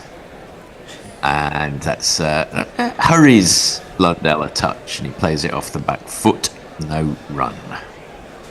A lot of frantic chewing from Blundell. It's amazing what television cameras can do nowadays. They're trying to suggest that the Oval is a good-looking cricket ground, which is bizarre if you know it. Let's be honest. I'm probably getting looks of daggers from Jason Hiscox, but it's not really very. I don't like that OCS stand at all. It's the working man's ground, always has been, hasn't it? Unlike Lord's. Oh dear, he's losing his direction here. A touch, Sonny Baker. That one goes down the leg side as well. Maybe tiring a touch. Maybe time for a change. Although it was 84 miles an hour, not bad. I mean, 84 is. No, it's standard. Is it bang average for seam bowlers? You would say. Yeah. It's nothing to write home about. Although he will be writing home to his mum, saying, "I've got an England cap, mum." It's nothing to WhatsApp message home about. Dear Ma Baker. Ah dear. For those who were around in the 70s, that might mean something. Good song. And again he's lost direction and it's gone down leg side. Time for a spell, as we say in Australia, which threw me when I first came. I thought that meant you're on, but it actually means you're off. Ma Baker was a good song. Yeah, it was decent. Yeah, it won't turn up in any Fourth East podcasts because No, it will not. Because it's a good song. No, because let's be honest. Hey, is there anybody you're not going to insult It's today, not Fred? cool. It's not cool. It's not what the cool kids are listening it's not to. Cool music. It's not cool music, but it's not mainstream either. It's alternative music. That's the only criteria. And through it goes. And that went through in a bit of a click because the keeper is taking it, Jamie Roos taking it above head height, although he was falling back at the time. That's the end of the 40th over. 124 for 4. We've got through the boring middle overs and we're going to have the exciting last 10. No, we're not. It's a test match. Over to Messi. Matthew Callan says, Sky talking almost as much bollocks as GC is why I listen to GC. Full dose bollocks, please. Yeah. And he also says, geographical feature 11 versus occupation 11. Who wins? Well, that depends on an awful lot. Oh, that's a great one. That's a great one. Mount. Yeah. Oh no, he's a footballer. Hill. There must have been cricketers called Hill. Has there been any Crawfords? Imagine there might have been. No Ford. There have been some Ford. Must have been a Ford or two. I think that requires deep research. Yeah, we just asked Jamie AI. Wilson says if Bodkin Trenchfoot says I'm not Lear ? Jamie Wilson says if Fisher can block up an end, there's a role for him in a balanced attack, although he's probably competing with Robinson for it, to be honest. It's Fisher at the top of his mark. He's in, and that's defended by Mitchell. Now, this is interesting. Blundell and Mitchell, they've both got 2 L's in their name. Oh, no. They go between. 3 L's. Blundell's got 3 L's. Yes. Okay, let me rephrase that. They've both got consecutive L's in their name.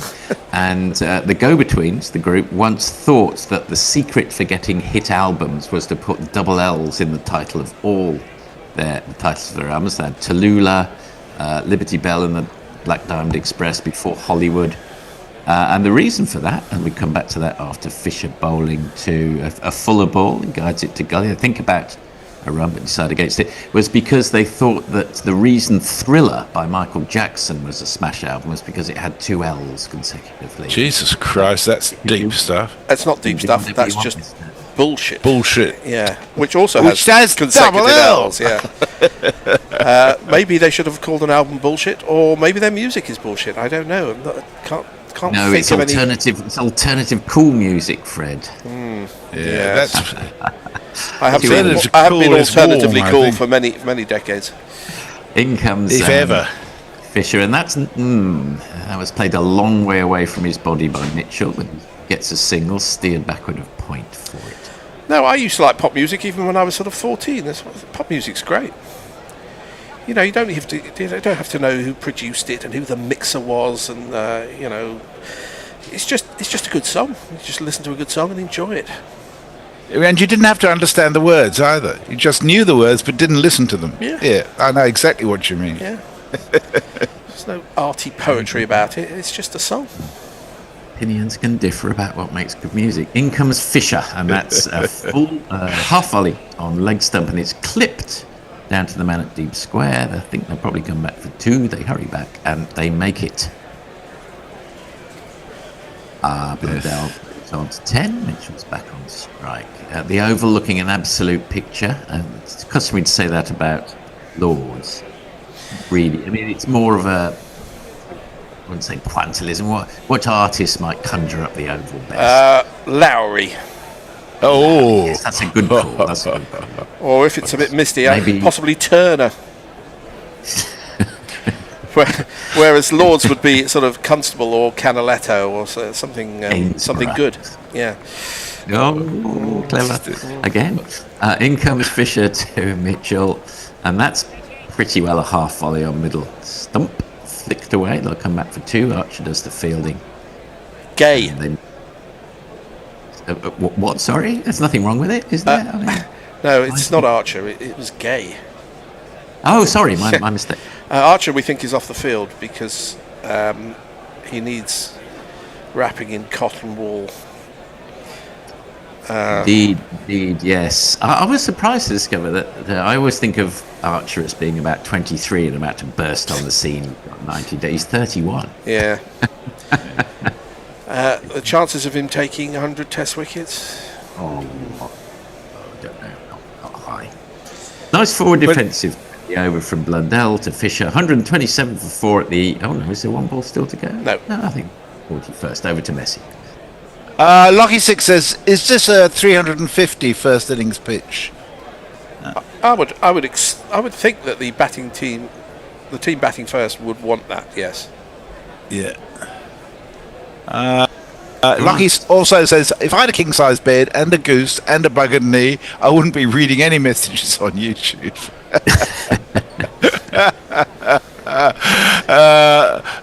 Johnny O'Gorman says, alternative music. Alternative to what? Good music. Yes. Really good stuff. Thank you. We're all being congratulated through gritted teeth by Forthy. That's super. Keep them coming. Fisher to Blundell, and that's steered wide of the man at point, and they'll come back for at least 2. That's a point I've made to Forthy before. Everything is an alternative to something else, so it doesn't actually mean anything. Well, nothing means anything really, does it? Oh, thank you, Jacques Derrida. We're going to have a change after this over. I can see Jason getting ready to take his seat, and the Bear will be coming in, and also David Brooke. I haven't heard of him for a while. Oh, really? That's a nice treat. I draw the line at being called after a French philosopher, Fred. I really do. That is below the belt. Archer's back on the field. There he is. Baker to Mitchell. Summoned by Fred. And that's just clipped to the man on Hayden. No dot ball. Mitchell looking intense. He's 14 off 34. No pyrotechnics yet to speak of from him, but it's in his locker, of course. The scourge of England when he was last over. Scourge or scourge? I think I said scourge. I think you said scourge. Well, where are we going with this? I mean, it's one of those OU words.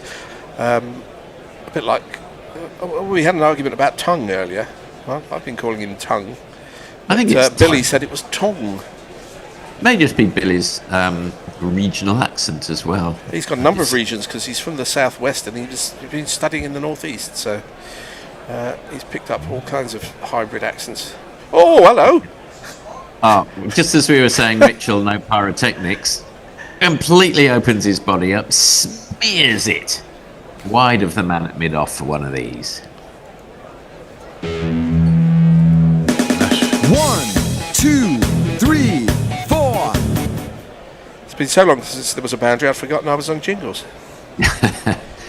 That was an agricultural scythe, I would describe that as. And we've also got a super chat. Oh, God. Give us a minute. Marketing. Where is it? Yeah, here we go. Super chat, yeah. Super chat, yeah. Left well alone as it goes, floats down the leg side, not for the first time in the last few overs. Baker slightly losing his radar. 2 balls of our stint to go. A Lucky Six has very kindly sent us 2 Australian slightly drunk dollars. He said, did the loss of our young phenomenon stuff New Zealand? Who's the young phenomenon to whom you refer? Kane Williamson, perhaps? Oh, maybe. Steve Coogan had an unsuccessful character called Tony Farino, who had a... He did. He was a phenomenon. He was a Portuguese singing star. Yeah. It was, and that's just dabbed down on the leg side. They come through for 1. Yes, Alan Partridge. Steve Coogan really found his alter ego very early on and hit the jackpot. I enjoyed that Tony Farino because it was a wonderful pastiche of sort of mid-1970s variety shows. Yeah, Paul Calf as well, didn't he? And Pauline Calf. Parabadger makes a very good point. He says, look, that's ludicrous. If it were tongue, it wouldn't have UE at the end. It's clearly pronounced tongue. I think that's very reasonable. Well, the UE is connected to the G, not the first O. Baker in again. That's a half side off stump, and it gets a majestic cover drive from Blundell. Lovely stuff to finish our stint. He moves on to 17, and at the end of the 42nd over, it's 140 for 4, and it's all change.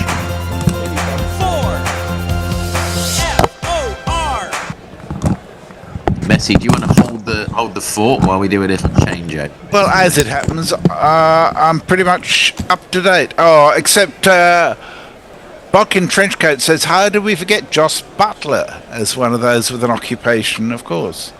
And, of course, Pope. Although there are not that many Popes that you could have, I suppose, in the same team. And we are in the process of changing. We have David Brooke with us. Welcome, David. Hello, Messers, and hello, everyone. How do you follow that? Messers, not Fred and Forthy. With the inimitable Brooke style, you know. Well, okay, I'll catch you later. Oh, thanks, Messers. Yes, it's some ungodly hour in Perth, and you've done a good stint there. But I'll be back. Messers will be back later. And joining me is Jason and the Bear. This one is steered away from Fisher. And it's another boundary for Mitchell. So signs of some acceleration here in the New Zealand innings. A couple of 4s in the last over and another boundary there. So giving the crowd a little bit of something to get their teeth into, because it's been about, between 3, just about leisurely 3 and over all day, and a bit of acceleration now. So Darryl Mitchell on 23, Blundell 17. Fisher 1 for 29. This is a new spell from him, I believe, and here he comes over the wicket, and that's very straight back from Mitchell. We welcome back Jason. How are you, Jason? David. Yeah, that last ball, perhaps the first ball from Fisher I've seen, that actually tailed into the batsman. He's been bowling mostly away swingers to the right-handers, and that one moved in very slightly. also, it's the first one I think I've seen with the keeper, James Rew, standing up. Oh yes, indeed. Well spotted. Not sure what Fisher thinks of that. He's bowling at a reasonable pace. That one is right on the money and 82 miles an hour. It's blocked by Mitchell. Have you seen much of Fisher this summer, Jason, at Surrey? I haven't seen much of him this summer. I saw some of him last summer when in his first season for Surrey. And it's fair to say he started off slowly and got better. He was always reasonably there or thereabout, more controlled than perhaps some of the other bowlers, and giving the captain more control as a result. Playing his second test match. Defensive again, Mitchell. Decent ball from Fisher on the spot. Yeah, his first test was that controversial tour of West Indies when Broad and Anderson were left out. And yes, famously they picked Sam Curran for the first test instead of one of their frontline bowlers. Yeah, opened with Fisher, I think, and West Indies helped themselves and won that match. And ended up winning the series. Jason Holder 200, was it not? It was, yes, indeed it was. Yes, Jason Holder 200 and 100, I think, also from possibly Josh De Silva. I need to check that. That's a single, very quickly taken single by Mitchell. Josh De Silva being recalled into the West Indies test team, I see, after a very good domestic season. And that takes Mitchell to 20. He's having a word with Blundell here, saying, yeah, just picking up on your point there, Jason, he's saying to Blundell that Fisher's beginning to angle it in. Is this reverse swing that we're seeing now? Well, it's 42 overs old, nearly 43 overs old, the ball. I would have thought it would start to go round about now. The pitch at the Oval, no, okay, we've had some rain recently. Blundell pulls out of that right at the last moment. Fisher's not happy about that. Blundell took it, pulled out very late. I wonder whether Rew's come up to the stumps because Mitchell's been coming down the track a bit, just in the very laterally as he starts to open up. No sign of Blundell doing that, though. He's playing from the crease at the moment. I think it's a confirmation that this pitch is pretty true underneath it all. And this one is driven straight. Archer does the fielding at mid-off. That's the end of the over from Fisher. And New Zealand are 145 for 4 after, well, just out of interest, 43 overs have been bowled. Jason, I think you're going to be keeping us in touch with everyone out there on social media.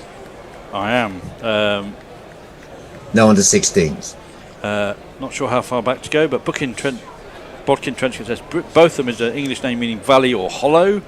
Originally a surname denoting someone who lived in a low-lying area. Ollie Pope is better than Jamie Smith. Talking about wicket keepers, says who's? We've got Harry Brook coming on. Joe Root giving Harry Brook a go. He's seen what he can do at the county level. Jingle him up then, because we don't get to see this very often when he's bowling.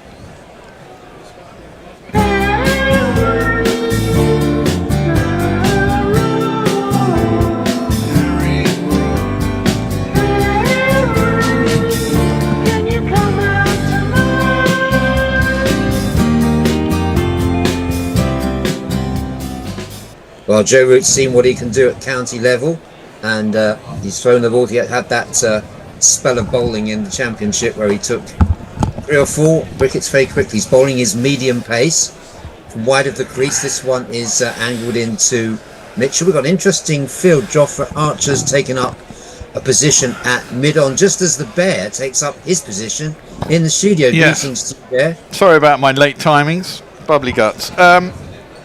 How are you, David? It's been a while. I'm good. Yeah, good. Thanks, Bear. I've seen you accumulating some winnings today so far, Bear. 1-3, lost 2. This one, he's gone for a big one, Mitchell. He's going to clear the inner field. There's no one behind there. That's going to go over for 4. Just beats the diving number 60 odd, who could be anyone really. I'm not quite sure. I can only see him prone along the ground, but Mitchell showing his what he. It was Sonny Baker and Josh Darryl Mitchell showing what he thinks of Harry Brooks' bowling there. First, obviously, when he's pitched up, he's gone for a big one, made a good contact. But I don't think Harry Brook will mind that too much because I'm sure it went exactly where Darryl Mitchell wanted it to. Well, why is Brook bowling? Why has he not turned to Bethel or himself? I think it's the Marnus Labuschagne option. No, people are going to try and die on his, trying to smack him out of the park. Yeah, and he has been picking. He did pick up a few wickets playing for Yorkshire Bear. So yeah, no, I know that, but I'd rather a genuine part-time. I mean, this is buffet bowling. Well, as a member of the Trundlers Union, I take exception you're to that. You're you never know. Well, no, you're entitled to trundle. You're playing in, you're playing in cricket strong of a lower recreational level. cricket. Yeah. Yes, Wiltshire Division 9. That's pretty accurate from Brook there, and Mitchell plays that back to him. Let's see this. It's not set for buffet bowling, this field, because there's short mid-wicket. Well, I'm trying to work out how Brook deserves a leg step and on Hayden. Yeah, this one drifts down the leg side. Presumably Archer is time bound before he can bowl again because he's been off the field. Yeah, well, he wasn't off very long. He was literally he wasn't been on off for a while. He was literally off for about 5 minutes. Yeah, he wasn't off for as long as Not Fred was suggesting. Outside the off stump, Mitchell leaves that, and that is the end of that over. So just that one scoring shot from Harry Brooks over. So the buffet has remained in place on the table. Just Mitchell not helping himself to very much of it. Well, maybe has Archer picked up a little niggle and can't bowl? I don't know. It could be possible. I mean, he's been on and off the pitch 2 or 3 times in this day's play. Redim says, Redim checking in from Thailand. Just escaped a sandstorm. Literally have sand in every orifice. Oh, that's ow, itchy and scratchy and horrible. Nasty. Oh, look. Well, having said all that, look, Joff's back on. So clearly there's not a niggle. Yeah, I don't think he was off for too long. He's only bowled 8 overs today, though, which is the least of the quartet of fast bowlers or team bowlers. 8 overs, 1 for 31. 8 overs, 1 for 30. Got the wicket earlier of Latham, caught very well by Bethel. He bowls this one. Blundell's on tiptoe there, gets on top of it and plays it out nicely. That's 4 runs down, backward a point. That was a good shot. There's not one boy for me, I must have 2 or 3, I need 4. I'm sure I'm not the only one getting flashbacks here to when Blundell and Mitchell dug New Zealand out of trouble virtually every time on their last tour. Yep. Yeah, they seem to love playing on English pitches. Indeed. Well, the ball's now, 45 overs old? This one is Mark Archer moves that one into the pads of Blundell, and there's no run. How's everything in the nerve centre in Lewisham? It's very well. It's quite hot in here today. It's going to get muggy, hot. yeah. It's quite humid, isn't it? The windows are open. The aircon, well, it's not aircon, but they have an air. The foul thing is throwing air in here, but it's hot and humid. Mm. But I like our studio. Yes. Archer. Oh. That one is quick. It hits the pad. Is that an appeal for LBW? No. Is it too high? Yes. Yeah, I think so. But no shot offered by Blundell. That rocked into his pads with the speed of light. Came back very sharply. It did come back sharply as well. I think they might even miss leg stump because it pitched on about off and middle and probably hit him middle and leg. Was it wobble seam? No, it wasn't. It's normal seam. It's too high. Yeah, Miles too high. But it did come back in and hit Blundell on above the pads. So no appeal from Archer. But he's bowling with a decent amount of pace here. This one drifts down the leg, and Blundell gets contact, plays it nicely down to. No, he doesn't make any contact. It's leg buys, in fact. So, but it's 4 nevertheless. Is that a little bit reverse swing? Do you think? Yeah, I believe so, Bear. Yes, Jason and I were just speculating about that, and the ball beginning to reverse, and that's probably why Harry Brooks having a little spell. Certainly, Fisher was getting it to reverse. Yeah, Fisher was starting to move the ball back into the right-handers, which he hadn't done throughout all of the game so far.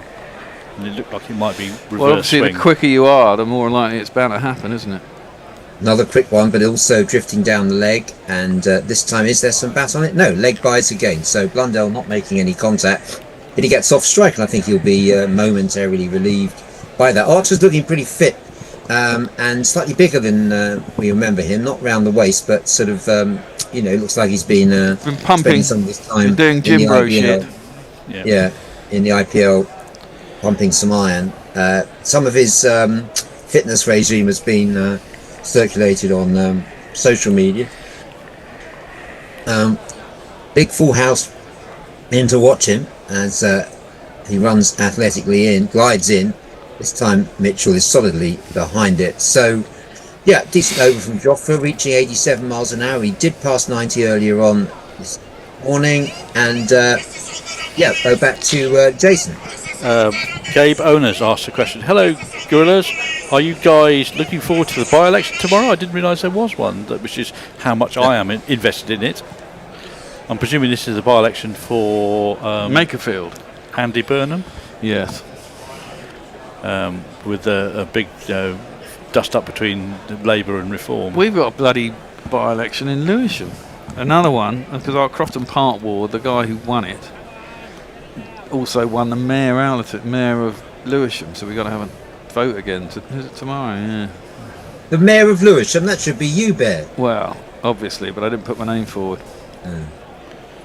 Harry Brook to continue. He's going to get a second over. That's driven to short extra cover by Blundell, and there is no one. Blundell 21, Mitchell 28, 158 for 4 New Zealand. Put in to bat by skipper Joe Root. Been dying to ask Bear what he thinks of all the Stokes business. We'll find out in a moment from Brook. Outside bowls this one. Oh, that was a good leave by Blundell. Didn't offer a shot, mate. I don't know why you're running. Is it buys or leg buys? If it's leg buys, he's going to have to go back. No, it's a buy. That's why they're running Bear. Fair enough. Yes, Bear. What do you think of the suspension? Well, if you'd have listened to the podcast, David, you'd have found out that it was expletive. It was expletive laden. Right. I just think it's nonsense. Yes. And I think it's completely OTT. And I think Rob Key should shut his mouth. Well, he did. He did a very good job of throwing. He threw him under the bus, and it's just like from Rob Key, the man who was unfit to play Test cricket. Quite right. Well said, Ben. Here's Harry Brook. This one again, just drifting onto leg stump, played back by Mitchell. And I didn't like the fact that both these press conferences, Keys and McCullum's, they didn't give him any backing. They didn't give Stokes any support, as you say, threw him under the bus. And then McCullum did it in a nicer way, saying we're concerned about him, as though he's having, some sort of breakdown. Well, I hope he plays for Durham and does really well. And when they play their championship match on Friday, forward defensive goes Mitchell. But no, I don't like the way Stokes has been treated over that. My biggest point is that you're trying to win Test matches, and it's a storm in a teacup. He really wasn't involved in anything. It sounds like some rugby player lost his shit and was pissed. Had a swing at Atkinson. Exactly. My word, skills there. Elaborate defensive shot by Mitchell. Are you referring to the pickup there, Jason? I'm referring to the skills of Harry Brook in bowling an in-swinger as well as an away swinger. Right, I wasn't expecting that at all. No, he's... Dibby Dobby plays, 70 miles an hour, 72 miles an hour, something like that? Yeah. Wide of the crease, this one's going to be... that's wide and short, and Mitchell is going to help himself here. Cuts the ball. It's going to be blocked. Is it going to be pulled in on the boundary? Wow, that's great. Yes. Fantastic work. Acrobatic bit of fielding Bethel. By the left arm of... that's Bethel, I think. Yeah. Of Bethel, of course. Yes, Bethel took that wonderful catch at Gully earlier on off Archer to dismiss Tom Latham. It was a really good acrobatic catch. Yeah, curfews are great during matches. I'm not sure whether they necessarily apply when you've just finished a match and you haven't got one for 10 days. Yeah, exactly. Yeah. And I thought the whole curfew thing was just for tours as well. I've said that many a time. But Who says Archer is good for 10 overs? That's a bit of an underestimate, I think. Clifford Bradford, why the new keeper? Is Smith permanently out? No, Smith is out because his partner, who's just about to, or has given birth to their second child. Paternity leave. Yeah. Suter Who says, hello everyone. Fuck's sake, New Zealand, let's make this series competitive. Well, now is their chance, I think, against the lesser bowling. Who should pick Pope or Butler over Smith? Well, I don't think Butler's got any chance of getting anywhere near a test side anymore. No, he wasn't that great when he was in it, to be fair. And John Gorman says it's not a by-election, it's a referendum on the Prime Minister. Oh yes, of course. Tedious. 50 partnership between Mitchell and Blundell. It's hit 55 now. Let's see whether Archer can break it. He's asking for a change, subtle change in the field. Not quite sure what that is. Oh, he wants the slips close together. Here he comes. He's bowling to Mitchell. He's hit Mitchell on the pad, but again, it's like I think it's a bit higher than the pad, to be fair. Yeah, right. Again, extravagant movement, isn't he? Where the others aren't. Yes. I would have said that's right in the unmentionables. The knackers. He's hit him in the nether regions. Joe Root doing some hand signals there. He's obviously trying to get this field exactly as Joffa would like it. Archer got a big love of Test cricket, of course. People always say that he's going to be concentrate on the white ball, but he does love playing Test cricket, first-class cricket, always has done. Here's Archer bowls, and that is covered up by Mitchell, plays it down onto the onside, and there's no run. That's a better line. That's just out of stump tailing in. You have to play at that. And but that's one to stand up. That's going to go straight to the slips. Yes, indeed. This graphic just showing that his average speed is just dropping slightly. First spell was average of 90, then 87, second spell 85.9, third spell. It's only 10 balls into this spell. Exactly. Let's see. He might be warming up. Let's see what he does with this one. That one is very well pitched up. Mitchell gets his bat down on it, and there's no run. The problem with this IPL is it obviously goes on for such a long time, and you do get used to bowling very short spells. And now I see the proposal there is to extend it to 94 days. Yeah, well, exactly. 94 matches, isn't it? Not 94 I'll say 94 matches, yeah. It's going to be another 2 weeks longer. And Lalit Modi's giving all sorts of comments to the media saying that bilateral cricket is dead. Oh, you can fuck off, Lalit. Although he did once take me to the new camp for a Madrid derby, so did he? Complain. Yeah. That's played out to the onside by Mitchell. There's no run there. He's moved on to 31, which is upsetting for me because I was hoping he would get less than 37 there, but that was always a bit optimistic. Well, Bear's quite happy because he's got one bet in by half a run. The last wicket. Oh yeah, what was that one? You were I was under 137.5 for the fall of the last wicket, and Ratchin quite nicely guided it to gully on 137. So I got that one by half a run. Nice one. This one is tucked away nicely by Mitchell. It's going to be fielded by Baker down there on the long leg boundary. He's made almost immediately become a crowd favourite because he does acknowledge the crowd, plays with a broad smile on his face. That Mitchell's taken 2, moves on to 33 in the score, 164 for 4. Mitchell's got a very good test record against England, averages 55, he averages 41 overall, and he's got a good test match record, but particularly good against England. That was just past 1,000 runs against England. This one he ducks underneath it from Archer. That was still at 85 miles an hour, so we haven't seen Express Archer yet, but we do know he does move the ball around quite a lot. 164 for 4 at the end of that over. John O'Gorman says it hit him in the conkers. Yep. Yep. So that's another name that I've not heard that one before, but Farong reminds us it's less than 9 months to the extended IPL. Well, it's probably less than 9 months to any extended IPL ever. And Lockie6 says, I bet the Australians have a player called Mitchell Darrell. because they seem to like Mitchells. Yeah. They've probably got Waiting for one the called first. Brooke Harry as well. I'm looking for the first Mitchell. Can't be too far away. Yeah. We always used to have the. There was a person who used to post on X about how many Mitchells were in the side. Yeah. Every time they. It should call Mitchell's called Mitchell, or people named Mitchell, I think. Well, it should be Mitch Mitchell, shouldn't it? Yeah, it was Mitch's. Harry Brook given a third over. That one swings away, and Rue, obviously standing up to him, collects the ball. It's the unfamiliar sight of James Rue behind the stumps. That's the first time I've seen him keep wicket. He's been pretty good, I have to say. He's been pretty tidy. No obvious errors. Yeah, let a couple through, but they were dying on him and awkward. That's a good take. Oh, and he takes that very nicely down the leg side. A very neat Did he bit of take the keeping bails from off there as well? and removes the bails with one gesture. He might have done. I think he was claiming the catch first and the stumping second. It was a multi-purpose appeal. How old is James Rue? Because he played the 22, 23. So how was he playing the Under-19 World Cup then? He wasn't. It was Thomas Rue was playing in the 1919 World Cup. The one this year. Oh, okay. And this one is outside the off stump, as well pitched up, and actually not taken cleanly on this occasion by Rue. But the previous ball was a nice, neat bit of work down the leg side. This one is the waist swinger from Brook. He's really showing us all his. Well, I think if you bowl at this pace, you get a lot more swing, don't you? Well, it's true.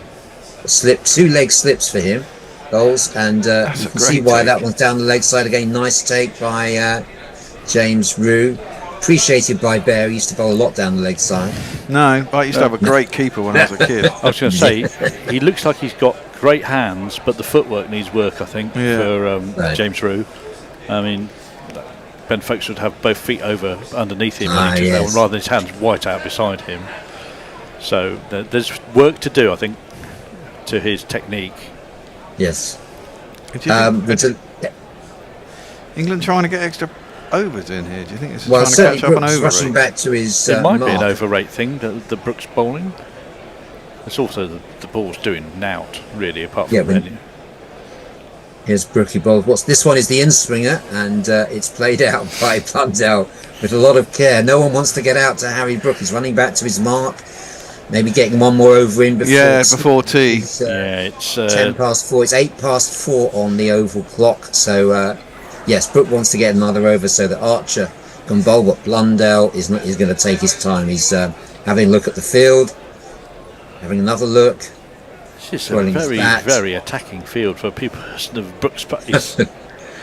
Here's Brook bowls, and that one again is nearly a little trap being worked for him down the leg side. Those two leg slips, they both miss it, and Bethel does the fielding. Just in front of. I think that was on the half volley, wasn't it? Yeah, just at the. It was a tough one, but nice little plan there, plan within a plan, and Brook can be pleased with his work there because it's what 2 yards in front of him. Yeah, bouncing up sort of. I say two leg slips. One's more like leg gully, but it just bounced in front of. That's Emilio Gay. Emilio Gay, yes. One of the old hands of the England team, it seems now, in his second Test match. So we are going to get another last over before tea time, where Bear is lining up some tea time entertainment for us. What have you got for us today, Bear? Well, we're going to carry on with the podcast, which we did last Friday. Which is the one I should have listened to. Is this going to be the one with the expletives in about... yes, but they've already played, so we're carrying on. That was the first thing that happened in the podcast. Right. What did you go on to talk about? We talked a lot about the first Test, and then the women's T20s. Right. Something else that I can't remember. Okay. Plenty for you to listen to at tea time. First ball's down the leg side from Archer and collected by Rue. So a lot of leg side bowling going on. We've still got I can see what Brook was trying to do. I'm not sure what Archer's trying to do bowling down the leg side. Let's see where this one goes. He bowls this one outside the off stump this time, and Mitchell plays studiously defensive in the manner of someone playing for tea. He's on 33, Blundell 23. It's a decent partnership. New Zealand 166 for Joe Roots calling out for some... He's been very demonstrative, isn't he? He definitely wants something. He And wants you know, a short leg cap. Yes, indeed. And have you seen McCullum's use of the walkie-talkie today? Yes. So 2 or 3 times he's got that out, and we haven't seen the soles of his feet there all day. Outrageous. He's somewhat more energised. He's not laid back Mac at the moment. He's Sarah Taylor seems to be his constant sort of seated companion. Yes. Not sure what insights she's offering, but never know. well, wicket keepers. Well, they're both wicket keepers. Must Have be the beat. best view. Oh, indeed. Oh, outside the off stump. Did it touch the pad on the way Yeah, it through? did. There's a strangled appeal from Rue and Root. Rue and Root. Not good for me. You can't really get round my R's that well.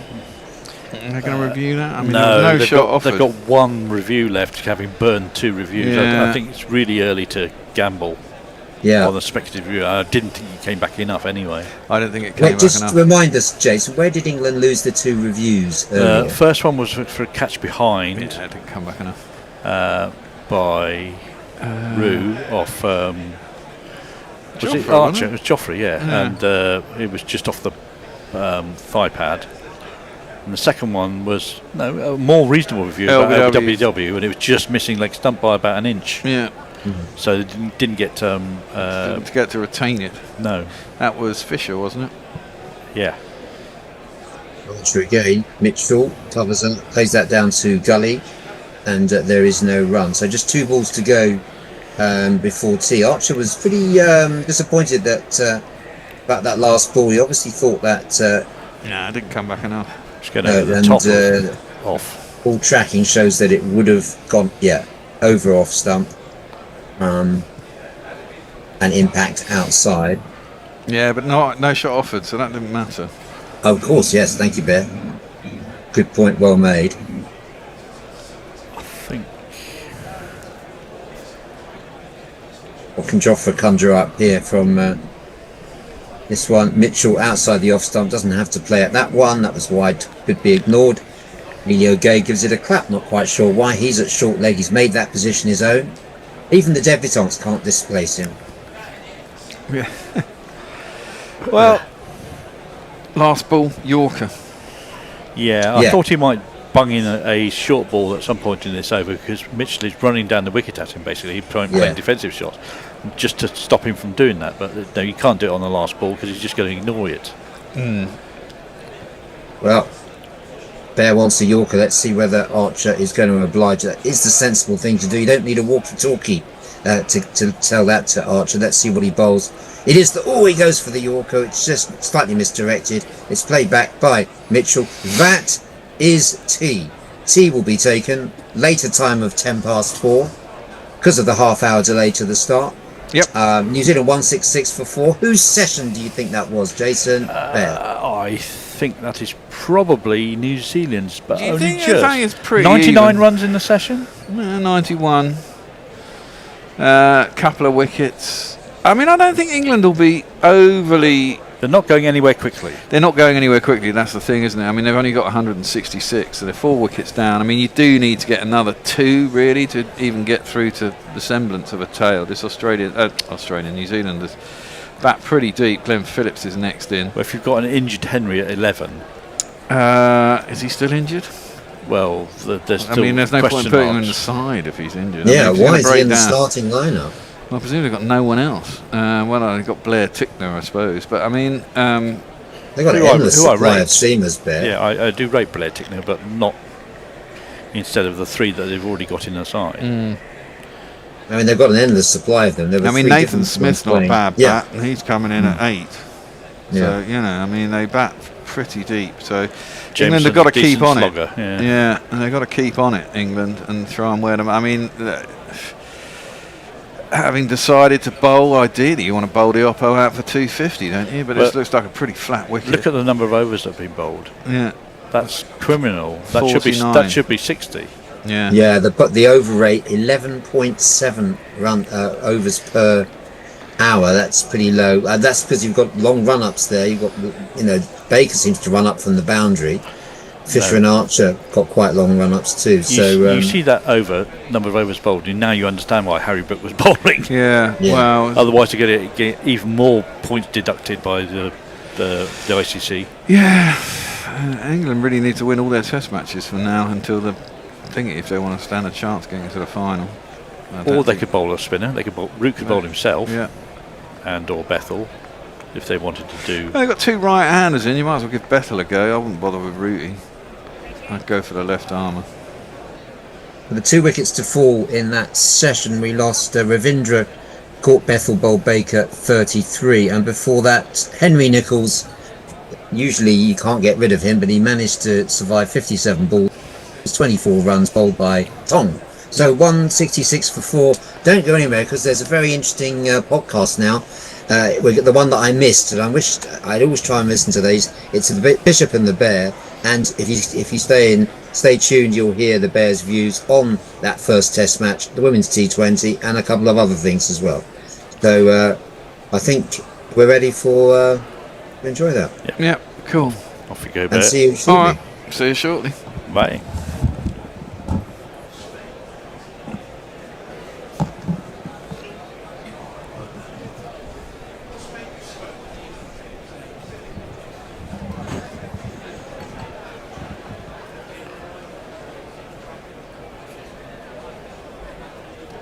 To be pushing gambling and betting to young people who are can be influenced easily, and then turn around and fine them or ban them and not support them, more to the point, when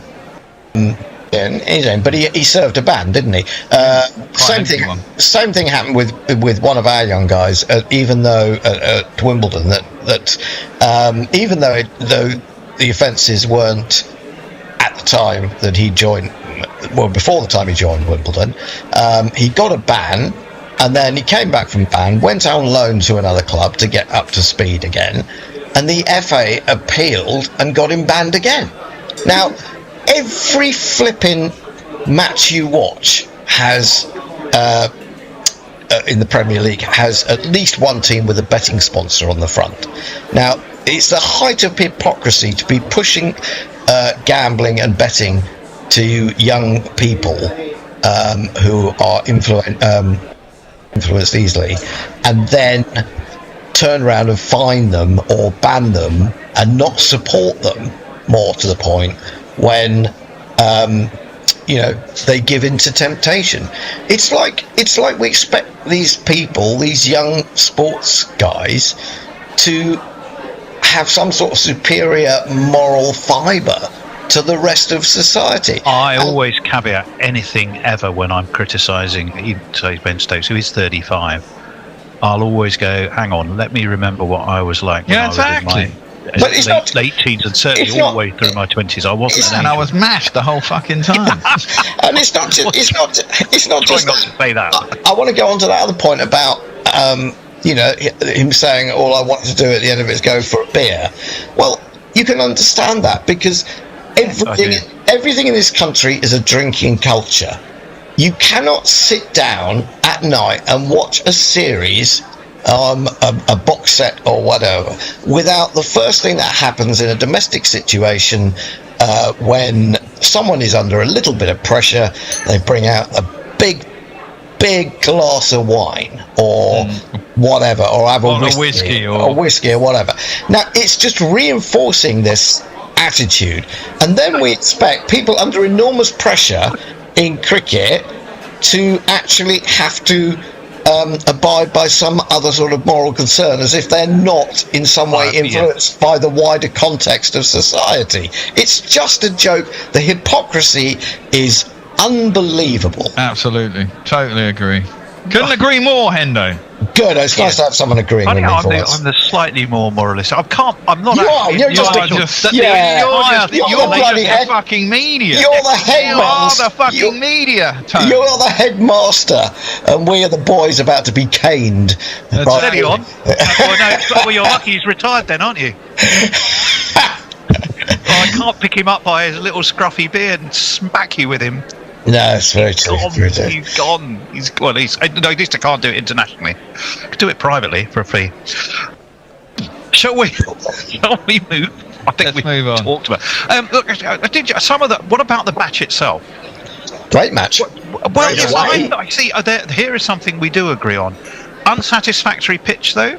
Do we agree? Well, it was. Course, yeah. It could be true, can't they? It can be a great match and an unsatisfactory pitch. But I thought about this afterwards, right? And you know what I thought? I thought, fuck everybody. I've watched 2 months, nearly 2.5 months, of people getting bashed for 6 fucking endlessly in the IPL on flat fucking tracks. Yeah.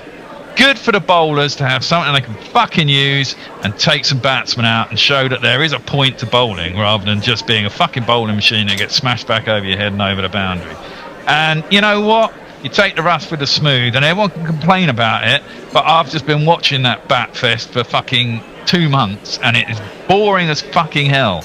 And actually a challenging wicket, and maybe it was too challenging, made for entertaining cricket and gave you something to watch that got a result, and there were only 2 50s in the game, but you had to bat hard and you could score runs if you really put your head to it. And you know, there was a point on the TV on Sunday morning when I was watching the result just before I went off to Sainsbury's, and I was waiting for the wicket. Well, there was the stand between Phillips and Conway, wasn't there? And I was waiting for the wicket to fall, and I bet under it twice, and it hadn't gone. And I was starting to get worried that they might get away because Phillips is an aggressive batsman. And I went out, and after I'd done the shopping, I looked and they were 9 wickets down. I thought, phew, thank God for that. No New Zealand made a 50, did they? No, New Zealand made a 50, but there was a point where, you know, Atherton and whoever was with him was going, you know, actually, New Zealand, if they'd have batted a bit more aggressive at the top, they could have put, you know, the chase was 250, it's not out of the ordinary, and if they could have put some pressure on the English bowlers, then possibly they could have done something, but they were very much onto, right, we're going to bat this out, keep our wickets, I kind of disagree with you on that a little bit, because if you remember when New Zealand went out to bat for the second time, Latham, who we know is a very solid, correct player, went after one, third ball, got call at slip. Yeah. Now, I think, and Conway, early in that innings also aimed a couple of drives and missed. And I got the feeling that they had discussed this, and this is what they were going to do. Unfortunately, they lost too many wickets too quickly for that really to work, apart from in the form of someone like Glenn Phillips, who I thought batted really beautifully. Possibly you're right. I mean, I'm not saying you're not right in that. I mean, maybe the intent was there. I mean, it doesn't seem to be New Zealand's intent in general to do that, but it might have been a wise choice to go for it, and yeah, maybe you're right. I mean, Latham did go third ball chasing and really high. I mean that's just something he never does. I mean, he can be got out by a good ball, but he wasn't, and you know, it was just a horrible flash. And I do think that was what was in their mind, but then losing wickets almost immediately kind of stunted that at birth, as it were. You know, I can't imagine the MCC or the ECB sitting in a meeting and going, do you know what, the IPL's gone on for too long, it's been so fucking boring, what we want is a really short test to excite people. I don't think they did, and I don't think they intended to that pitch to be that. I mean, we saw all the fucking steaming and stuff that they were trying to do to try and make the wicket more bouncy, well, it did seem to have the opposite effect, but I don't think they expected that to happen, did they? And there was all the difficulty. I mean, the week before we had 35-degree temperatures. They probably overwatered it because it was really hot, and then of course it got cool and wet, so maybe there was too much moisture in the wicket. I mean, the problem with it was the up and down bounce, which is kind of weird because it was a new wicket and it shouldn't, even with a bit of grass on it or whatever, the bounce should still be lowest ever recorded bounce, I think, since they started tracking such things. The one that I mean, there was the most ever wickets by bowled and LBW. Well, yeah, I'll tell you what, if you'll indulge me for a minute, I've put together a list of some of the stats. Of course you did. Well, because they actually do tell quite an interesting story. One of them, you're absolutely, well, it was the shortest completed test at Lord's in 138 years. 996, the total number of balls bowled in the test. It's the third fewest for a men's test match where both teams got bowled out twice. Only 792 balls were bowled in 1888, the Lord's Test between England and Australia. That's an interesting stat, Tony. But I seem to remember a couple of England West Indies games, or there was one in Durham that barely made it past lunch on day 2, wasn't it? But even at Lords, though, I'm pretty sure, didn't Caddick have a fantastic game there? I've got a feeling I think that short games at Lords. Obviously, statistically, not as quite as short as that. I presume that's because they weren't interrupted by rain and anything else. So, yeah, that makes sense. I think you're right. It's a difficult one, though, isn't it? More. All right, come back to getting off that lightly. Well, I just want to say, about the bounce, the up and down bounce. I mean, we saw what happened to Jacob Bethel, but I also think, that's a free delivery, and then the next ball, you're fending away off your glove. That's not ideal, but batsmen have had it easy for a long time. You go back to the years of uncovered pitches, and just think of the technique you needed to battle your way through that sort of thing, and that's what Test cricket should be. Well, I think we're all agreeing on that, and that was what was so great about Emilio Gay. Yes, he had a bit of luck. Yeah. But they didn't review. He made his own. He made his own luck, and he trusted his technique, and he fought his way through. That has to bode well for. I'm sure he'll probably get a pair now at the Oval, and everyone will go, "Oh, he's a complete failure." But I'd say though that's a very encouraging start. Right, so 7. Yes. The number of completed men's tests in England that lasted fewer balls than this Lord's Test. So not many, as we said. 24. Baird had this one. 24 dismissals bowled an LBW, the most for any test in England. Previously, it was 23 between England and India, also at Lords in 2007. Here's a really interesting one, having watched Shoaib Bashir bat at number 11 and graze in the outfield. 3 is the number of tests in England without a ball bowled at all by spinners. The Lords Test being the latest. The 1981 Ashes Test at Trent Bridge and the 1988 Leeds Test between England and the West Indies are the previous matches hosted in England without a ball bowled by spinners. Not one ball bowled by a spinner in a test match. That's only 3 times that's ever happened in tests in England. Which is actually possibly quite surprising, given that we play tests in early summer, often seamer friendly, all that kind of stuff. So that one did slightly surprise me. I've got a feeling, you're talking about spin on both sides here with New Zealand as well. But I've got a feeling that Shoaib Bashir has played another game where he didn't bowl at all. He got a TFC award. So he won't be. Except in England, I remember most of Bashir's work has often been done on tour, so it could well have been. I think it was one in England, another country somewhere. No, I think it was actually in England. But another spinner may have bowled. That's the point. He may have been sidelined. No spinners at all on either side. It's only happened 3 times. Yeah, I'm just wondering that other time when it happened to Bashir. It's unlikely that England were playing 2 spinners, although. No, I can't think of many times when England have played 2 spinners in this country. Anyway, not front-line things. 1954 was the previous test in England featuring 3 sub 150 totals. That was England and Pakistan at the Oval. There you go. I don't know that it's even, apart from the sort of entertainment value, whether it's even worth comparing these stats, because 70 years ago.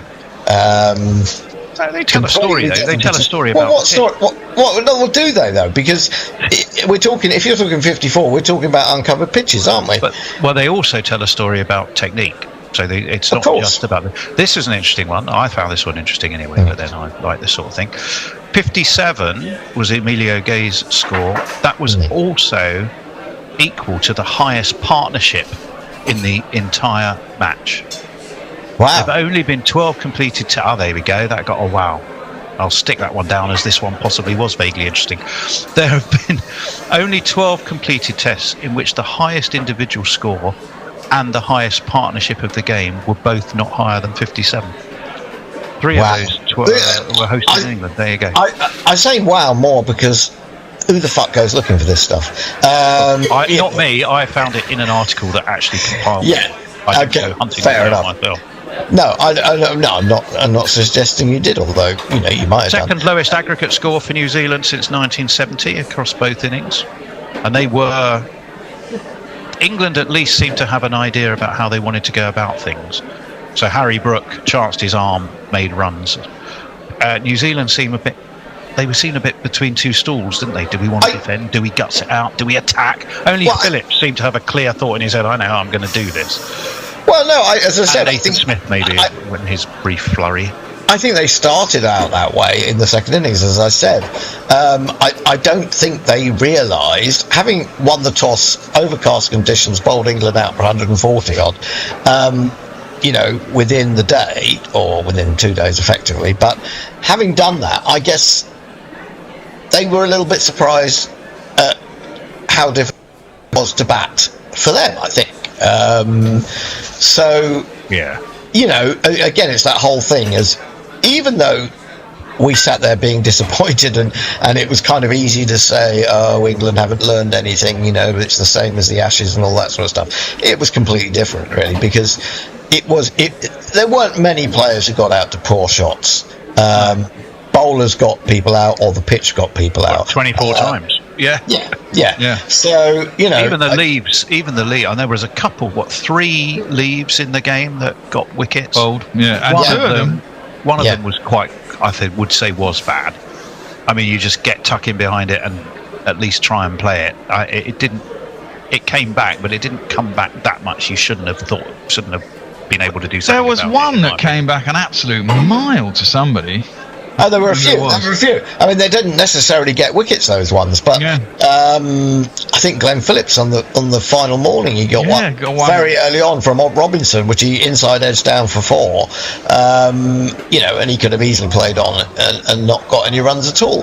I think the problem is, while I like to see the ball doing a little bit and bowlers being involved, as the Bear was pointing out, I think the combination... Well, the players are back on the field. The question is, have we heard enough of the podcast, Hendo? Is that still going on? God, I've heard enough of it.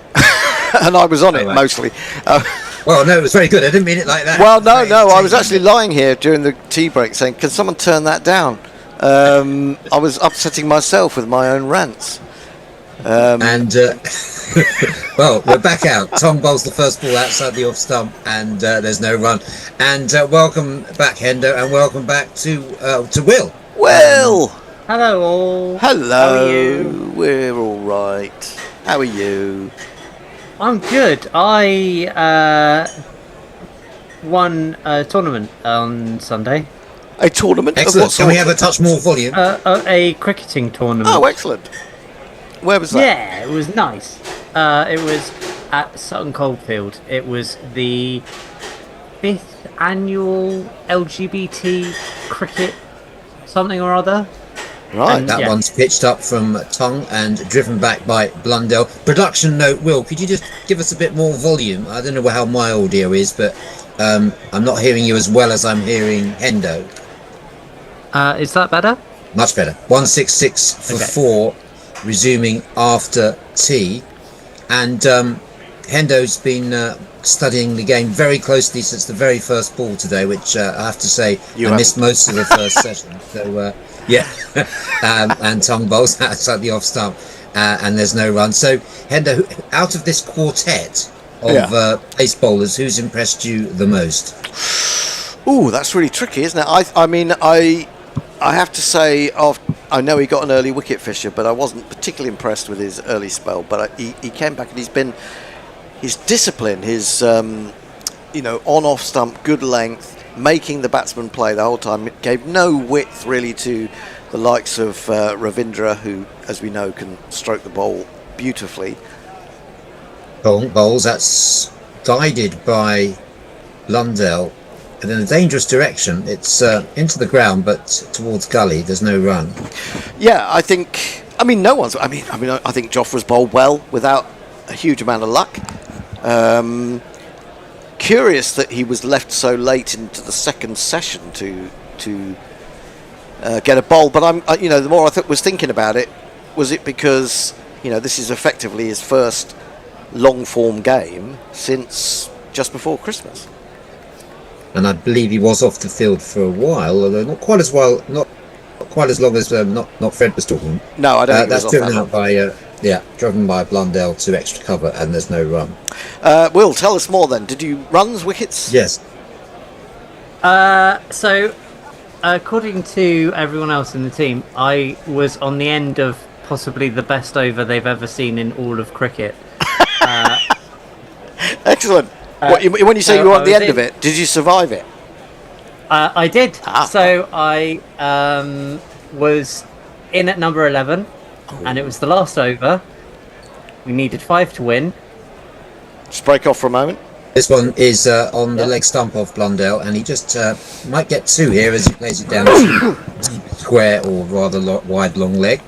Yes, Will, the tension mounts. It's the last over. You're number 11. And I was doing a full Jack Leach, and the bloke at the other end, who was the skipper, took a single like a prick. And then I had to face this guy who was essentially Bumrah, and I'm fairly sure was a ringer. Yeah, that will happen. So And, what did it end? I did a Hendo. There's more. Oh right, and then, okay.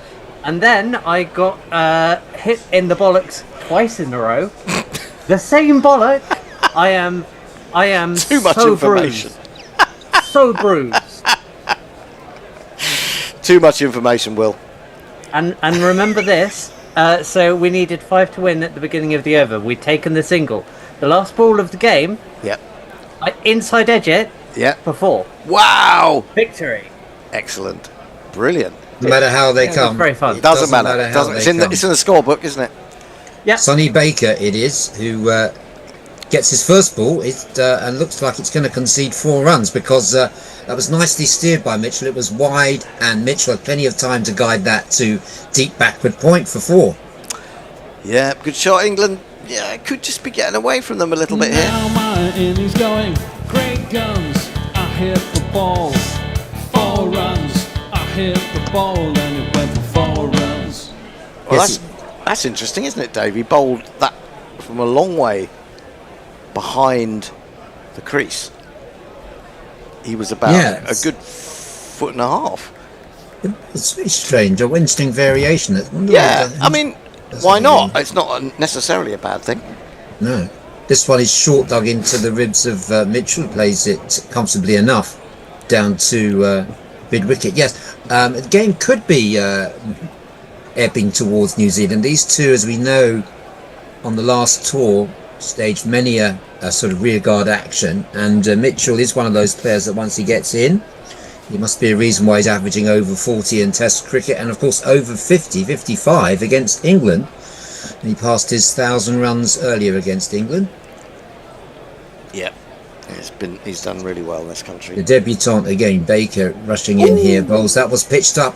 Mitchell plays and misses, and that gets a grin from Baker. He enjoyed that. He didn't get the edge, but could easily have done.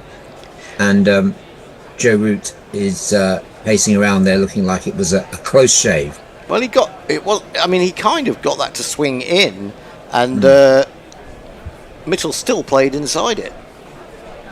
Nice to see the ball being pitched up in that manner. Yep. Baker, of course, who had that disastrous start in international cricket, didn't he, with the white ball, but he's been much better today. But that one is short, and he's given Mitchell plenty of time. Rocks on the back foot, plays it way through mid-wicket. 4 runs to Mitchell, as easy as you like. There's not one boy for me, I must have 2 or 3, I need 4. Mitchell will be feasting on those all day, but that's a bit of variety there from Baker. We've had all sorts so far in this over, keeping the batsmen, I would say keeping them guessing, but there's plenty of time for Mitchell to play that shot. I'm just trying to work out what Sonny Baker's doing here. I mean, I don't know whether that last ball was, because we haven't seen it from exactly side on, but I wondered whether that was him bowling from 23 yards again. This one is just into the body of Mitchell, plays it down, and there's no runs. So 2 fours off this over from Sonny Baker, who started off quite economically, but he's now going for 4 and over, 10 overs for 40. Yeah, he's bowling so far back. I mean, what I was thinking was maybe because Mitchell is moving up outside his crease when the keeper's not standing up, that he's trying to recreate that distance. But I don't know. I'm not sure that he is actually batting outside his crease, Darryl Mitchell, right now. I mean, I know it's an old training thing that they do with the kids. Baker in, and that's played defensively by Mitchell. So 8 off that over from Baker. He's 1 for 40. Mitchell 41. Blundell 25. 176 for 4. Will is in the social hot seat. Who have we got? Indeed, I am. Yes. We have much. Lucky says, "Yay, Will! How's the Penguin Dragons trilogy coming along?" I have things on that. Don't worry. And then Eric J says, "No such beast." Diputuna says, "Never go full Jack Leach." Then Lucky said, "Will, it was credible until you said you had bollocks." And then I said, "Just one now." And then Eric J says, "Will's voice does seem a bit higher today." I don't know what you're talking about. I've checked. They're all there. It's all president and correct. You two are looking remarkably healthy today. Have you just got good lighting or something? Well, I was in the. I was sunburnt 3 days ago, and it's mellowed. Right. Something outside the off stump. That's a strange shot from Blundell. He's going to get 4 runs for it. I'm not quite sure. I had a bit of buffering there, and I'll leave you to describe what happened there. I think you went to leave it, but just didn't get the bat out of the way in time. Right. It hit the bat and flew away for 4 through gully. Yeah, it was outside the off stump from Oh Tom. no! Well, I don't know. One arm. One hand. One arm bandit. That's a very strange shot. I can't. I think he did mean it to go in that sort of direction. I don't think he was trying to leave it, but he definitely took the bottom hand off the bat, and there was a little bit of a flourish, wasn't there? Well, it's taken him to 29. He's got this strange baseball type stance as he waits. This one's a much better shot. It was on his legs, and he's played that nicely through mid-wicket, mid-on area, and that's 4 runs. No stopping that one.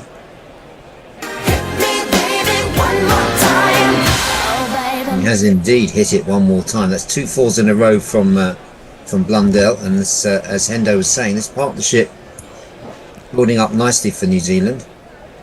We have to say that New Zealand did take a risk or two, didn't they, when the 4th wicket went down and Mitchell played a couple of rather agricultural shots through the offside and got away with them, and that has had the desired effect. It's kind of disrupted England's discipline a little. Yes, and that's played out by Blundell for no run. I was interested in your assessment of Fisher before, and you used the word discipline a couple of times, Hendo. Does that mean you think he's the sort of player who would observe a curfew?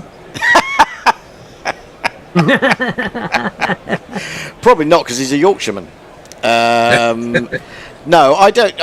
Well, I don't know what your feelings were on the matter. I think it's the most ridiculous thing I've ever heard. Well, not the most ridiculous thing I've ever heard, but the game was over. Exactly. You've got to give these guys a little bit of let off steam, haven't you?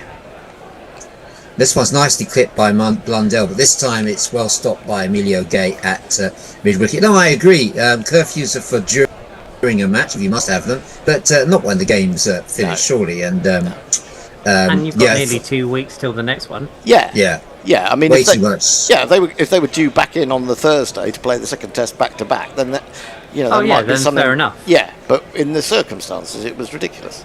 I mean, I thought someone had died when I saw Robert Key's press conference. I mean, it was just so over the top.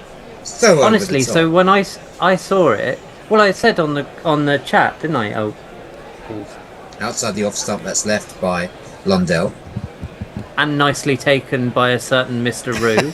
Yes, he's good. I think he has a future. That boy. Well, wherever did they find him?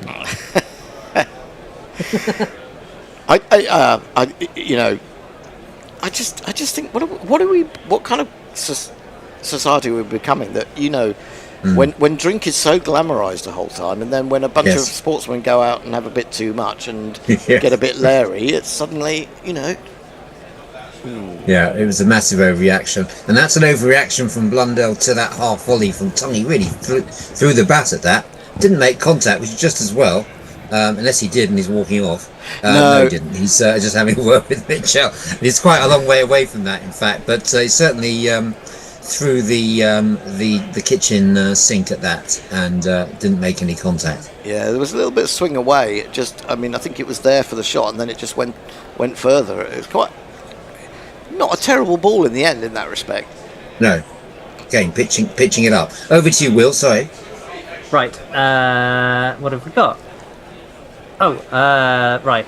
Hooves has done the usual Hooves thing of sending about 1 million chats. So Kiwi Butter's looking comfy.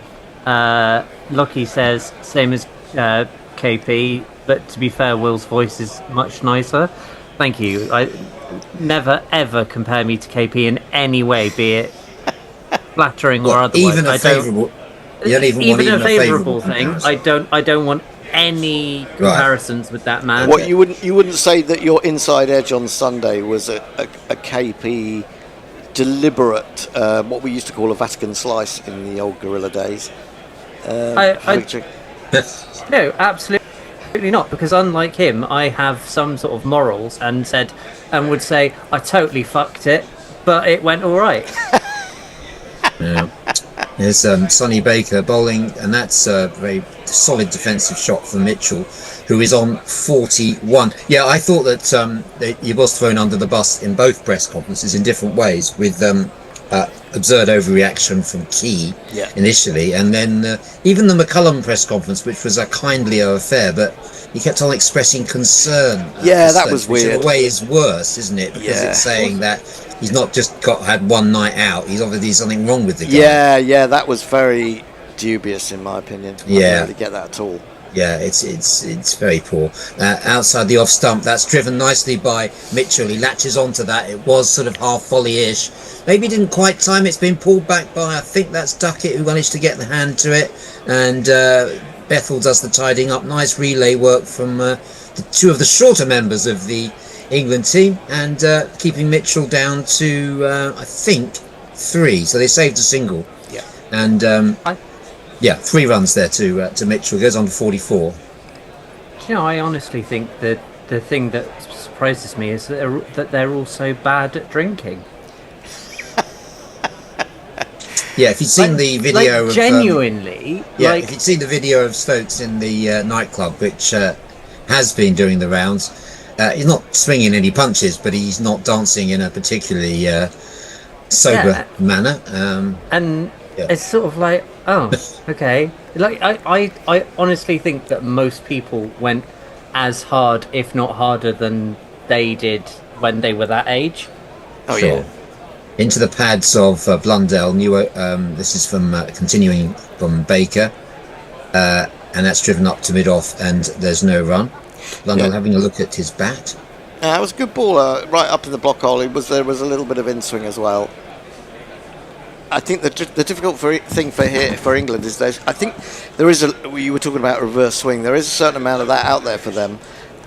They're bowling maybe to get wickets, and they're giving away runs. Which is, can happen, can't it? Baker. That's driven nicely by Blundell. It was up for the drive, but it's a nice bit of fielding. Managed to do something that I've never managed to do, which is stop the ball when it's gone past you. That's Duckett there. Yeah, once it's gone past you, it's all over, isn't it? Just like indeed, Yeah, Yeah, but he managed to. Yeah. Don't bother to accompany it to the boundary edge.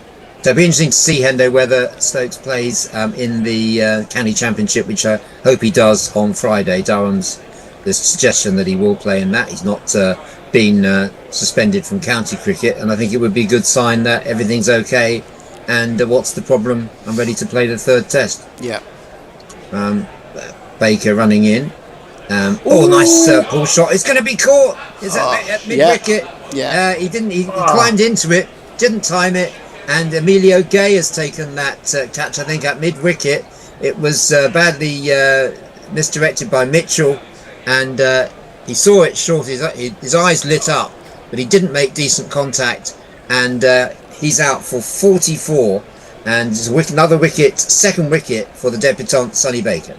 Yeah, spliced that, didn't he, completely. And again, you look at side on, he's bowling way back. He's giving him an extra yard or an extra foot and a half, maybe 2 feet. And you would think, having opened up that gap, that actually Mitchell would have had more time to play that. But he really got it horribly wrong. And it was a much needed wicket for England, to be fair, and annoying for New Zealand because they were beginning to get on top, weren't they? And again, he's another player who's got a very good start, 44, and giving it away again.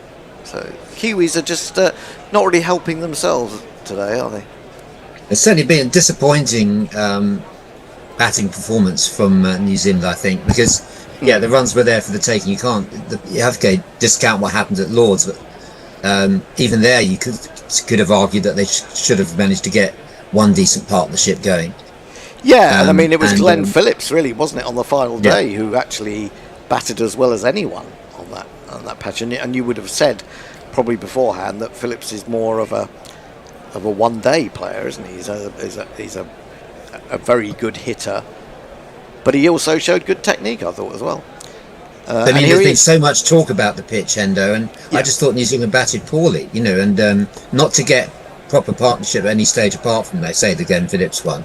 But it's the top order. The top order failed when they were over here last time, and they're failing again in this series. Let me jingle up the new batsman. Feared by the bad, loved by the good.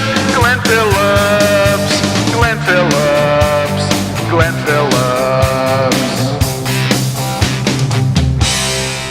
One of our more straightforward jingles there, announcing the name 3 times. No guesswork involved, and no long chorus or verse. Baker, buoyed up by that extra bit of pep in his stride as he... Oh, God, he's actually thrown that, bowled that one way down the leg side. Even Somerset's Rue can't get to that one, and it's gone through for... He nearly did, though. He got fingers. He got something on it, yeah. It would have gone for 4, but he got something on it and kept it down to 1 by. So Baker getting a wicket in that over, his second. But you have to say, Darryl Mitchell absolutely threw that away. Horrible shot. Will? Oh, yes, me. You. Yes, me. Okay. Banana Brooks says Knacker's yard. Yeah, true. And then who says, hey, I had the option of an Aussie T20. I preferred Test cricket. Eric J says, which is a shame for all of us. Lippy says, glad to have a test. Then out. Farong also says, is there any footage of the inside edge which could be shown on Patreon? I think there might be. I'll have a little hunt around. I'm fairly there's definitely a photo of me the second time I got hit amidships, I think. Time to start a new over. And Phillips gets bat on that and guides it down to third man. He's off the mark with a boundary. Yep, nicely controlled. And England needed that wicket just to stem the sort of impetus that New Zealand had built up. Will, when you said you went full Jack Leach in your batting, did you do the full Specsavers, get your glasses off, give them a little clean in between balls? Oh, yeah. The full Jack Leach. I actually went one further than Jack. I didn't just take out a cloth, I took out the spray as well. Had that in my pocket, got it out. That one could have beaten Phillips for pace, but it's gone into the substantial body of Glenn Phillips there, and no run. Baker looking pleased with himself down on the boundary, as well he might, because he's got 2 wickets and he's put behind him that appalling debut in the. Was it an ODI or a T20? Yeah. When he really I mean, there were around? a couple, weren't there? I mean, there were two. Yeah. I think there was an ODI and a T20. He's done reasonably well, I think. I don't think he's anything like as quick as they've hyped him up to be, but he's done all right. Tong has bowled well, but without limited success. That one's going to be more runs here for Phillips. Is it going to go the whole way? No, it's pulled back by Bethel, and it should be 3 to Phillips. So he's getting on with his work. He's moved on to 7, and the score now 196 for 5. Tong's been a bit expensive, actually. Look at his figures, and they're 1 for 60 from 13. I don't think he's bowled today. He deserves better figures than that, I think. I mean, it's not a brilliant pitch for bowling on, I don't think. I mean, there is a little bit of movement, but it's not incredibly quick. I don't know. I think he's gone for a few. When he doesn't quite get it right, he can go for a few quite quickly. I think I think he over bowled him a little bit after lunch. This one is Blundell's played that shot a few times. He just jabs his bat down on the full length ball and sort of plays it into the ground towards the slips. And this time, it's no run. Yeah, I thought we talked about why Jofra possibly was left so long after lunch before he got a spell, but I think he was bowling well after lunch, Tongue, and then and he kept him on for over an hour. Yeah, and at this point, maybe it's just catching up with him a little bit. Root's doing to Tongue what he did to Jofra at that time, over bowling him. His Tongue bowls all outside the off stump. Blundell leaves that one alone. I think we're possibly due a change. Am I being a bit preempting? I know Not Fred is waiting to entertain you with his description of the action. Have I gone too early, or is it one more over after this? I have no idea. Is it? Have we got 3 more minutes? I've not really been paying attention. We've got 3. I mean, what time did we come on? 1:30. Well, after tea, it was probably about 4:30 something. Yeah. Okay. Well, we got another over, I reckon. Okay. Yeah. We'll do another over because this is the last ball from Tongue. It's again, it's full, it's pitched up, and Blundell drives it back to him. There's no run there. 196 for 5. Blundell 34. Phillips on 7. Will, let's clean up some more of our social media interactions. Yes. Zippy Tuna sends us a super chat. Ooh. $2. And he says, in honor of Will's fallen bollock. What I will say is the best thing that I think I have ever done or will ever do is after I got hit amidships, I hobbled up to the umpire and said, "How many balls left?" Hey, boom boom. And yeah, so that was fun. That was comedian's timing. That was. Yeah. It was good. I'm very proud that I managed to do that while also genuinely thinking, "Oh Christ, am I going to have to actually go and have this looked at?" Oh, yeah. Bunny Baker. He bowls to Phillips, who gets a bit. Does he get some bat on that? I don't think he did. 4. Let's see. No, leg buys. Or is it just buys? I was giving it as buys. I thought it might have got a very, very faint tickle on the pad buckle as it went through, but certainly the umpire didn't pick it up. It did. That swung a long, long way, didn't it? But unfortunately, it started far too straight. I can't get used to this picture of the England Brains Trust, McCullum, Southey, and Sarah Taylor. It just takes a bit of getting used to. Well, it is. I mean, it is bizarre. I mean, I know people. Obviously, there aren't that many jobs to go round in international cricket coaching, but when you're playing New Zealand, your two, were in the other dressing room. Well, certainly Southey just about a year ago. Yeah, less than that. Yeah. That plan's played out by Phillips. Just think, McCullum was thinking, who shall I get in as bowling coach? I won't bother to have a decent look. I'll get my mate Southey in. Yeah. Jobs for the. And Sarah Taylor was a Flintoff. Apart from Sarah Taylor, obviously. But Sarah Taylor was a Flintoff pick, and so it didn't take any great. She was doing the job for the Lions, wasn't she? But she always seems to be sitting next to McCullum, and Sarah Taylor seem to be sitting together a lot, which suggests that there's sharing insights. Oh, wicket keeping insights, possibly. Yeah, maybe. I suppose it's a change from sitting next to Trescothick. Drives up Oh, banger. That's gone to mid-off. But I'm surprised Trescothick survived the Ashes thing, because surely if it showed anything that tour, it showed that we needed a decent batting coach. Well, I mean, you think back. You think back to. You think back. Calm down. Banger's great. Look. It's very hard to know who's responsible for what, isn't it? But I mean, Graham Thorpe was sold up the river, wasn't he, when he had a bad Ashes tour during COVID? Yeah. Well. Baker charging in, short, and Phillips throws his arms at that. That's the sort of ball that Glenn Phillips can easily dispatch, and it's 4 runs to him. He goes on to 11. It's just another score. It's just another 4. You do get, you get a few 4 balls. You get a few 4 balls from Sonny Baker as part of the package. Hendo, rumours that just before, as we finish our stint, rumours that you've been seen inquiring about Sussex membership. Is that true? Any truth in that, Hendo? Well, I will be. Yeah, if I finally get down there, I've got an offer in on a place down there. So good. Hopefully. Yeah.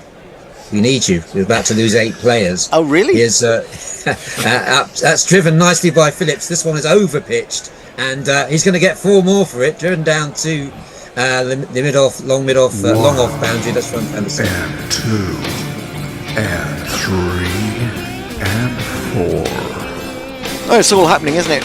Runs and wickets after a very sedate morning, and then early wickets for England in the afternoon session. Yeah, the scoring rate's really picked up, hasn't it? Yeah, it was only a little over 2 at one point. Yes, that's right. Probably the Well, first Henry Nicol is not the sort of batsman to empty many bars, even if they've run out of drink, even if they're closed. I'd rather stay. Unlike Gus Atkinson and Ben Stokes. Archer's having a little word here as the senior bowler. He's having a little word with Sonny Baker, as if to say, don't overpitch, don't bowl short. Try and hit a length. Be more Jofra, I think is what he said. He has overcompensated. Not Fred about to take over the commentary. Don't go anywhere. Here's Baker bowls. Oh, that's a much better ball. Drags it back. So it's all action here. Baker 2 for 52. That one went for 8 overs. There was also 4 byes as well. So New Zealand have climbed to 208 for 5. I'm going to move into the summarisers chair now as we welcome back Messers, and taking over on ball by ball, not a moment too soon, is not Fred. Not an hour too soon. Hello, David. Hello, Messi. Hello. Greetings. It's been a while. It has. I was just looking at the scores and I was thinking from 4 for 107 or 107 for 4, as you would say, New Zealand wouldn't be too unhappy about this score. No, I think it's a decent score, but it's pretty much par for the course, I would have said, as tongue. Yeah. Right arm over the wicket, gets a ball across the batsman. They're going up for a caught behind. He's glanced this. It was taken by Rue with one hand, diving low to his left, and it's been given. Well, that came out of nowhere. For the second time today, somebody has been, in the modern parlance, strangled down the leg side, and I'm pretty sure that he has gone. Yeah. Another one bites the dust. I think that is going to be out, Fred. Another one bites the dust.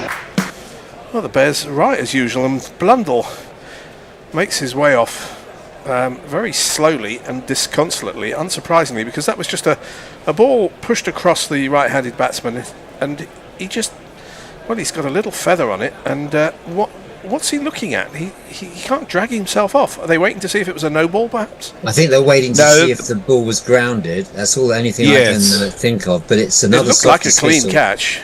Yeah, it did. There's no getting away from it, Fred. It's another soft dismissal. And New Zealanders scoring 20s, 30s, 40s is not going to win you a Test match, and that's another batsman who got in. That's a brave prediction. Plenty of runs available, and he's out for 34. Yeah, he will be this month. He's not leaving the pitch, and I don't think it's he's guilty of any disciplinary offence. He's waiting to see if there was a decision. Well, he did get a little nick, and I'm pretty sure that was caught. Was it? Was it? He was diving low to it. No, and I think that's grounded. And yes, yeah, it is.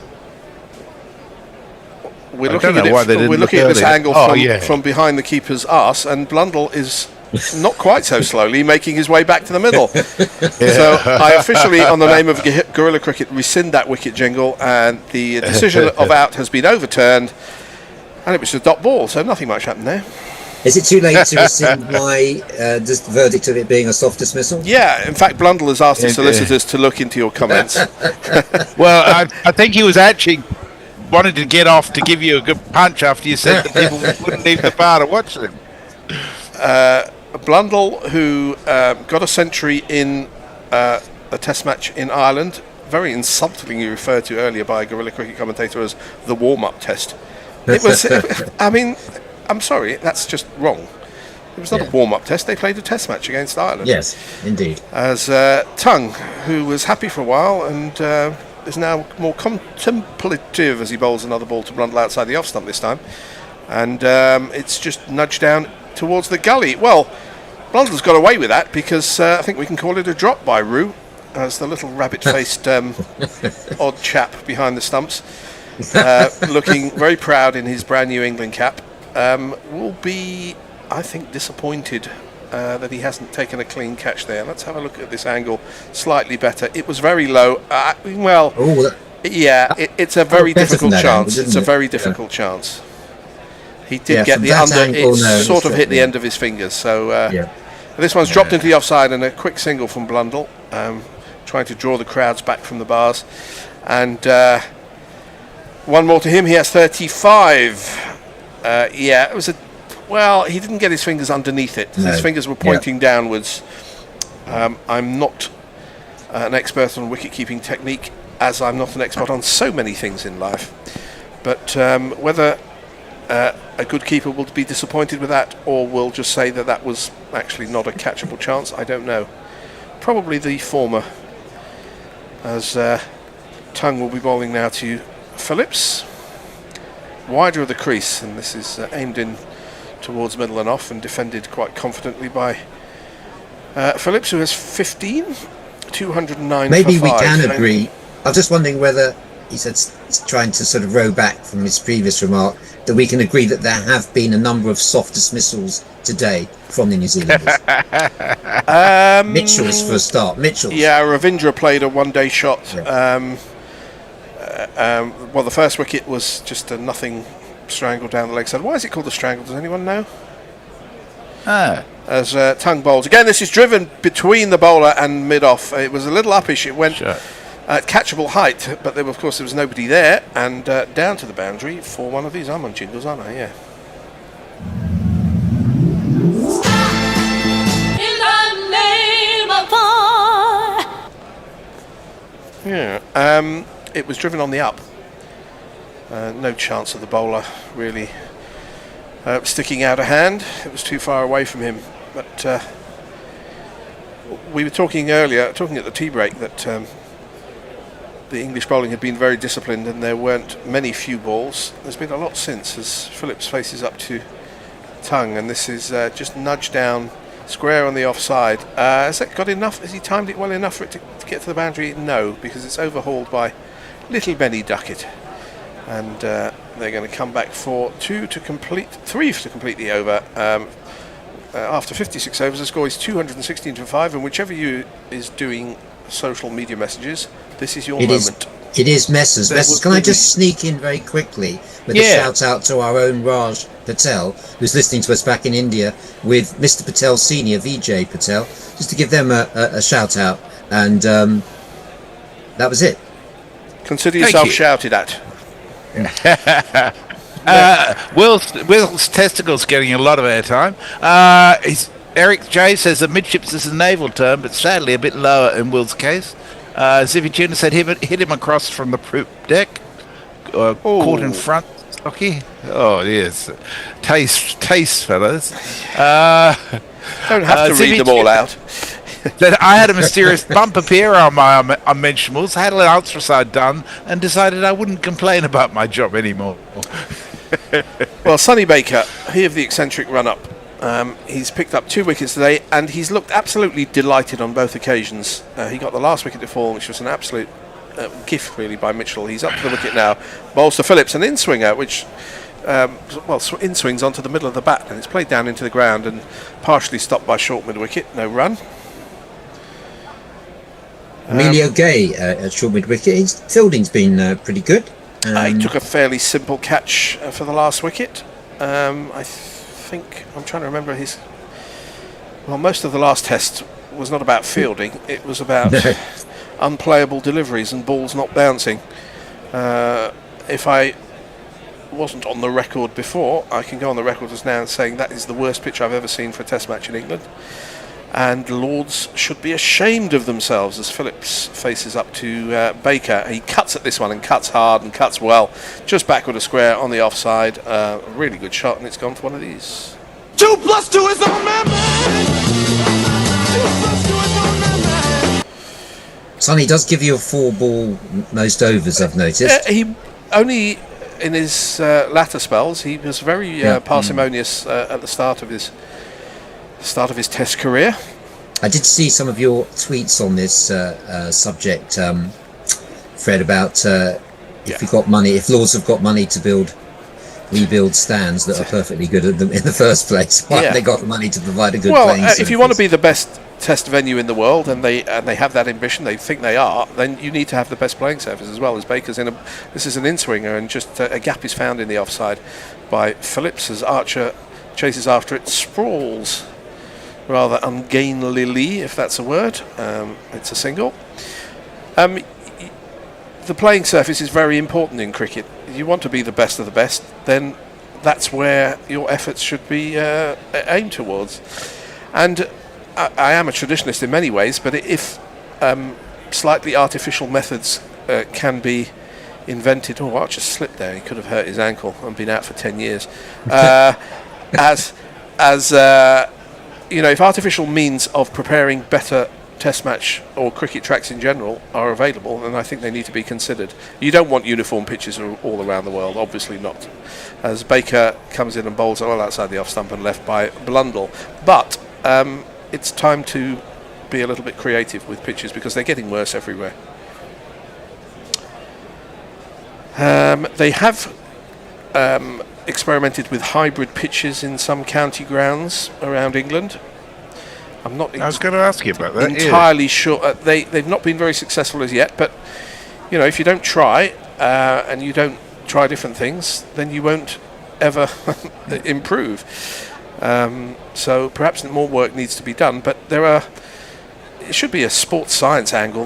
People trying to create perfect football pitches and baseball grounds and everything else around the world. You would think that's something which science can play a part in. As Baker bowls again, and this is dropped into the offside and a single taken. They're looking to pick up singles at every opportunity, and rightly so, the New Zealanders. Blundell up to 36, 2 for 5. If you're a David Shepherd aficionado, you'll have put 1 foot off the ground.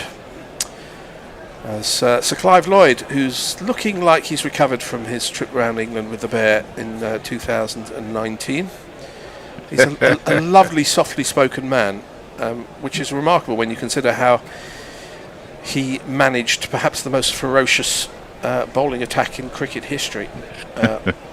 Looking very much like a man who's learnt to turn down a lift from Bear if offered one this evening. I'm not sure if he could get into the Bear's car anymore, to be honest, because there's a lot more of him. As it's just a short ball from Baker, and it's short and floaty. And no attempt is made at a shot. It could even have been called a wide, but it isn't.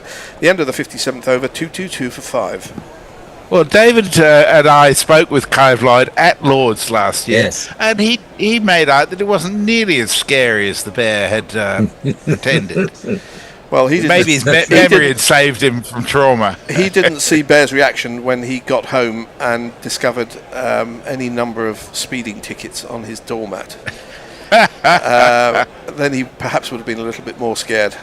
Don't know how many points he picked up on that. I think he's broken the record for number of driving points in a World Cup. Guess what? Archer's gone off the field and the substitute fielder's come on. Who's this chap? I don't recognise anyone anymore. It could be Henry Crocombe. It's Crocombe. Yes, I thought so. Sussex. Well, he's a man of Sussex, so he should be well known to David Brooke and shortly to our dear leader Guerrilla Hendo, who's currently learning the words to Sussex by the Sea on his phone as I speak. Let's hope he learns the words before Crocombe moves on as one of the 8 who are going to have to be released. No longer afford to keep. Well, that's what happens when you financially dope. As Fisher is going to start a new over to Blundell, right arm over the wicket to the right-handed batsman. He drops this down towards Gully, sets off for a single and is sent back. The throw comes in well wide of the stumps. Would he have made it? Probably. Blundell turns around and looks at Phillips and saying, Mate? Well, he came a long way. I said they were looking for singles, but was there one there? If he would have aimed it at the stumps, would he have been gone? Yes, he would have been gone. He missed the stumps by a long way, though. Yeah, but he had to get rid of the ball quickly, and he's only aiming at a stump and a half, really, from almost square of the wicket. Not an easy thing to do. You don't have time to set your legs. You just got to get rid of it and hope for the best. We will never know whether he would have made it or not. Crocombe, not seen him. He's got decent some good amount reviews. of pace. Yeah, he's Fisher bowls again, closer closer to the off stump, left by Blundell, a little bit close to the off stump for comfort. It's amazing how Henry Crocombe has climbed up the sort of next cab on the rank list, because he wouldn't have been in the reckoning at the start of the year, but he's done well for the England Lions, took 4 wickets in one of those games that they lost against South Africa. Incidentally, does it matter if England Lions lose every game, or is anyone going to talk about... I don't think the results matter. Performances matter, but not the results necessarily. It's always good to win, but it's not like you can carry any momentum forward in an England Lions fixture. So a little bit wide of the crease is Fisher and left outside the off stump by Blundell. I think they lost every game against South Africa. Yeah, they did. I wasn't paying too much attention. Well, they played some games at Beckenham, did they not? Should have sent the bear to have a look. It's in his backyard. Crocombe's bowled well this year. He's got quite a lot of pace. He's been to the Dale Steen Pace Academy, and since he did that, he's really improved. Right, so he's added a yard of pace, and is about a year away from a stress fracture of the back, presumably. As Blundell faces up to Fisher, who's been very steady today. He's gone for about 2 and over. As this one is left, very close to off stump. May have bounced over it, even had it been straight, but not sure Blundell wants to be leaving those. Fisher's got a smile on his face as he makes his way back to his mark, shares a joke with whoever's at mid-off. That was exactly the problem, Fred, with the Lord's pitch. He couldn't leave on length. That one that bowled, the one that rolled and bowled, was it Bethel? Yeah. I mean, if that had happened, we've seen it, in Antigua and places like that in the past, and we've rightly said, this is a disgrace of a Test match wicket, and we should say the same thing when it's at Lord's. Yep.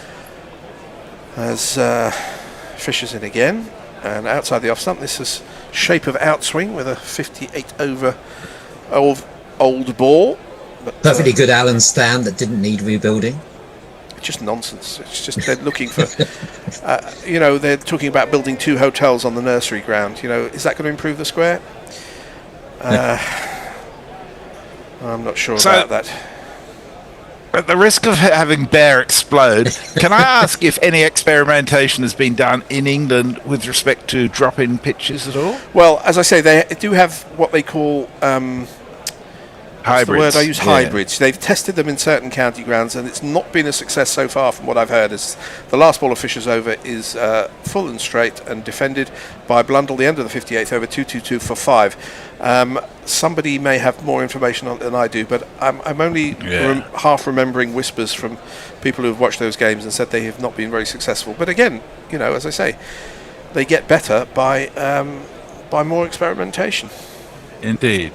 Now, there is quite a lot of chat going on YouTube, but most of it is very hard to distill into a quote. It involves Hooves is very happy that wicket was actually not a wicket, and suggests that he's going to go on and make 100 as a result of that. And then there's some stuff for Bob around rhinos, which totally leaves me lost entirely. Had he left the ground, had he left the playing surface, would he then have been out? That used to be the case. I'm not sure if it's still the case. I think he has to be inside the boundary before the decision is made to overturn. Sonny Baker's going to start a new over, jumps over the flower pot, ducks under the tree, up to the wicket now, and bowls. And this is an in-swinger, which is played comfortably by Phillips into the leg side to short mid wicket, no run. Slightly hurried the batsman, Fred, didn't he? Yeah, he's not shown express pace. I think the comparisons with Wood are somewhat overblown. That's not to say. How old is he actually? It's a good question. Baker? Yeah. 23. Okay. It's not impossible that he could add a couple of MPH or 3 or 4 kph for that matter. 2 slips and a gully weight as Baker bowls to Phillips. Again, hint of in swing, turned into the leg side for an easy single. 2-2-3, they're off the Nelson. They were there for a while. Phillips has 28 and Blundell moves into strike. He has 36 from 60. 2-2-3 for 5. If England were to bowl them out for 350, I think that would be somewhat close to a par score on this strip. And England have a very, I'm not sure if brittle is the right word, but an untested batting lineup and a longish tail. So would they have been happy putting them in and seeing them get 350? I'm not sure. As Baker bowls again, and that's again slight hint of in swing, angling in towards the stump. Baker lifts his hands into the air as if to say that nearly got through, but it didn't really, because Blundell played it quite comfortably. I mean, no New Zealand bat has really gone on, have they? They've all. There's no half centuries yet, and it depends whether these two can get them up to that sort of score. You'd have thought that on this pitch at the Oval, which has been full of runs this year, that it won't. That's just be slightly below par. Well, they still have batting to come after these two, Smith and Jameson particularly. Jameson started off as an actual batsman before he took up bowling as Baker bowls again, and this is it's guided down towards third man between second slip and gully very safely, never in any doubt, and down to the boundary for one of these.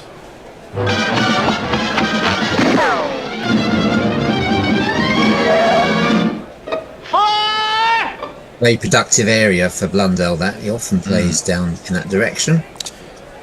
Yeah, there haven't been a lot of boundaries gone there. It's not like there are people in the crowd shouting, put in a third man. Or put in a third, as they say nowadays, which makes no sense whatsoever. But Baker can still grin, even when he's been cut for 4. So he's having a ball today, as he ought to.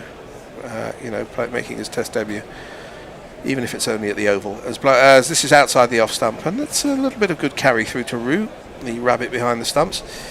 227 for 5.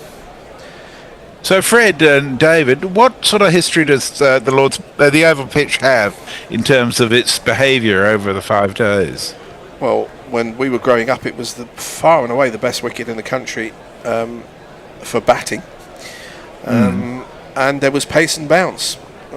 Not quite the old whacker at Perth, but the closest approximation of it in England. Those days are long gone, I'm afraid. And it's pretty dull at the moment, as are pitches almost everywhere in England. As Baker into completely over. And this one keeps a little bit low. Maybe he took something off that delivery. And it's blocked by Blundell. The end of the 59th over, 227 for 5. Yeah, Messrs, I was just looking at the county scores at the Oval this year, which it's been a run fest with plenty of draws. Yeah, not much in it for the bowlers. I did, before the game, I looked up the last 10 years of Test matches at the Oval, and the side batting first have won 7 of the 10. But, I mean, that's... Yeah. It suggests, though, that there's not a great deal to be gained by putting the opposition in. Heavy Kev, 42, says, cheers from New Zealand. Good debut from Baker. Thank you, Kev. Good to have you with us. Thank you. If you're a new listener, tell your friends if you've got any. There's not many people in New Zealand. Is it worth pushing the boat out to trying to build a New Zealand following? Well, most of them are in the backroom staff of the England team. Yeah, that's true. Well, the other thing is it's 5:30 in the morning, or 4:30 in the morning in New Zealand. In the depths of winter. Yes. Anyway, it's the land of the long grey cloud probably at the moment, as Phillips faces up to a new over from Fisher, who bowls at him and has caught him on the pad. He's absolutely convinced that was out. It looked like a decent shout. Are England going to use their last review? Did he get an inside edge? So many questions. Root is shaking his head as if to say, I think that's too high, or he may have got an inside edge. He's not going to review it. Fisher is got a smile on his face, but he's feeling slightly distraught. He beat the bat quite comprehensively.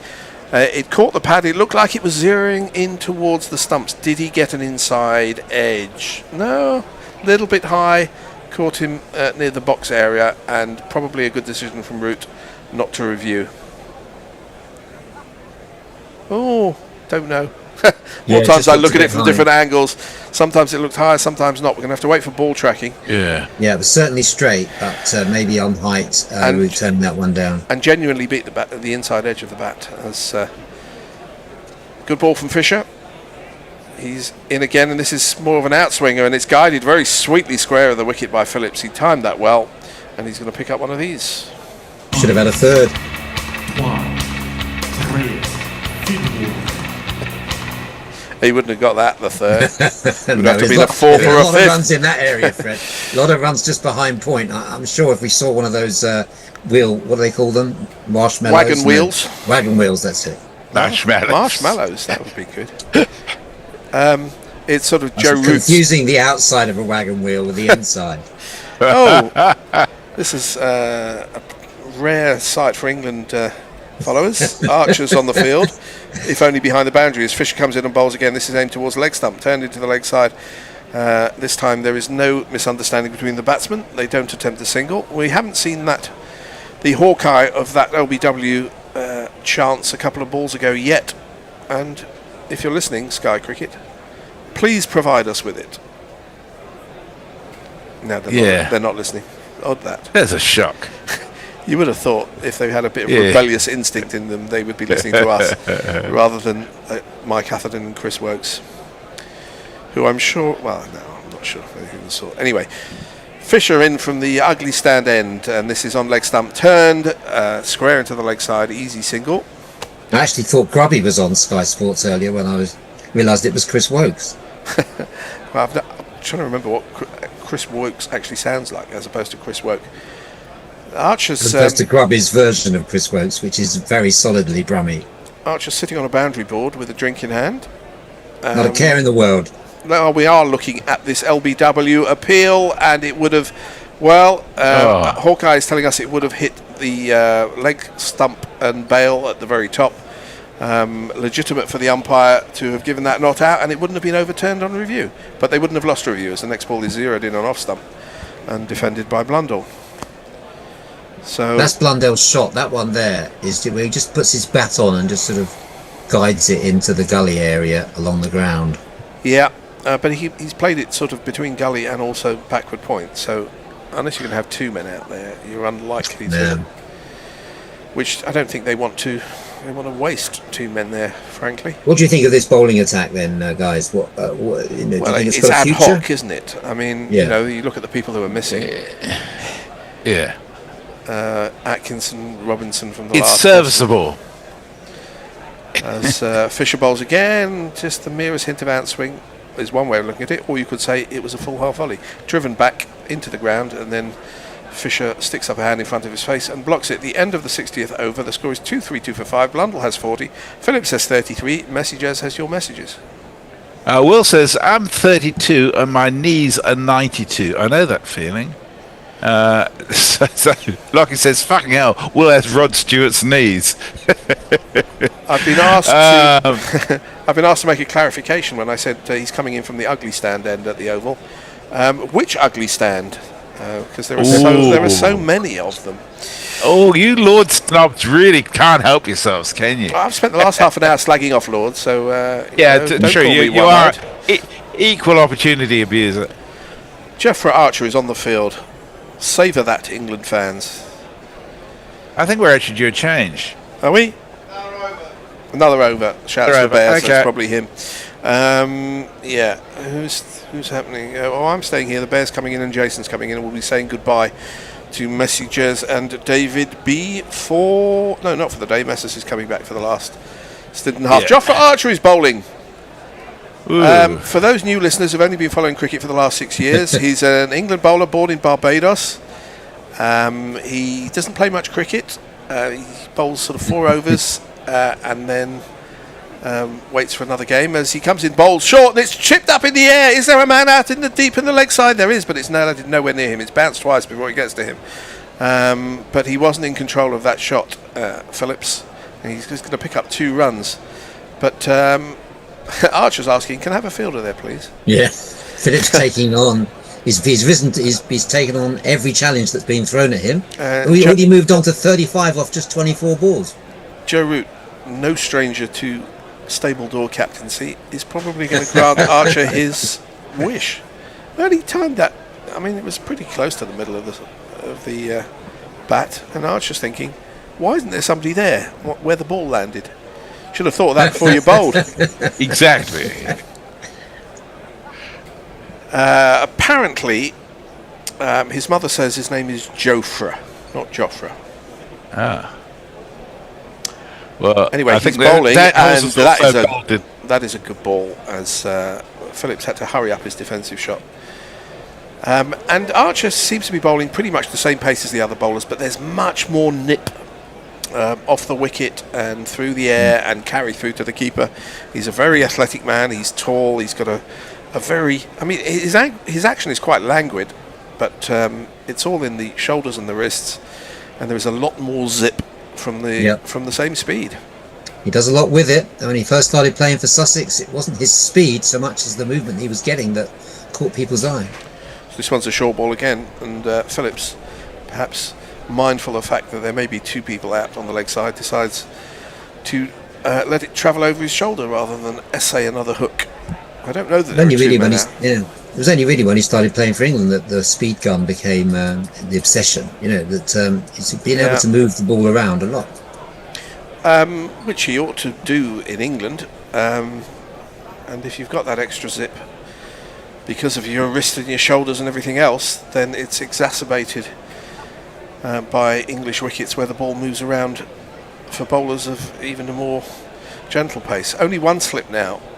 What's going on the leg side? We've got a man about 7/8 of the way to the forward square leg boundary as Archer bowls again. This is a good ball on off stump. That was the bluff, and Phillips did not succumb to it.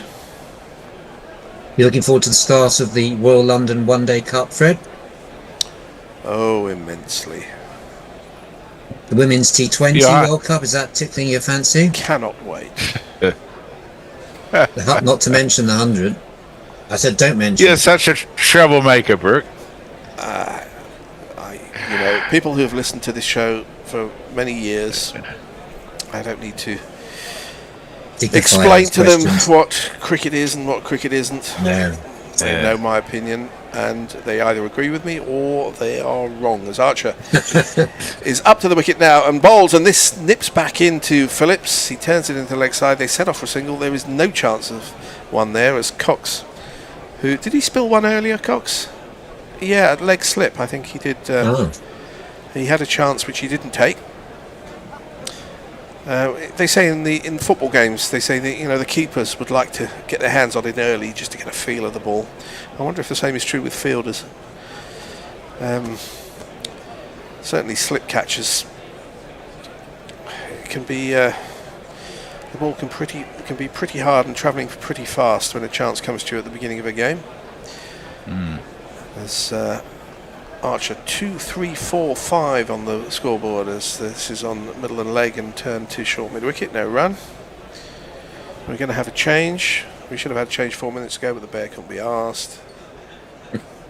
Again, if you're listening to Guerrilla Cricket for any length of time, that will be no surprise to you. Bear and Jason are coming in, and Okay, I'll do a couple of messages. David are leaving us. Thank you very much. Cheers, Fred. Thank you, Fred. Right. Give me a look. Cockchair says, what's a yearly overcost of Jofra Archer to the ECB? Anyone care to do the maths? It's a lot. Jeffrey Ward says, of English batsmen with at least 5 tests played at Perth, David Gower has the best stats, 431 at 62 in 8 innings. Well, that's a random stat, Jeffrey. We don't have good a on random you. stat of the J jingle, but if we did, that would certainly qualify. Yeah. It would indeed. Right, Fisher is going to continue. I'll see you in the last session of the day, Messi. Blundell is on 40. Phillips is quickly catching up, 35 of 29. I fell That asleep field. for half an hour. 2 short extra covers. Yeah. It's a very funky field, full stop. But on the back foot goes Blundell and does that shot where he just forced it through the offside. No one out in the deep whatsoever. Chased down, pretty quick across the outfield. It's Emilio Gay. And they'll probably get 2, well, maybe 3. And the run rate's picked up. They're now on nearly 4 and over. I fell asleep at 188. I kind of woke up when Blundell was kind of out, but not, well, he wasn't out, but was given out. I like the way the umpires conferred and still got it wrong. And agreed that it had carried, and when they had the opportunity, descended upstairs. Well, he didn't review it, did he? So it was reviewed by the umpires. But they both sort of nodded at each other and saying, yeah, that's out, but we're sending it up anyway, just to make sure. And it wasn't. It certainly wasn't.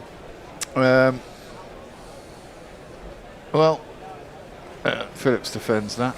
The bowler doesn't field it off his own bowling, but fortunately there are people behind him who do. And there ain't no run. Yeah, they don't want to bend down unless they have to, absolutely have No. to. It seems that Archer has slipped over and landed on his wrist. Yeah. Oh, his wrist, was it? Yeah. Oh, because he's such a limp-wristed. Yes. There's a joke there, but I'm not going to make it. Individual knot.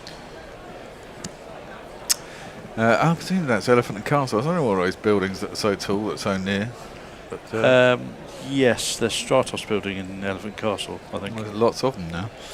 That one is clipped round the corner, and Joffre's quickly round to field it.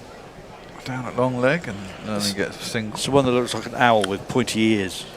Yeah, is that the one with the 3 non-moving fans another one on with top? 3 fans. Yeah.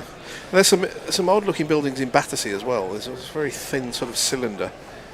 Where you modern cross over architecture, isn't it? Vauxhall Bridge, and it's the cigarette lighter. Yeah, it looks like a Zippo. It might be the last cigarette lighter Sorry, it left looks like in London. Looks like a Bic lighter. Oh, like a clipper. Yeah. Oh, I love a clipper. That's full. Oh, I thought that hit his boot, but no, it must have hit his bat because no one appealed. And it's gone up to mid-off. That is the one that the helicopter ran into the crane that was building that in the fog. Ah, right, okay. Uh, And sadly, some people died on its way to Wandsworth heliport. Yeah, that's right. I remember that. Battersea heliport, isn't it? Yeah, sorry, Battersea heliport. Yeah. Well, landed on 9 Elms and crashed on 9 when they Elms invented Road. Battersea heliport, there weren't that many large buildings in the area, No. but there are now. Right, Fisher in. Oh, that got a little bit of shape, but it was defended by Blundell. And there is no run. I think it's become quite difficult now, hasn't it? The wicket's kind of flat. The ball's very old. But it is. There's a little bit in there, but I mean, it's still. It seems like a nice track to bat on. Does Archer have his own medical team, do you think? Yeah, it looks that way, doesn't Part it? of his posse. His We're not going his there. crew. What is this weird sponsor that England has? Whole Earth. Yeah, what's Whole Earth? Well, I know they do crunchy peanut butter. Oh. That one's left alone through to the keeper and there's no run. But I can't imagine that's all they do. They must do something quite large to be able to sponsor the English cricket team. I don't think there's enough peanut butter. Granola bars. Right, that's the end of the over. Over to you, Jace. Who's asked us if it's reverse swing because it's swinging nicely. It would be around the right time, but I think it probably is reverse swing because I think it's dry enough. It's dry enough. It's quite humid as well, so there might be a little bit of atmospherics. Oh, what an atmospherics. Oh, what an atmosphere. I love a party with lovely atmospherics. Who was that? Russ Abbott. Russ Abbott. Russ Abbott, Yeah. that's it. Is he still alive? Oh yeah, I think think so. He's one of these indestructible old school. Performing on a pier near you this summer. Yeah. Old school theatre, yeah, with his terrible dad jokes.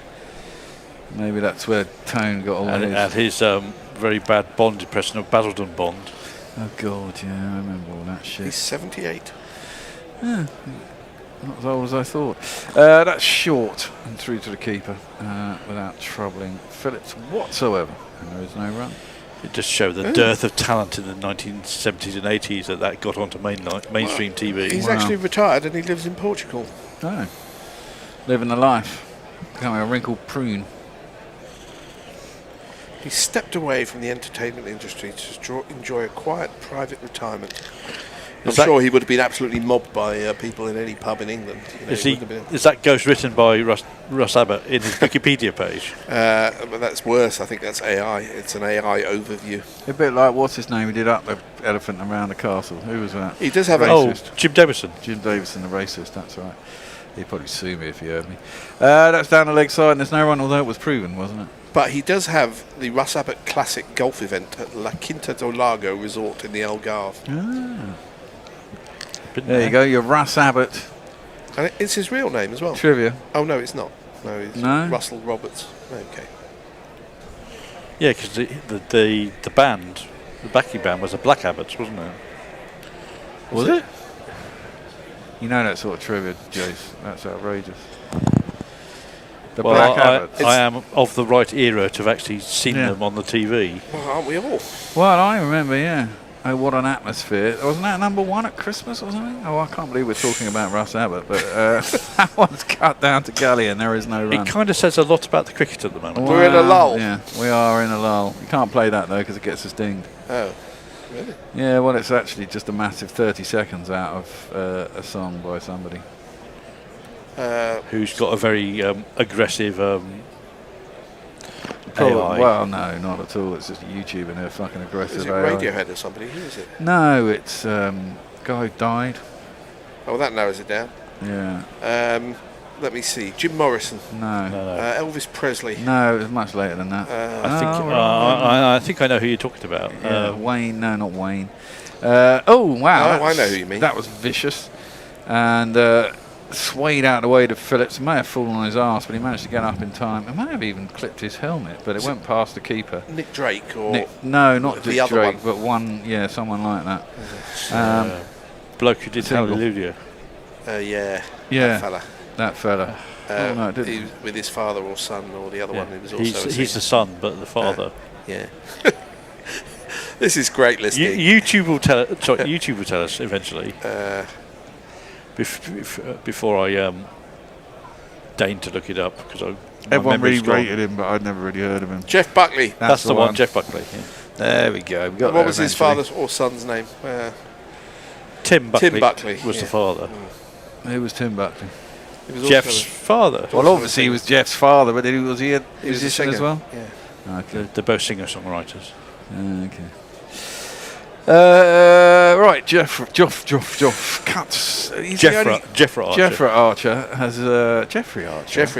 has cut Blando and Harvey. I mean, not a ball more, not a ball he's less. really been the pick of the bowlers, Joffre, when he has bowled. Yeah. He's got the ball to move when others aren't really getting it to do it. His pace isn't up at 90 now. He's got a dodgy wrist, but he's certainly getting some movement. It's not swing, it's nip it in and out off the pitch. Yeah, there's a bit of swing as well. Mostly in.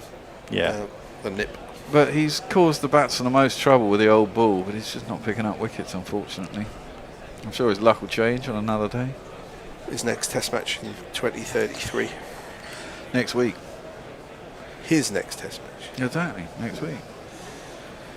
You pessimist, you. Always assuming he's fit, which is a... Joffre in. Well, I guess everyone will be back when... I mean, I don't know what's wrong with Robinson's knee. That's going to be for leg buys. Off down to very fine leg. Four. Leg buys. I'm not sure if there's two people behind square on the leg side catching. Well, he hasn't bowled a short ball since then.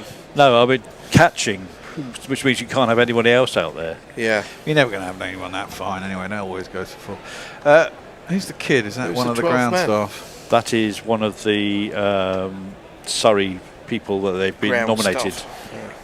Yeah. They're normally sort of fringe first team players and academy second team players. That could be Yusuf Majid. Has Surrey got a game this week? They're playing in Glamorgan on Friday, as I told you in the green room, because I'm going there. Yes. Remember our day in Cardiff there at the start of the World Cup 2019? I do. What a crazy I'm day surprised that you was. remember it. Yeah, driving back through Cardiff while skinning up at the same time. To arrive back to be told by Barry that he only needed me to commentate. Yeah, that wasn't a great idea. That was your first and last commentary stint at the World Cup. No, it wasn't actually. I just started innings in. Is that after you somewhere managed to else. sort out all their technical issues? Yeah. And run an international feed off my phone. phone, yeah. And then I went out and got the. Basically, save their bacon. Yeah, basically, I did save the bacon. And I went out to go out and I had to find a shop and get a 50 gigabyte thingy card in Cardiff, which I didn't really know. SIM card for the 4G router that we ended up using. And whilst driving through the one-way system, I was completely knackered and fried in the brain, so I decided to skin myself a big fat skunk reefer whilst I was in the traffic in Cardiff. None of this happened, of course, if the police are listening. Yeah. Well, then, it didn't really, but arrived back really stoned and sorted everything out, sat back thinking, phew. And then Barry says, "Can you go on?" And of course, I kept calling Fred, and even though everyone else was calling him Alan, because I only know Fred Happy as Fred. days. If I remember, the Glamorgan, the scoreboard was impossible to see from our commentary box. Yeah, we were on the wrong side of the ground. And we didn't have a television feed either. We didn't have a television feed. We couldn't see and the it was back Afghanistan versus Bangladesh or someone like that. and we just kept calling everybody Zadran. Yeah. We didn't know who any of the players So were. there are loads of Zadrans in the side at that point. It's not a bad get. Or Nabbies. And it was raining. It was an odd day. It was a very odd day. Well, we got through it. Right, we're having a drinks break, so we're looking at the cap ceremony. Who does Rue look like? I can't. He looks like somebody, but I can't put my finger on it.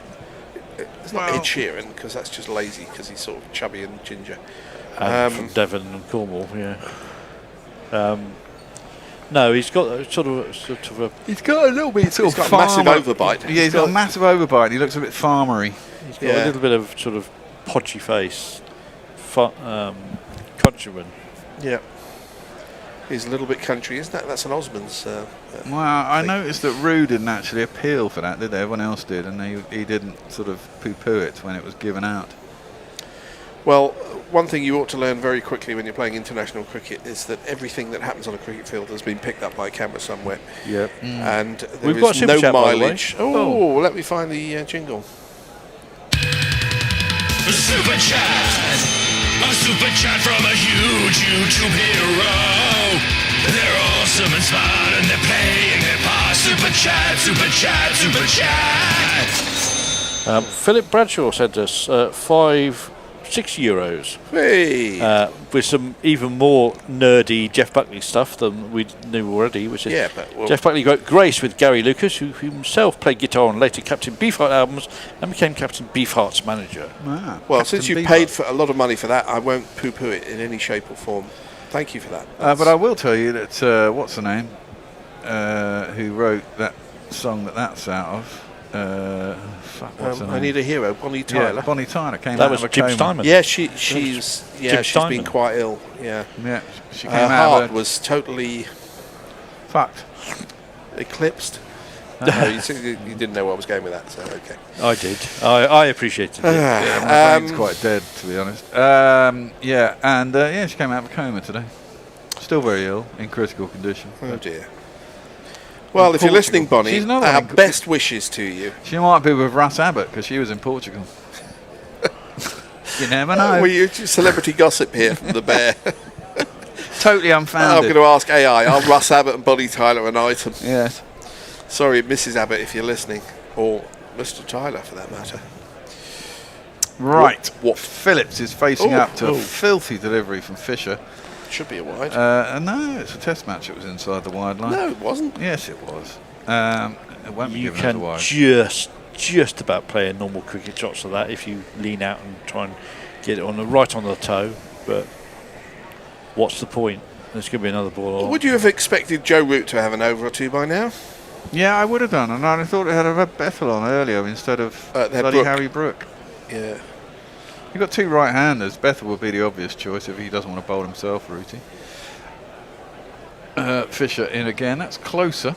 to the batsman, but he's still definitely trying to wide. bowl the one that goes away. But he's Well, he's going to bait away, and then in swinger. That's what he's trying Yeah. to do. And there is a little bit of shape, even with a 64 over old ball. Well, it is a Dukes, isn't it? I mean, the atmosphere is very heavy today. It's nearly the youngest day of the year, isn't it? And what are we on? 17th? It's Four nearly more days the to longest go. day. The longest day. That was a film with a lot of stars in. Yeah, it was on TV recently because, of course, it's all about D-Day, and D-Day was 6th of June. It's no bridge too far. No, that one's through the keeper, and there's no one. That was another all-star cast, wasn't it? The bridge too far. I love the stat about The Longest Day, which has got a cast of everybody in Hollywood at the time. The longest cast. Where Richard Todd was asked if he wanted to play himself, because he was actually at D-Day. Gosh. I said, no, I don't want it, because no. It was bad enough the first time. No, he saw the script and said, I don't have enough lines in it. I'll play the bloke I reported to, who has more lines than me. Yeah, there was a penchant for throwing every actor in the English-speaking world into these films. People who had very, very well-known actors having very small cameos. But there was a whole period, wasn't there? That's full, and that's boshed, actually, by Phillips. He moves on to 40 or 39 deliveries. You ask where I live, here's the address I give. The phone. I've got another one of those films which has got one of those cameos in it. Have either of you seen the Thin Red Line? The Thin Red Line. Is that the one with Luke Skywalker in? I don't think so. It's Terrence Malick. It's about Guadalcanal in the Pacific War. And no, it's all advertised after it's ball. Through to the keeper, and there's no one. No, yeah, I have seen the Thin Red Line. Hasn't it got... fucking hell, me and names today. The guy who was in 48 Hours alongside Eddie Murphy. Nick Nolte. Yeah, isn't he one of the lead characters in the Thin Red Line? He's one of the characters, I think. They're going up a hill all the time, aren't they? They are, yeah. Yeah, that's but one. all the advertising shows you George Clooney as being in it. And he was only in it for 10 And he's in it minutes. for about 30 seconds, right at the very end. He's the commanding officer, isn't he? Yeah. That's a pretty brutal film. That's through to the keeper, and there's no one. Now, the one with Mark Hamill is in Big Red 1 or something? Yes. Big Red One, I think, is, yeah. You're listening to Old Men Vaguely Remember Films. Well, in my youth, every fucking film was a war movie, wasn't it? I mean, I must have spent about 20 years and in our after the youth, war to be just making fair, war Bear, movies. when you wanted to know who was in a film, you spent 2 days arguing about it. You didn't just look it up on IMDb 10 seconds later. It's very true. The Big Red One, the one with Lee Marvin. Might well be. Who actually did serve in World War II. Yeah. Well, is that a film from the 70s? Yes. Okay, I think that was filmed in Israel, and I think my parents were staying in the hotel when all the film crew were there. It was the bloke from Star Wars. Mark Hamill. Yeah, and Lee Marvin. Yeah.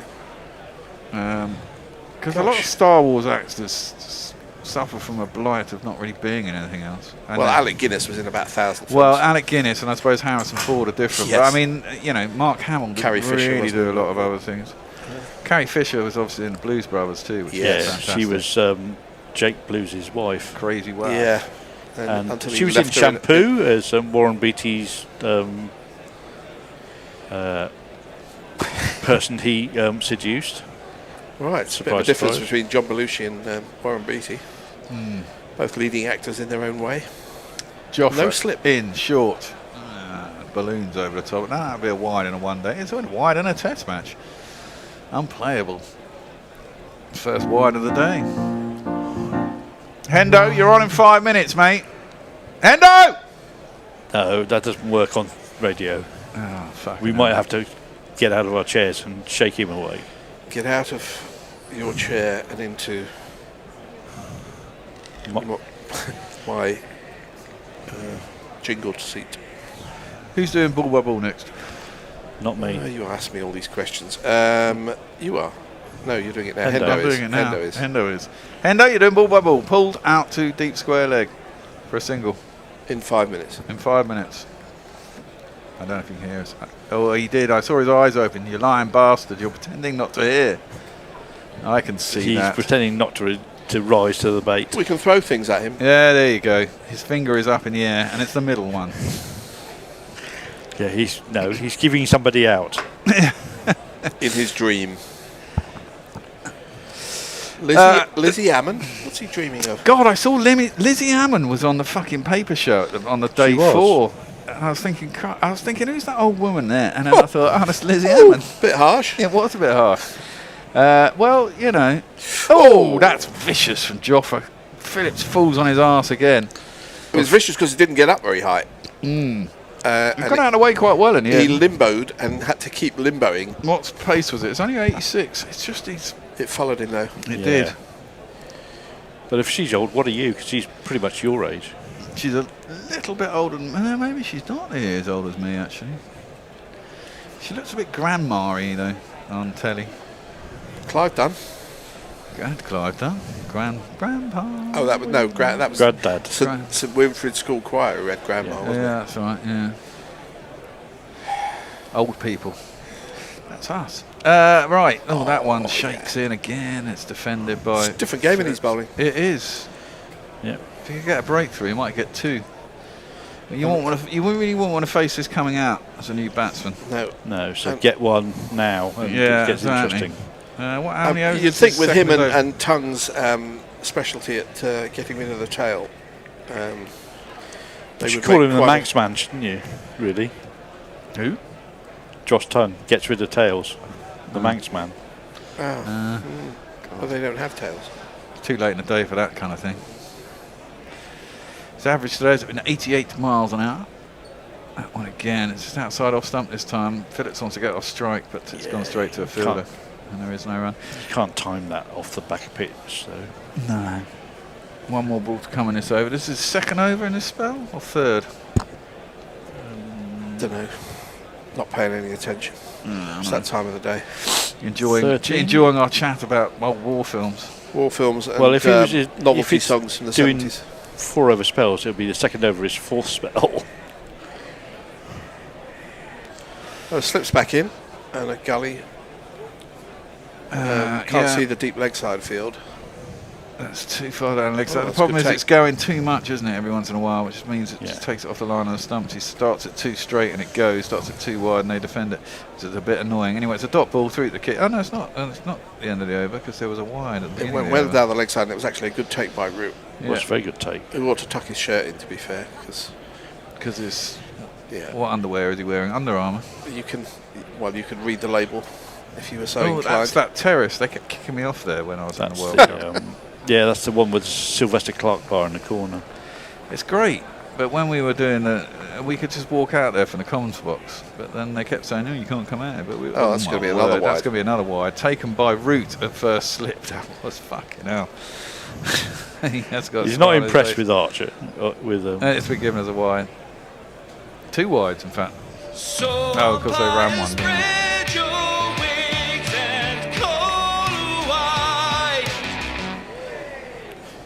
Extras 30. Fucking hell. I suppose there's loads of leg byes in there. That was a filthy delivery from Jofra. I mean, Root's done well to get a hand on that to stop it. Well, yeah, if Root breaks a finger because he's taken the ball at slip, that was Harmison-esque. Well, if he gets a wicket with a 8th ball of the over, we'll all be happy. Come on, Joff. In swinging fast Yorker. No. He's conned him this time. He's going to get 4 for that. No, he's not. There's a third man. He's quite fine. They got the fly. Presumably they're going to have the old thingy test, aren't they? Yep. Okay, I'll be leaving you. Are you heading off? Back tomorrow. Might get a session or 2 if I'm here all day. Okay, Hendo. Would you like some liquid lubrication from the fridge, Hendo? No. No. He's sounding a bit. Fortunately, I don't drive anymore. I'm on my bike, so. You still using your bike? I am still using my bike. It literally takes 5 minutes. No, I'm off air now anyway. So have you done what another one is required to be? Right. Well, whilst we are talking, I should get through some messages. Sing the Bismarck by Message Airs was the best war movie when I was 13. Yes, I enjoyed that. Not necessarily for Kenneth Moore, but definitely for Dana Winter, who was absolutely gorgeous. Just because you see it didn't mean it didn't happen, says Richard Peel. Mark Hamill has over 380 acting credits. Ah, well, we're back. It's glorious evening sunshine. Banana Brooks says, all these chat gems going unnoticed. Well, they're not. I'm noticing them. Fisher bowls defended on the back foot by Blundell, who's moved on to 45 now. 40-45. Well, we've got it. Phillips on 40. Blundell on 45. It's a Harry Enfield sketch, made flesh. As well, if you don't know what I'm referring to, go and look up 40-45. Well, you're ahead of your time, Hendo, because I mean it's now morphed into 6-7, which isn't nearly as good. This is true. 252 for 5. Fisher 1 for 43. What have we got? We got a funky field. I can tell you that. We've got a wicketkeeper standing up. We've got a first slip. We've got a fourth slip. We've got a leg slip.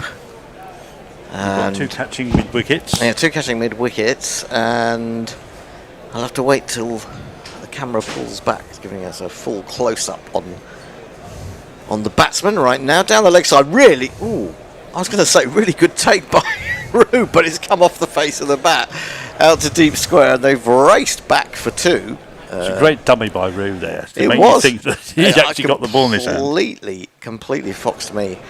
47 to Blundell. He got a big 100 in Ireland, and well, he's closing in on a 50 here at the Oval. I don't want any more wickets tonight because you selfish. I am selfish. I haven't been to a Test match since I went to the Ireland match with Grubby. When was that? It was bloody hot. This is down the leg side. Too much for poor old Jamie Rue this time, and although he got a hand to it, it's gone down to fine leg for 4 more buys. There must have been a lot of buys today. I think he's been a bit unfortunate. In fact, I think that may have just brushed the thigh. I think he might have been 12 buys. Maybe not. 12 buys, which is, won't look particularly good on his CV. But it is when the seam comes up right, it is moving a bit in the air. Yeah, this one is into the legs again. That's what he's aiming for. He's got that leg slip. I mean, I always think you're going to have to be very lucky. What? What's wrong with that? Mine. Oh, it's Jason's. No, leave it. I'll still this is food. You've got to be quite lucky for it to go straight to the leg slip, haven't you? Yeah, you've got to hit the man. Yeah. No. People forget that the guy's there, and they just play it instinctively. They do. Up in the air. They do. Which is why I think actually it wasn't bad as it goes back to this one and gets a thick inside edge. And that man at leg slip comes around to do the fielding. That's Joe Root there now. It's very much in fashion now. Whereas it used to be out of fashion for a very long time. It was out of fashion for a very long time. I think it's Stokesy's one of the men who's brought it back, actually. It's against Australia, wasn't it? Back in the... Was that in the winter when he kept getting Alex Carey? Or was that in a one-day series? I can't remember now. Alex Carey was a pain in the last Test series. Well, I know, but he got him twice at leg slip. Fisher in again, a little bit of away movement starting from middle and leg, so it meant that Blundell had to come forward and play it, so it was around about the top of off stump. It's the end of the over. 258 for 5. Messi. Jamie Wilson says Archer's elbow may have gone. Don't say that. I don't know any evidence of that at this. We can't have 2 bad pieces of news in one day with Nat Silver-Brunt being out for 2 games in the Women's World Cup. I think Jeffrey Ward says Sam Kidd, that perennial British actor, was captured by the Germans. He was part of the rear guard in the Dunkirk retreat. He spent the rest of the war organising shows in prisoner of war camps. There you go. Thank you for that. I must have missed that conversation while I was having a little bit of a doze on the sofa. And he's in again. He got an edge to that one, I think, hasn't he? Well, Archer thought so. They're going to use their last review on this. Rue took a very good catch, but then didn't seem to appeal, and Rue wasn't in the least bit interested. As far I think he's doing the right thing. He's making sure he catches the ball first, and then he's worried about the... That's a great ball. What a good ball that is. In fact, he starts to go to his left and then has to push off on that foot, doesn't he? It's one of those horrible ones where the seam suddenly goes upright and the ball starts to swing away. Yeah, that was a hell of a ball. Having a look at Ultra Edge, absolutely nothing doing. So, quite rightly, not reviewed. That's been a good day of Test cricket, hasn't it? 258 for 5. There's been a bit attritional at the start. Could do with a few more overs. They won't even get through 80 in 6.5 hours. Oh, now poor old Phillips is he's expecting that to rise higher than it did, and he just jabbed it away with one hand. Really, I'm not sure where he got hit. What's he want? Does he want another lid, or does he want? He says, he said, I've got a lid on, but this is far too easy for me, so I'm going to just wear a cap. And he's going to take Jofra Arsh on. No, he's not. He wants his spectacles. His monocle. His special light enhancing ones, because it's so bright that he obviously needs special ones. I think sunnies is what he's getting. He does. He wants his sunnies underneath the grill. At least that's what's being brought out. Because the sun is getting a bit low. Yeah. Well, it's late in the summer, isn't it? Here in June the 17th. It's not even It's not even the longest day yet, is it? It's probably called everything under the sun for being a bit of a bit precious. Well, I wouldn't be surprised if he's just trying to buy himself a little bit of time and disrupt Jofra's rhythm a little bit. It's great fun trying to put a lid on when you've got sunglasses on. He's looking like the old motorcycle cop, isn't he? He's doing the Chips. Chips, that's right. Yeah. I always thought it was really weird. It used to really annoy me when I was at school, and teachers, when they were umpiring, would wear sunglasses. And I was think, how the hell can you see LBWs through your sunglasses? Of course, sunglasses were much more rudimentary. Well, you were also under the misapprehension the teachers actually cared. That's true. That is very true. That is very true. Archer then, 1 for 43. Deserves better. I mean, he's bowled really well at times today. Yeah. Ferocious. Got more movement than anybody else, really. Here he is again. Bowled another short one. He's clocked him. He was going down. He's hit him on the shoulder, I think. This is kind of almost reminiscent of Lords and Steve Smith a little bit, isn't it? Well, he's given him a going over, really. You think you're cool enough to play me with shades on? No, you're not. Yeah, good point. He should have put his own shades on and then bowled that. And this is with an old ball. Wow. Yeah. Oh, goodness. I mean, he's done really well to get his head out of the way of that. That's all I can say. Oh, wow. He just kept coming back into him. Now, this is brave Test cricket, isn't it? Yeah. This is why you get the big bucks, although possibly from New Zealand don't get right on the logo. Particularly good big bucks. Shaw, actually a bit wild this time. Has he actually taken that? He did take that, Roo. I thought he for did a get moment. that, sorry. Not did got. He did got that, and just for a moment I wasn't sure whether it had flown over his outstretched arm, but well done. It was a good take, really good take. I think you proved your point, Jeffrey. You can go back to bowling balls that attack the stumps now, please. Yeah, that was he was just getting a little overexcited there, wasn't he? I think, and we don't want to see him put quite so much into it so early. You don't want to see him break himself. That's what exactly. You're saying. Yeah. Or root break him, more to the point. Here he is. He's into his 15th over. He bowls back of a length. Poor old Phillips is. You can see his natural inclination is, I've got to get out of the way of this somehow, and then he realises it's not bouncing that much, so he has to actually use the bat to defend himself. Well, good luck with that, because once Fisher finishes from the far end, it's going to be Tongue or Baker to come back. Yeah, I don't think I would.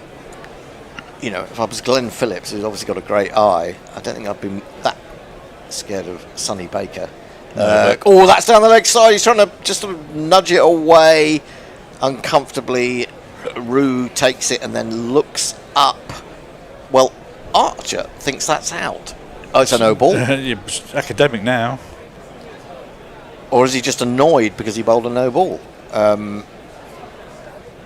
Well, we'll have to see. We'll soon find out if that's actually got on a bit of glove or a bit of bat. Yeah, they're going to be really, really annoyed. That's Let's have a look. It's not by much. It's an enough. inch. It's enough. It's enough, or maybe a bit more than an inch. So let's have another look. Do we think he's got something on this bat, glove-wise? Could well have done.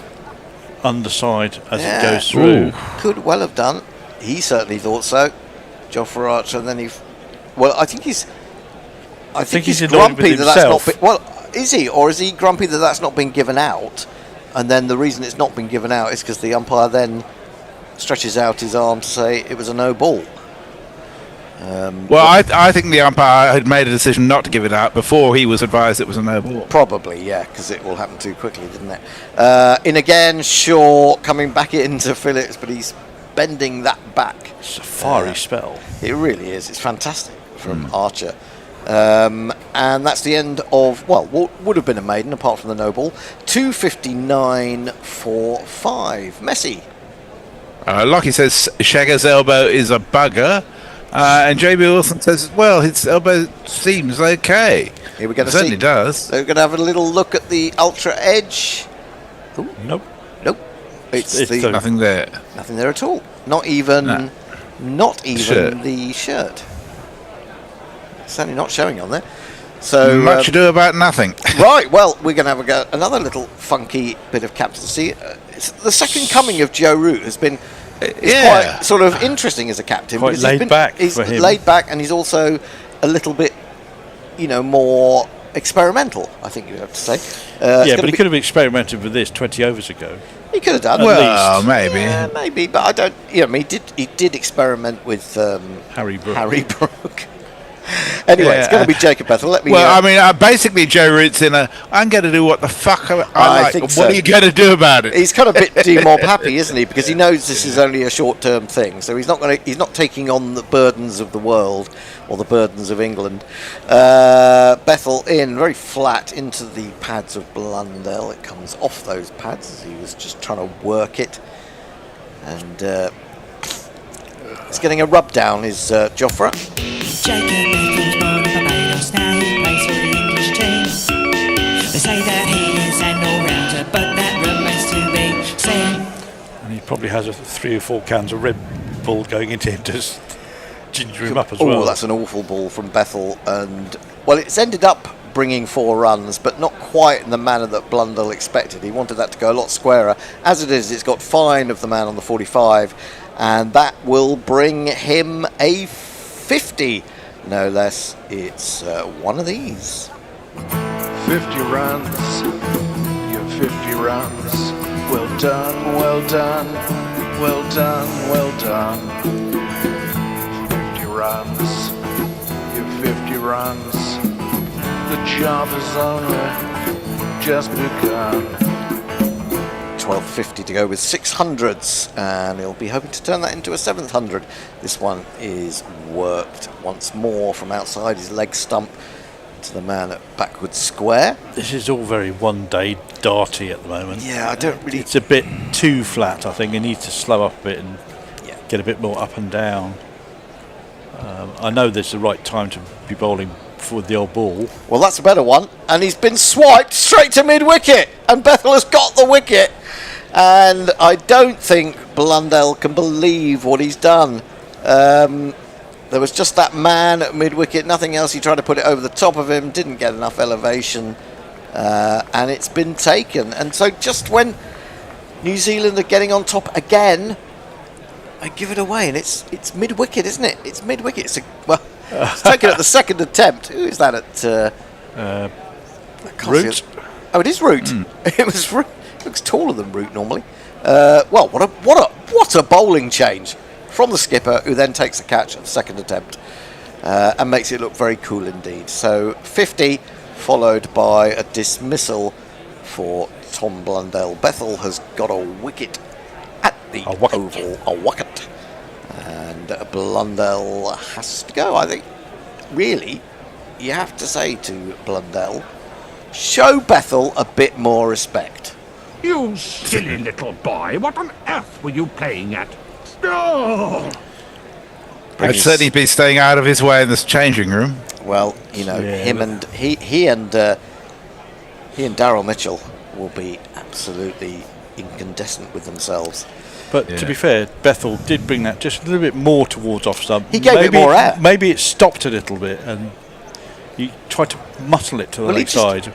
He just tried to belt it. I think it was just a bit over. He got overexcited again. We've seen a lot of overexcitement going on today. And it brings Nathan Smith to the wicket. And we don't have to call him Smuth today because there are no other Smuths out there. Batsman quaking at the crease. They feel the moment of release. Nathan Smith has got the power. He makes the sweat drip like a shower. Is that based on anything, or is that just Mog's brilliance? No, it's based on something very, very well known indeed. Right. It's Black Sabbath. Fabulous, though, isn't it? Fabulous from Mog. I'd pay to go and see him. Bethel in, flat, horrible nonsense. And what on earth has happened there? Smith was trying to work it away into the onside. It's the arm ball, and it's beating him for pace, and it's a bit low as well. Did I beat him for pace? I just think he missed it. I want to see that again. Things are hard if you're getting beaten for pace by Jacob Bethel. You wait till you face poor old Jofra. He's clearly dazzled by the blonde hair. He throws this one up a little bit, hits him on the front pad. I think it's just hasn't straightened enough. Probably going down the leg side. And that is the end of a successful over. Is it? Oh no, there's one ball to go. Oh no, they were just a bit slow in getting that up. Bethel 1 for 4 from 1. Smith yet to score. Glenn Phillips, on whom a lot rests now, is on 40 of 52.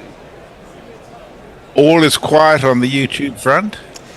Well, they're all getting ready, aren't they, for the big game in Dallas? What big game?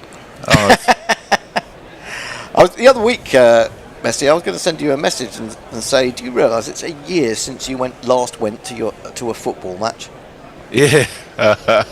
Someone dug out the brochure from that here the other day, and I said, no, that was Messi's. He bought it and then decided, too much weight. 10 quid down the drain. 263 for 6. I was just going to continue. 15 overs, 1 for 44. Have we had, how many separate wicket takers have we had today? 5, I think. 5 out of 6, I think. Yeah, I think so. Yes. Just Brooke. Just Brooke missing out. Archer then into poor old Phillips. He's going to get another working over. He ducks underneath this one. And, that was just 84 miles an hour, but it felt more. More. It's a psychological threat is more. This is like Robin Smith actually a bit more physical threat at times. It's like Robin Smith against, I don't know, Michael Marshall, something like that. Yeah. And this is when you earn your corn. This is when you want to say to footballers who go flying over when someone, I don't know, taps them very gently. Taps them with a daisy. Get real, guys. No slips. Phillips waits short outside the off stump, thuds into the gloves of James Root. And, there is no run. He's looking quite McCullum-y batting there with his shades on. He's looking quite calm. McCullum-y. Oh, McCullum-y, right? Yeah. I don't think he's probably not as laid back as McCullum at this particular juncture. I imagine his heart rate's about 190, something like that.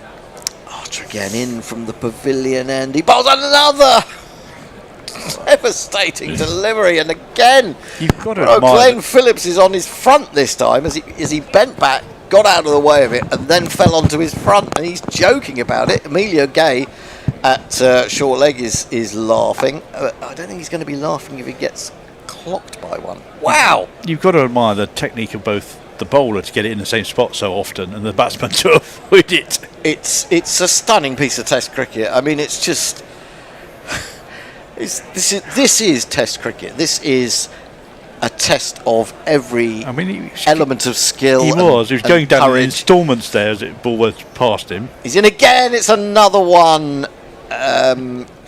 Is that too many short ones for the over? The thing is, I don't think they're going over the shoulder, so they're not short in that term to be called. I mean, I know Phillips is quite a short guy. It's the Wagner length. I don't know. I'd have to look at that.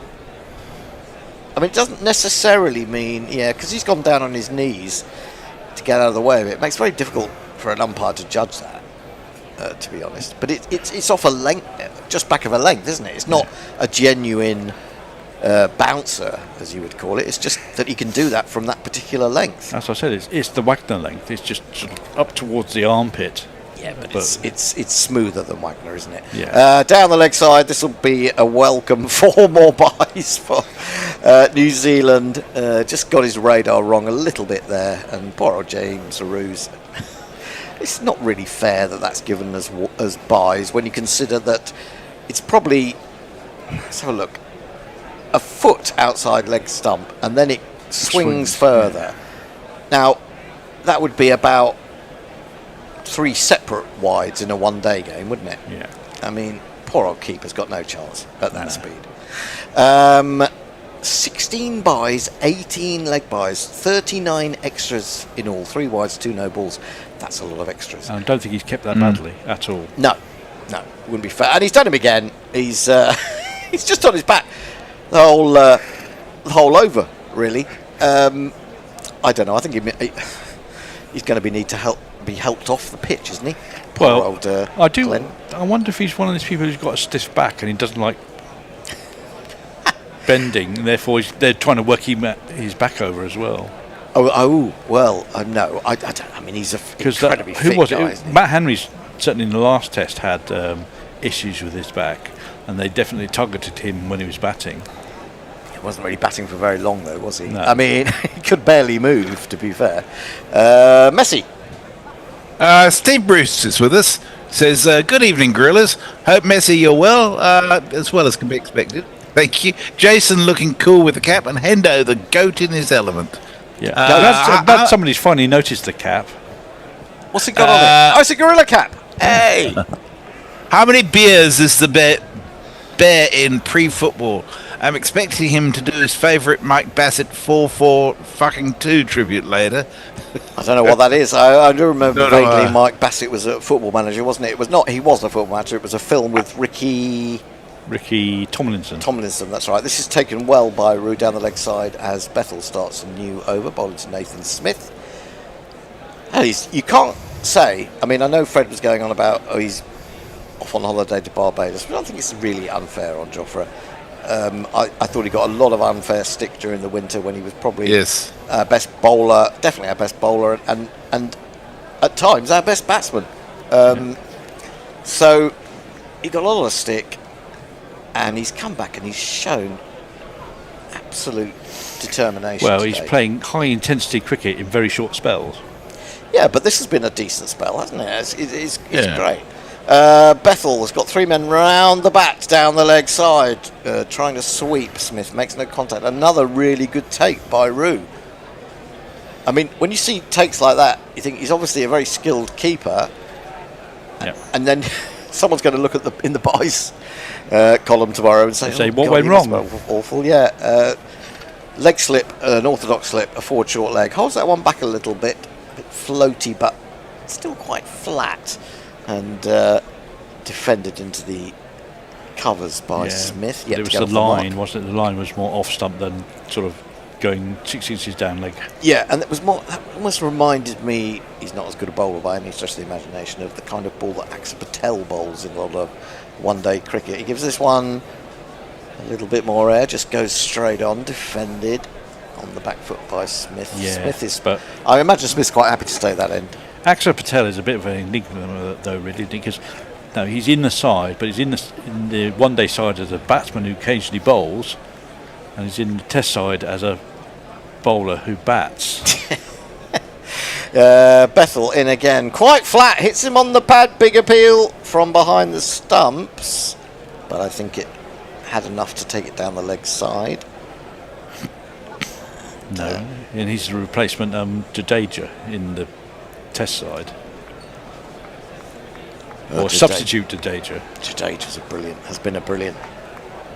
I mean, he's more of. I would say Jadeja's been more of a bowling all-rounder, hasn't he? Wouldn't you say? I mean, I know sort of latterly he's got runs as his career has progressed. Yeah, I'm talking about a man who's had, I think, 2 triple hundreds in first-class cricket. Well, yeah, but in India, I don't say that with a sort of attempt to. No, it's all about the whole thing about first innings lead. Is so important. Defended on the back foot by Smith. It's the end of the over. It's a maiden from Bethel. 2 overs, 1 for 4. Why didn't we have no one on earlier? Well, I mean, he's bowling to Nathan Smith, and they've got 6 wickets down, and it's 35 minutes left in the day. He's not going to be in any hurry to get down the other end, Smith, and no. In fact, I'd be worried for his health if he did. I'd be very surprised if they're going to get through more than about 77 overs here. Yes, I think that's right. 70, yeah. Well, I mean, unless Archer comes off after this over and Smith and Bethel and Root bowl through to the end. Yeah. I don't mind. I might get more cricket on Saturday. I keep going on about it, but I'm twitchy. I haven't been to a Test match for a while. Very rarely get the chance. Could only get 4th day ticket. Cost a lot of money, and I don't really want to pay that. But I'm getting old, and I may not go to many more tests. So, sorry. Well, it's I know the feeling. It's that dilemma, isn't it? You either you have to have a full day's play, or a complete refund. Yeah, exactly. What we don't want is 25 overs. Yeah. Anyway, Archer once more. Always got a silly mid-off now. He's here and he bowls another one. It's almost getting repetitive, isn't it? There wasn't quite as much venom in that one. Almost as if Phillips was getting used or was already in position for it. In which case, it's the perfect time to slip him a surprise Yorker now. Yeah, he does need to do something a bit different. He must be sort of loitering back, mustn't he? I mean, he's not got to the Malcolm Marshall level of do I have to go round the wicket and kill you? Yeah. Famously, which he said to his mate Robin Smith. He said that, did he? Yeah. And they played for the same county. Yeah. Archer in bowls. Oh, better ball. It's fuller of length, but nicely played by Phillips, who is relieved to get a ball in his half, more or less, and plays it with beautiful timing and backward a skirt on the offside, and picks himself up 4 of these. Now my innings going, great guns, I hit the ball, 4 runs, I hit the ball and it went for 4 runs. Well, I'm afraid that shot will not persuade Jofra Archer to bowl more full balls. It's actually a really good shot when you see it. The balance is superb. Really superb from Phillips, who's impressed me technically, really. Oh, that was to duck onto that one, didn't get down. He's worn it on the up high on the tricep. Almost on the number, because he turned his back a bit on that. Yeah, he's just sort of just rolling that shoulder, the left one, and now he's going for a little walk to take his time, prod once or twice at the pitch. So, yeah, when those don't get up and they're following you, it's really hard. This is ruthless from Jofra, isn't it? I don't think I didn't see that passage of play against Smith live, and you saw edited highlights, but this is as tough as I've seen. It was like this every ball apart. No, mortal danger. Oh, and another one taken at head height by Rue, having to sort of get his own head out of the way to take it with his fingers pointing up. I can't think of many other spells like this that I can recall in Test cricket. I mean, there's obviously Atherton Donald in '98. Flintoff Callis. Flintoff, what's his name? Flintoff Ponting as well, where the intensity is 110%. Yeah. Probably Johnson versus anybody in 2013. Johnson v Trott must have been quite difficult. What did he take? 37 wickets, was it, in that series? Something ridiculous. Another short one. He's got right down this time, so he doesn't have to sort of bend at the hips. He's just bent the knees, hasn't he? He's getting his squats in for the day. Yeah. Let's go for a little walk My goodness. So me. here's a question for you from Steve Bruce. Who would be your pick from the all-time for your go-to bounce out the batsman bowler? Basically, your up-and-atom bowler.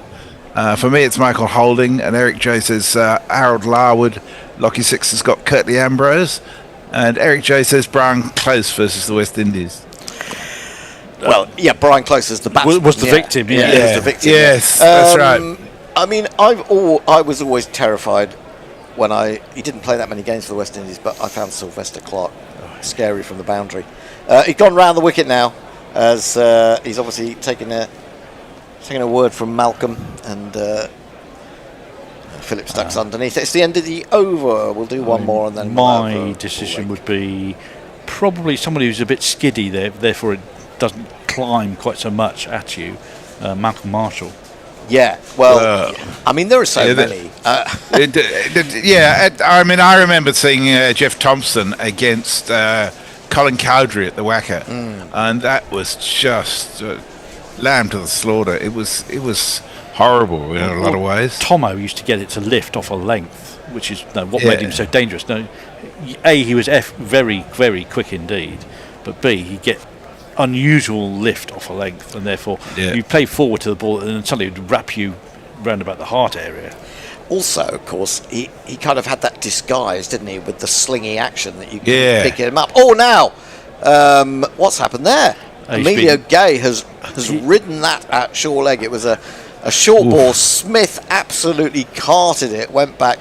Jacob Bethel's laughing. There's a lot of laughing going on there about. Well, it's straight onto the toe, I think. Or was it onto the toe or the ankle? But yeah, we're going to have another look at it from side on. It was pulled down towards him. Oh goodness! Well, it's on the side of the knee. I think. It the knee? Yeah. I mean, I'm actually surprised that doesn't happen more often to short legs. There's a technique involved in this. No, they used to turtle, which is to go. Yeah, but you can't get out of the way when it's hit that. No, you can't get out of the way, but you cover everything that matters. And let it hit you straight on, because you've got all the padding for it letting it hit you straight on. If you turn, you get an unprotected area. And now we find he hadn't had any pads on. He's had them brought on. Yeah. Oh, what? Yeah, a little bit late. That's dumb. It is dumb. I agree. Is that Sonny Baker warming up? I think we may have seen Archer for the day. He's certainly put in an effort in the last half an hour. Yeah, but he's not going to get a new ball, is he? Because he's not going to have enough overs. No, we're not going to get a new ball tonight, for sure.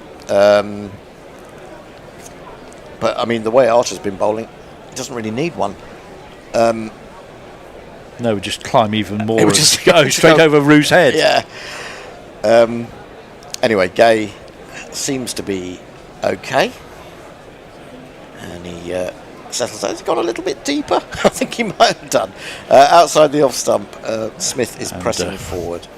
Bethel saves his Baker by bowling a nice ball just outside off stump, which is not going to get pulled through. That was a lot kinder, wasn't it? That was sympathy for your short leg. We're into the 72nd over the day. You certainly had you had to have a lot of trust to standing at short leg. I used to love it at short leg and silly mid off, any of those places, and I just think how crazy it was now. So did I. This bounces off the pad as Smith is trying to work it onto the onside. It loops into the off. Because you were always in the game, regardless. No. I mean, we had no helmets in those days, and I would literally get in as close as I could, hoping that even if someone tried to dead bat it, you could sort of swoop underneath. But so lucky, really, not to have got hit. Defended to the man at short leg. That said, of course, the bats weren't as powerful as they are now. The bats were not quite as aggressive either. Not as aggressive, generally speaking. There were a few, obviously. I mean, you could still take a hell of a whack there, but with the power of these bats, I had my nose broken through the lid at really? Game. Oh, at short leg. God, thank you very much. That is nasty. I mean, I've had my nose broken at slip when a wicketkeeper deflected it into my face. Bethel in way outside the off stump, goes back. Smith's going to get a run, his first, a single. He may live to regret that if Jofra gets another over, as there's only one ball to go. Would that persuade you to have one more over, Joff, at a new fresh meet? If he's feeling up to it, yeah. I mean, he must think, considering the effort that he's put in today, that he deserves much better figures than 1 for 40 odd. So he might just be sniffing the Nathan Smith wicket. The effort now comes into making sure that Phillips stays on strike at this end for this ball. Yeah, now this is going to be interesting, isn't it? They've got the field's gone back a little bit into a ring. Yeah, trying to save the single. I think they fancy Jofra having a go at Smith. Bethel is in to Phillips. It goes back, forces up to mid-off, won't get the run. That's the end of the over. Smith has one. Phillips 44, 272 for 6. Who's coming in to do ball by ball? Is it the Bear? It is the Burr who is getting a drink. I am out of here. I'm out of here too. Will is on his way. Will is here. He's here. Will has come back. He's wisp. He's just been counting his bollocks. I was going to say. Right, let's do some tweets. I'll let the Bear get into. Oh, he's coming in here. Okay. Rocky 6 says I lost a stubborn thumbwort field at square leg. I protected myself by not playing cricket with people who bowled it really fast or hit it really hard. I think it made a lot more sense. How you going, Will?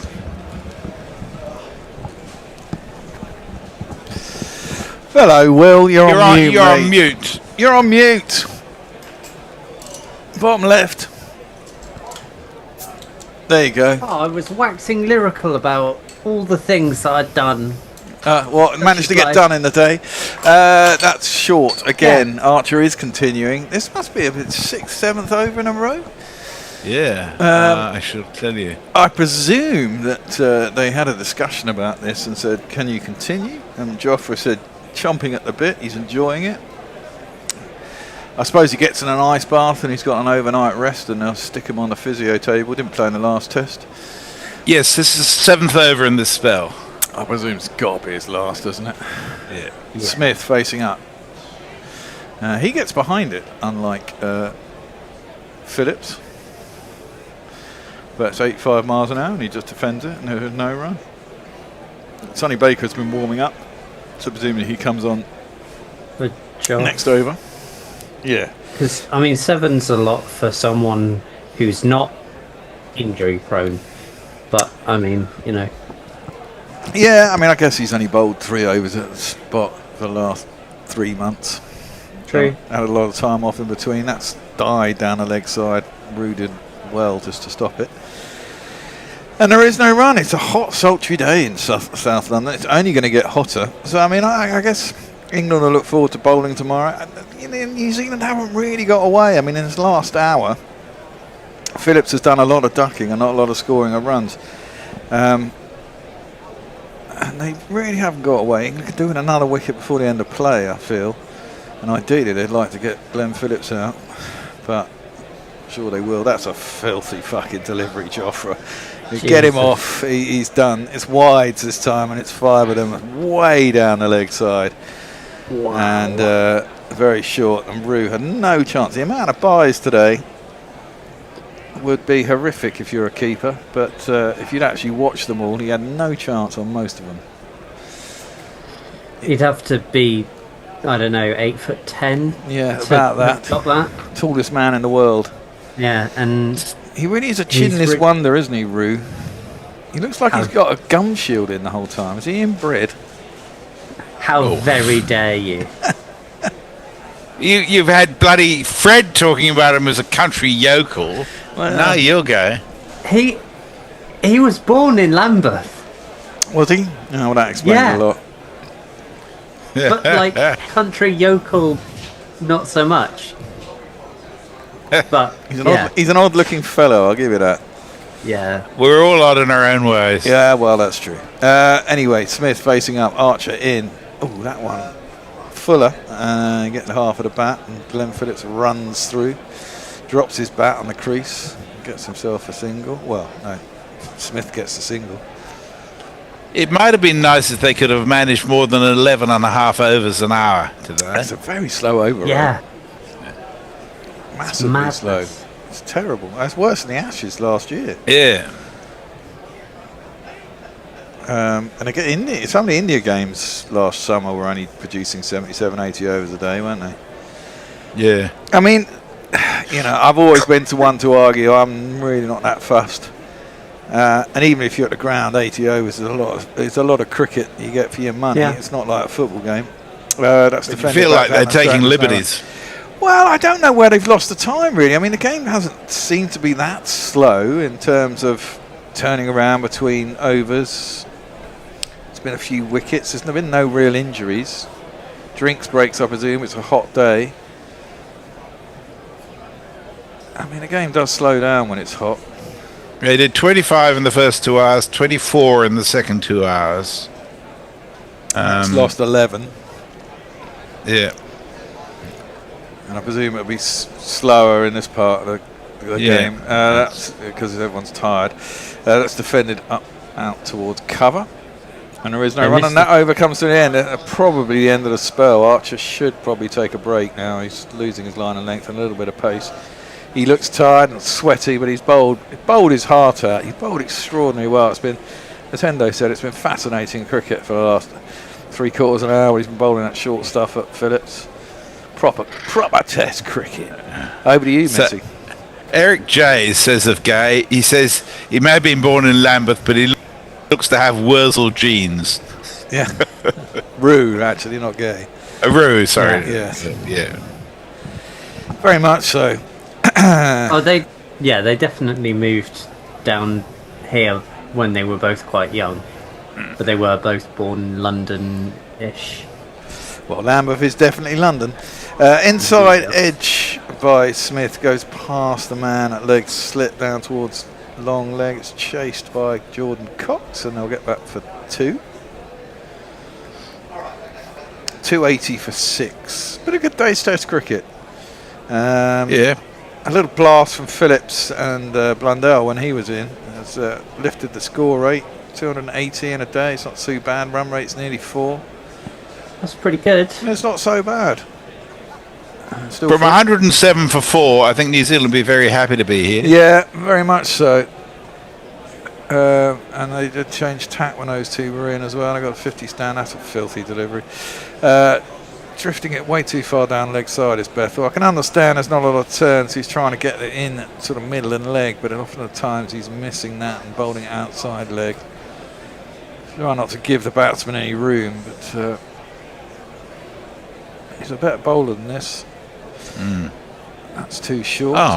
And it's on a back foot, pushed out to point, and there's no run. Doesn't like to give. Go on. Something I hadn't asked you. Did you promote the GPL this morning? We did.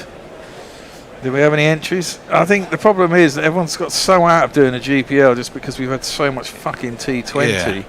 Yeah. That we're trying to coax them back into it. Oh, we've had a few actually. Oh, now that's gone straight up in the air. It's a big sweep. Does anyone get there? Yes! Jordan Cox gets Smith. He's gone for the big sweep. And Bethel suddenly has 2 for 7 off 2 fucking shite deliveries. The proof that shit gets wickets. Because Bethel's got 2 of them, and England needed another one before the end of the day's play. 280 for 7.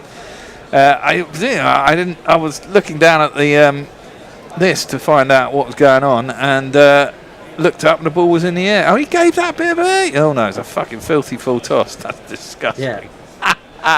Dear. His first one was a long hop that got slapped straight to mid wicket. His second one's a nasty full toss. Oh dear. Shit does get wickets. Shit definitely gets wickets. And we've got a jingle for that, haven't we? Yes, I'm sure we have. I am going to find that one. Here we go. The first thing I learned from Guerrilla Cricket, shit takes wickets. Shit takes wickets. Inducing a posh shot that don't clear the tickets. Yeah, shit takes wickets. Shit takes wickets. And as for your answer, we do have entries in the GPL. Ombre Nuevo and Minx Boo are in the hunt. Where are we at? 280-ish, aren't we?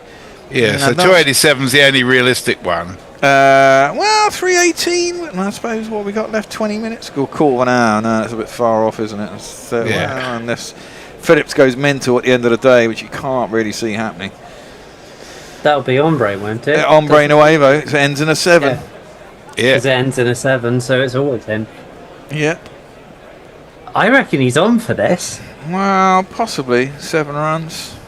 Who's now in? It's Jameson is next in.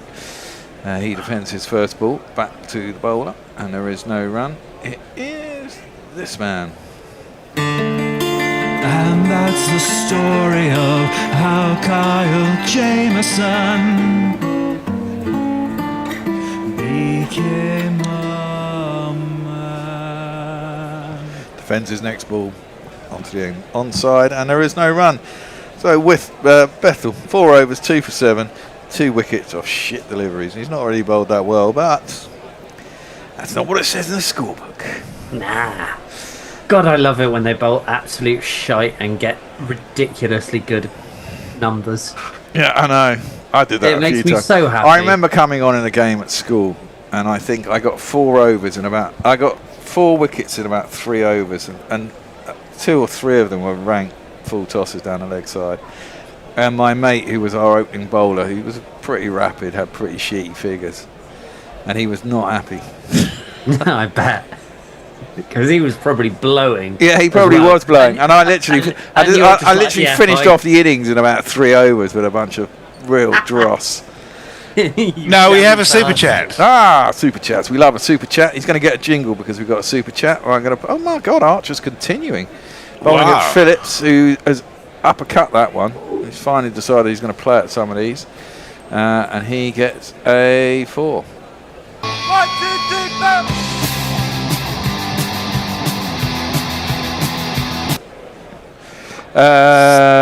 So Eric J has very kindly sent us £2 for the peanut butter poll, which he suggested, which I put up, which has come up with the conclusive decision. Over 50% of Guerrilla listeners like smooth peanut butter. No. 30. Yes. I'm sorry. I like both. I used to be a purely crunchy man, actually, but then my wife refuses to eat crunchy, so we've had to have smooth, and it's okay, especially if I've got hot buttered toast and it mixes in with the melted butter. Then it's good. Yeah, that's true. And then there's country peanut butter, and then there's 11% of us who hate peanut butter in any form. Okay. Well, that's fair enough. Peanut allergies. Short this time. It's let through to the keeper by Phillips, and there's no run. He's 2 runs away from a 50. What was I going to do? I was going to play a jingle. I was going to play a Super Chat jingle, but now we've read it. Have we read it? Have you read the Super Chat? Yes. Okay. Yes. Okay. Brain's going mental. It's hot in here. I think I'm on my own now as well. I think the others have left. Everyone leaves me at the end of the day. Everyone fucks off. That's sort of preparation for life, basically. Down the arse. Phillips lets it through the roo, and there is no run. I think I'd have replaced Joffre, even though he's bowled very well. I'd have probably said, Joff, take a blow at the end of the last over. Yeah. Baker on for Joff, do you reckon? Have we had Tongue at all in this session? I don't know if we have. I'd be tempted to go back to Tongue. I don't think so. But Sonny Baker was the one who was warming up not that long ago. But I would go back to Tongue. He offers similar pace to Joffre, a different sort of angle and length. Oh, now that's evil. And again, Phillips is on his backside as that one scrapes past his visor. It's been a fantastic battle between these two. Yeah. I really like the makeup of this bowling attack. I mean, I know that there's sort of like they lack experience and stuff, but they bowled okay. The new guys, they bowled okay, and like, but also sort of as kind of like people for the future. I think they could, I like them sort of their sort of component parts kind of thing. Yeah. Now, with Ollie Robinson, do you know anything about Ollie Robinson's injury? Is it a knee injury? Is it just a niggle? I think it's just a niggle, but I'm not entirely sure. They've been quite cagey about it, but they've been quite cagey about a lot of stuff recently. So short, but this time 2 down leg side, and doesn't really trouble Phillips as he just ducks underneath and lets it through to the keeper, and there's no bowler Yorker. Joff, bowler Yorker. I'm surprised. I mean, he's bowled 6 overs of short stuff. One attempted fuller ball that wasn't full enough and got driven out to the point boundary. But I mean, in that 6 overs, you'd at least try 3. You'd think Yorkers. Because if he's so used to going back and doing that, it's expecting it. Look, I mean, you might not get away with it. You might misdirect it. All that comes into. But it's worth that's a shot. true whenever you try and do a Yorker. Exactly. They are basically the most efficacious balls to bowl. Especially when you've been bowling this much short stuff. Yeah. Now that one's got him on the hand. He actually defended that one. That was painful. And I think he's immediately calling for some stuff. So that will slow the game down even more. Oh, I got a message from your neck of the wood, Will. Weirwood Net says, hi from Bristol. Well, not quite your neck, but close enough. Gloucestershire fan and Bristol Rovers. Great stream. Do you think Carson or Kellawell should be given a go as a spin choice in the future? I know nothing about either of them. What about you, Will? Might be something. Kellawell I don't know very much about. I haven't seen a lot of, but I've heard things. But Carson, I reckon, Carson could get a shout out. Although it's this management, they do seem to stick with their man, which is a good thing. But it does also mean that if you're kind of in possession, you really do have to really fuck up. So I don't know. But they may stick to his their man, but he doesn't get to bowl.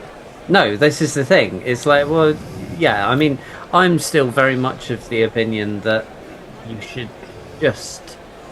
I mean, I don't really know why they're not using.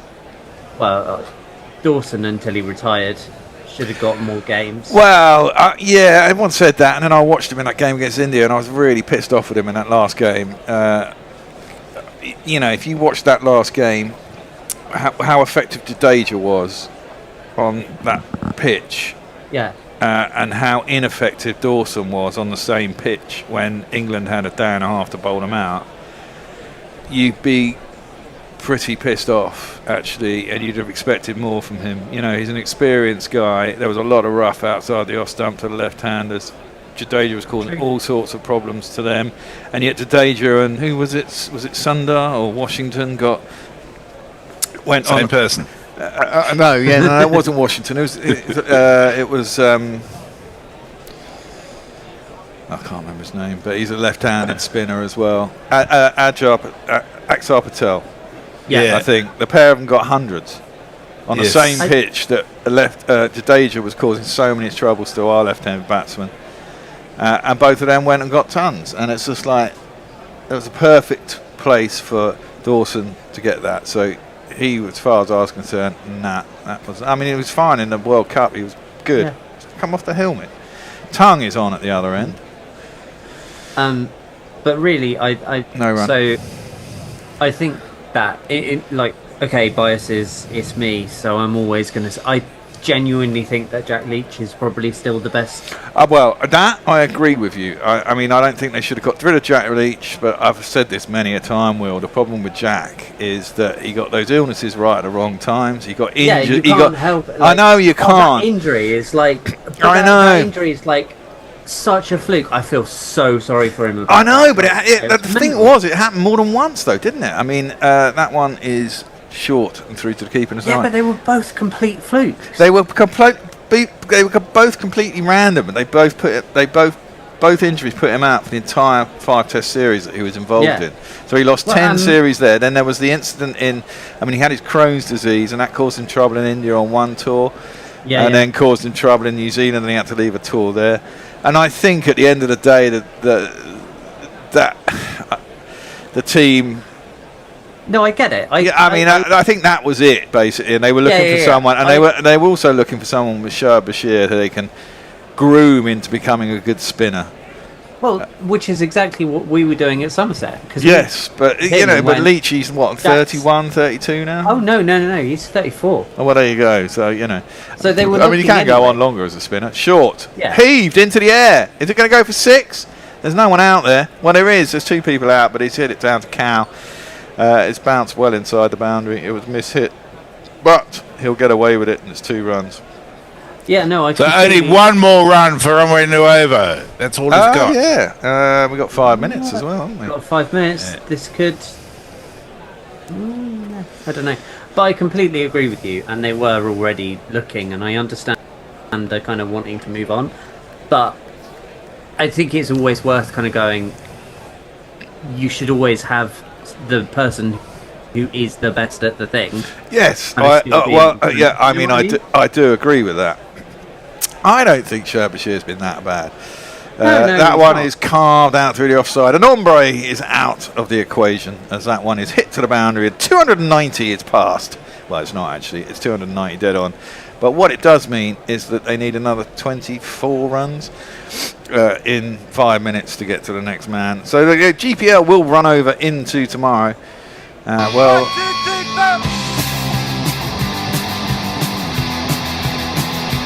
the jackpot will have swelled to £43 tomorrow. Ooh. That's a fair night out at a London pub. It's at least 7 pints, maybe 8. Depending where you are in the country, you might even get 9. If you go to the Weatherspoons in Glasgow, yeah, what is that? Have a keg. Exactly. Yeah. Short, down the arse, no run. Yeah, I mean, I think a lot of people slag off Bashir, but I think he's got a lot of attributes, and he needs to learn a lot of things. He's seriously good. I actually think that he was completely fucked over by England because he was being really well developed by Somerset. Like, it is the county to go to if you're a spinner. Also, he's learning from Jack, who at the time was, Tongue follows Jameson, who again tries to smear it into the leg side. I think top edged it onto his helmet, and then it just bobbled out on the offside, and there is no run. Interesting over. End of it. 290 for 7. Jameson's on 6. Phillips on 48. So, Will, I'm sorry to say, I think the game is up. Lockie 6 says, Will is assembling future people with parts. The truth is even more diabolical than I thought. To which Eric J says, disturbing news, and that there's no beer left in Scotland. Weirwood Net says, I don't rate Bashir. Well, I don't think there's been any... That's the problem. Think anyone's really seen enough of him. No, and you know what? I've said this many a time on this show, but if you look at his stats and his figures, and you look at Nathan Lyon, he's probably the best spinner on the planet, and I know Nathan Lyon's played a lot more games than Bashir has to go there, but you look at their averages and strike rates, they're not dissimilar. And I think he's got a lot of attributes, but he does need to learn flight, he needs to learn a bit more control. But the thing about him is he's 21. And the other thing I say about, and I've said this so many times it's almost boring, but what I've said about this is Australia struggle, and Western countries, us, South Africa, Australia struggle with spinners unless you've got Shane Warne, mainly because Bethel is in and it's played out to the offside. We're up to point, and they'll get a single. Point being that spinners are rarely used, and so they don't get developed particularly well, unlike the Indians and the subcontinental and Asia. But Australia went through so many spinners before they settled on Lyon, and Lyon, when he came into the side, probably wasn't the best spinner either. But he learnt on international tours because he was the main man. And now, over I don't know how many years he's been playing for Australia, 10, 12 maybe, he's become one of the finest spinners in the world. And you are going to go around the world, you're going to play in lots and lots of different conditions. I think you stick with someone and you let them learn on the job. You've got plenty of other bowlers around, and there are going to be conditions where they're going to get wickets, and there are going to be conditions where they have to learn how to bowl when the conditions aren't favourable to you. And if you give him 3 or 4 years and stick with him, he will become probably a very good spinner, and you'll change your opinion. I completely agree with that's played up to mid-on, and there is no run. I mean, that's the only way you can develop a spinner, I think, in England. I can't think you can just pick someone randomly out of county cricket and say you're going to be our international spinner, unless you stick with them and say you're going to develop on the job.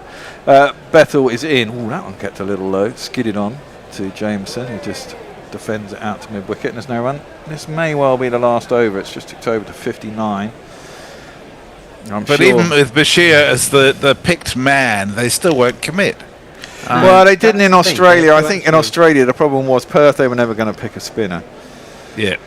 And then once they went one down in Perth, and they saw, and it was Gabatoir next as well, which was unlikely to be producing a spinner. And then they were 2-0 down, and it just went downhill from there. But even here, I mean, this is a test which is important, but it's not vital. You could play a spinner rather than muck around with Root and Bethel as fill-ins. Well, I'm going to hold on. That was just played out to mid wicket, and there's no run. Interesting field, leg slip, short mid wicket. That's played out to a short cover, and there's no run. I think Bashir would have played, but for this shenanigans with fucking Stokes, because we've lost. The thing about Stokes is he's an all-rounder and he creates balance in the side. It allows you to have 4 seamers and include the genuine spinner, and still have your full batting lineup. Now, not only that, but that's the crux of the situation here. You've lost your 4th seamer, who's also a batsman, and that's why I was so upset about the whole thing. And I think it's just bollocks. It played a game. That's defended back to the bowler, and there is no run. And I think that is the end of the day. My clock has slipped over to 7:01, so yeah, it does seem to be stumps. Steve Bruce says, "Can Will sing North London Forever?" Well, he is an Arsenal fan. I mean, I can. I know. Did you come down to the parade? I didn't in the end because the trains were all fucked. As a weekend, was there a weekend? Yeah. Oh, yeah, they're always fucked at weekends. Yeah. Well, that is stumps. They end on 290 for 7. Good day's play, pretty even, really. I think New Zealand probably would have let fewer wickets to go down. It looks like a pretty good batting deck, to be fair.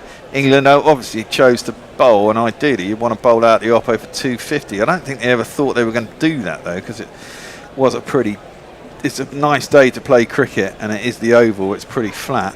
Not quite sure why they decided to bowl first, to be honest. I mean, it is only going to get hotter, and maybe they thought, well, if we can pretty much get them out on day one, and then it gets 29 and 30 degrees over Thursday and Friday, and we can keep them out in the field, we can exhaust their bowlers and get a big first innings score ourselves, overrun them, and then see what happens. They do get to bat 4th, and they like chasing. So 291 for 7 actually at the end of the day. Phillips ends the day on 49 off 74 deliveries. He bowled well. Only other score there was a 40 from Mitchell, and as Blundell got 51. Phillips is on 49. No one's really kicked on to a big score though, which England will be happy about. 27 from Nathan. Harvey Nichols got 24.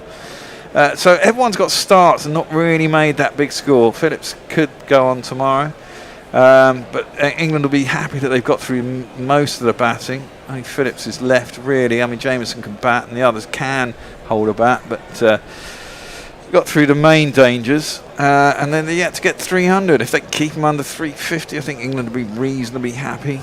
Get them out before lunch tomorrow. We shall see. But that's it for us for the day. Any last messages? A couple of messages. Lockie 6 says beer is too piss weak for us Highlanders. Love your whiskey. The problem with Will's magnum opus is that he's writing it. And Eric J says Bethel replacing Brooke as our specialist filth bowler. Yes. Well, two wickets off dreadful deliveries. So yes. I think he's England's leading wicket, isn't he? I mean, he's got the best figures out of everybody. No one else has got more than 2. Wickets fairly evenly shared, actually. I think everyone's got a wicket or 2. Yeah, he's got 2 for 8. Yeah. That's rank. Yeah, exactly. Off rank deliveries, off about 4 overs. But there you go. That is cricket for you. We are out. We will be back on air tomorrow morning. Tomorrow there shouldn't be any. I think the weather is picking up, so tomorrow should be a bright sunny day and very hot. So there should be no late start tomorrow. I was quite surprised that we had a little mizzle this morning. I knew it was going to be warming up, but I did get up and there was mizzle about. There will be none tomorrow, so we should start on time. Normal day's play. It'll be over by 6:30 for a change. Right, that's us out. See you tomorrow. Good to see you, Messi. It's been a while. It's been strange not having you around. It's good to be back. It's good even though it's a bit late. Yeah. It's 2 a.m. I should be in bed. It's Test cricket. It's not the IPL, so you can enjoy That's that. true. Yeah. That's dead right. Right. Thanks, mate. See you tomorrow. Okay. Bye. Bye. Bye. Guerrilla Cricket. Whoa. Guerrilla Cricket. Whoa. Guerrilla Take guard, man the barricades, patrol the cover boundary. At last the time is come, this is a cricketing emergency. Hear this call to arms for every cricket revolutionary. Take up your bats and stumps for the test match insurgency. At first they tried to silence us, but we would not be silenced. They threatened us with lies, so we threatened them with violence. Che Guevara, Sangakkara, Joseph Stalin, Douglas Jardine, Robespierre, Darrell Hare, Vladimir Lenin, O'Brien Kevin, Guerrilla Cricket. It's not about the winning, it's about how many rules you break. Even in cricket commentary, this is the best advice to take. Pick Guerrilla Cricket, it's the finest choice you'll ever make. There's so much more to cricket than rev counters and a slice of cake. At first they tried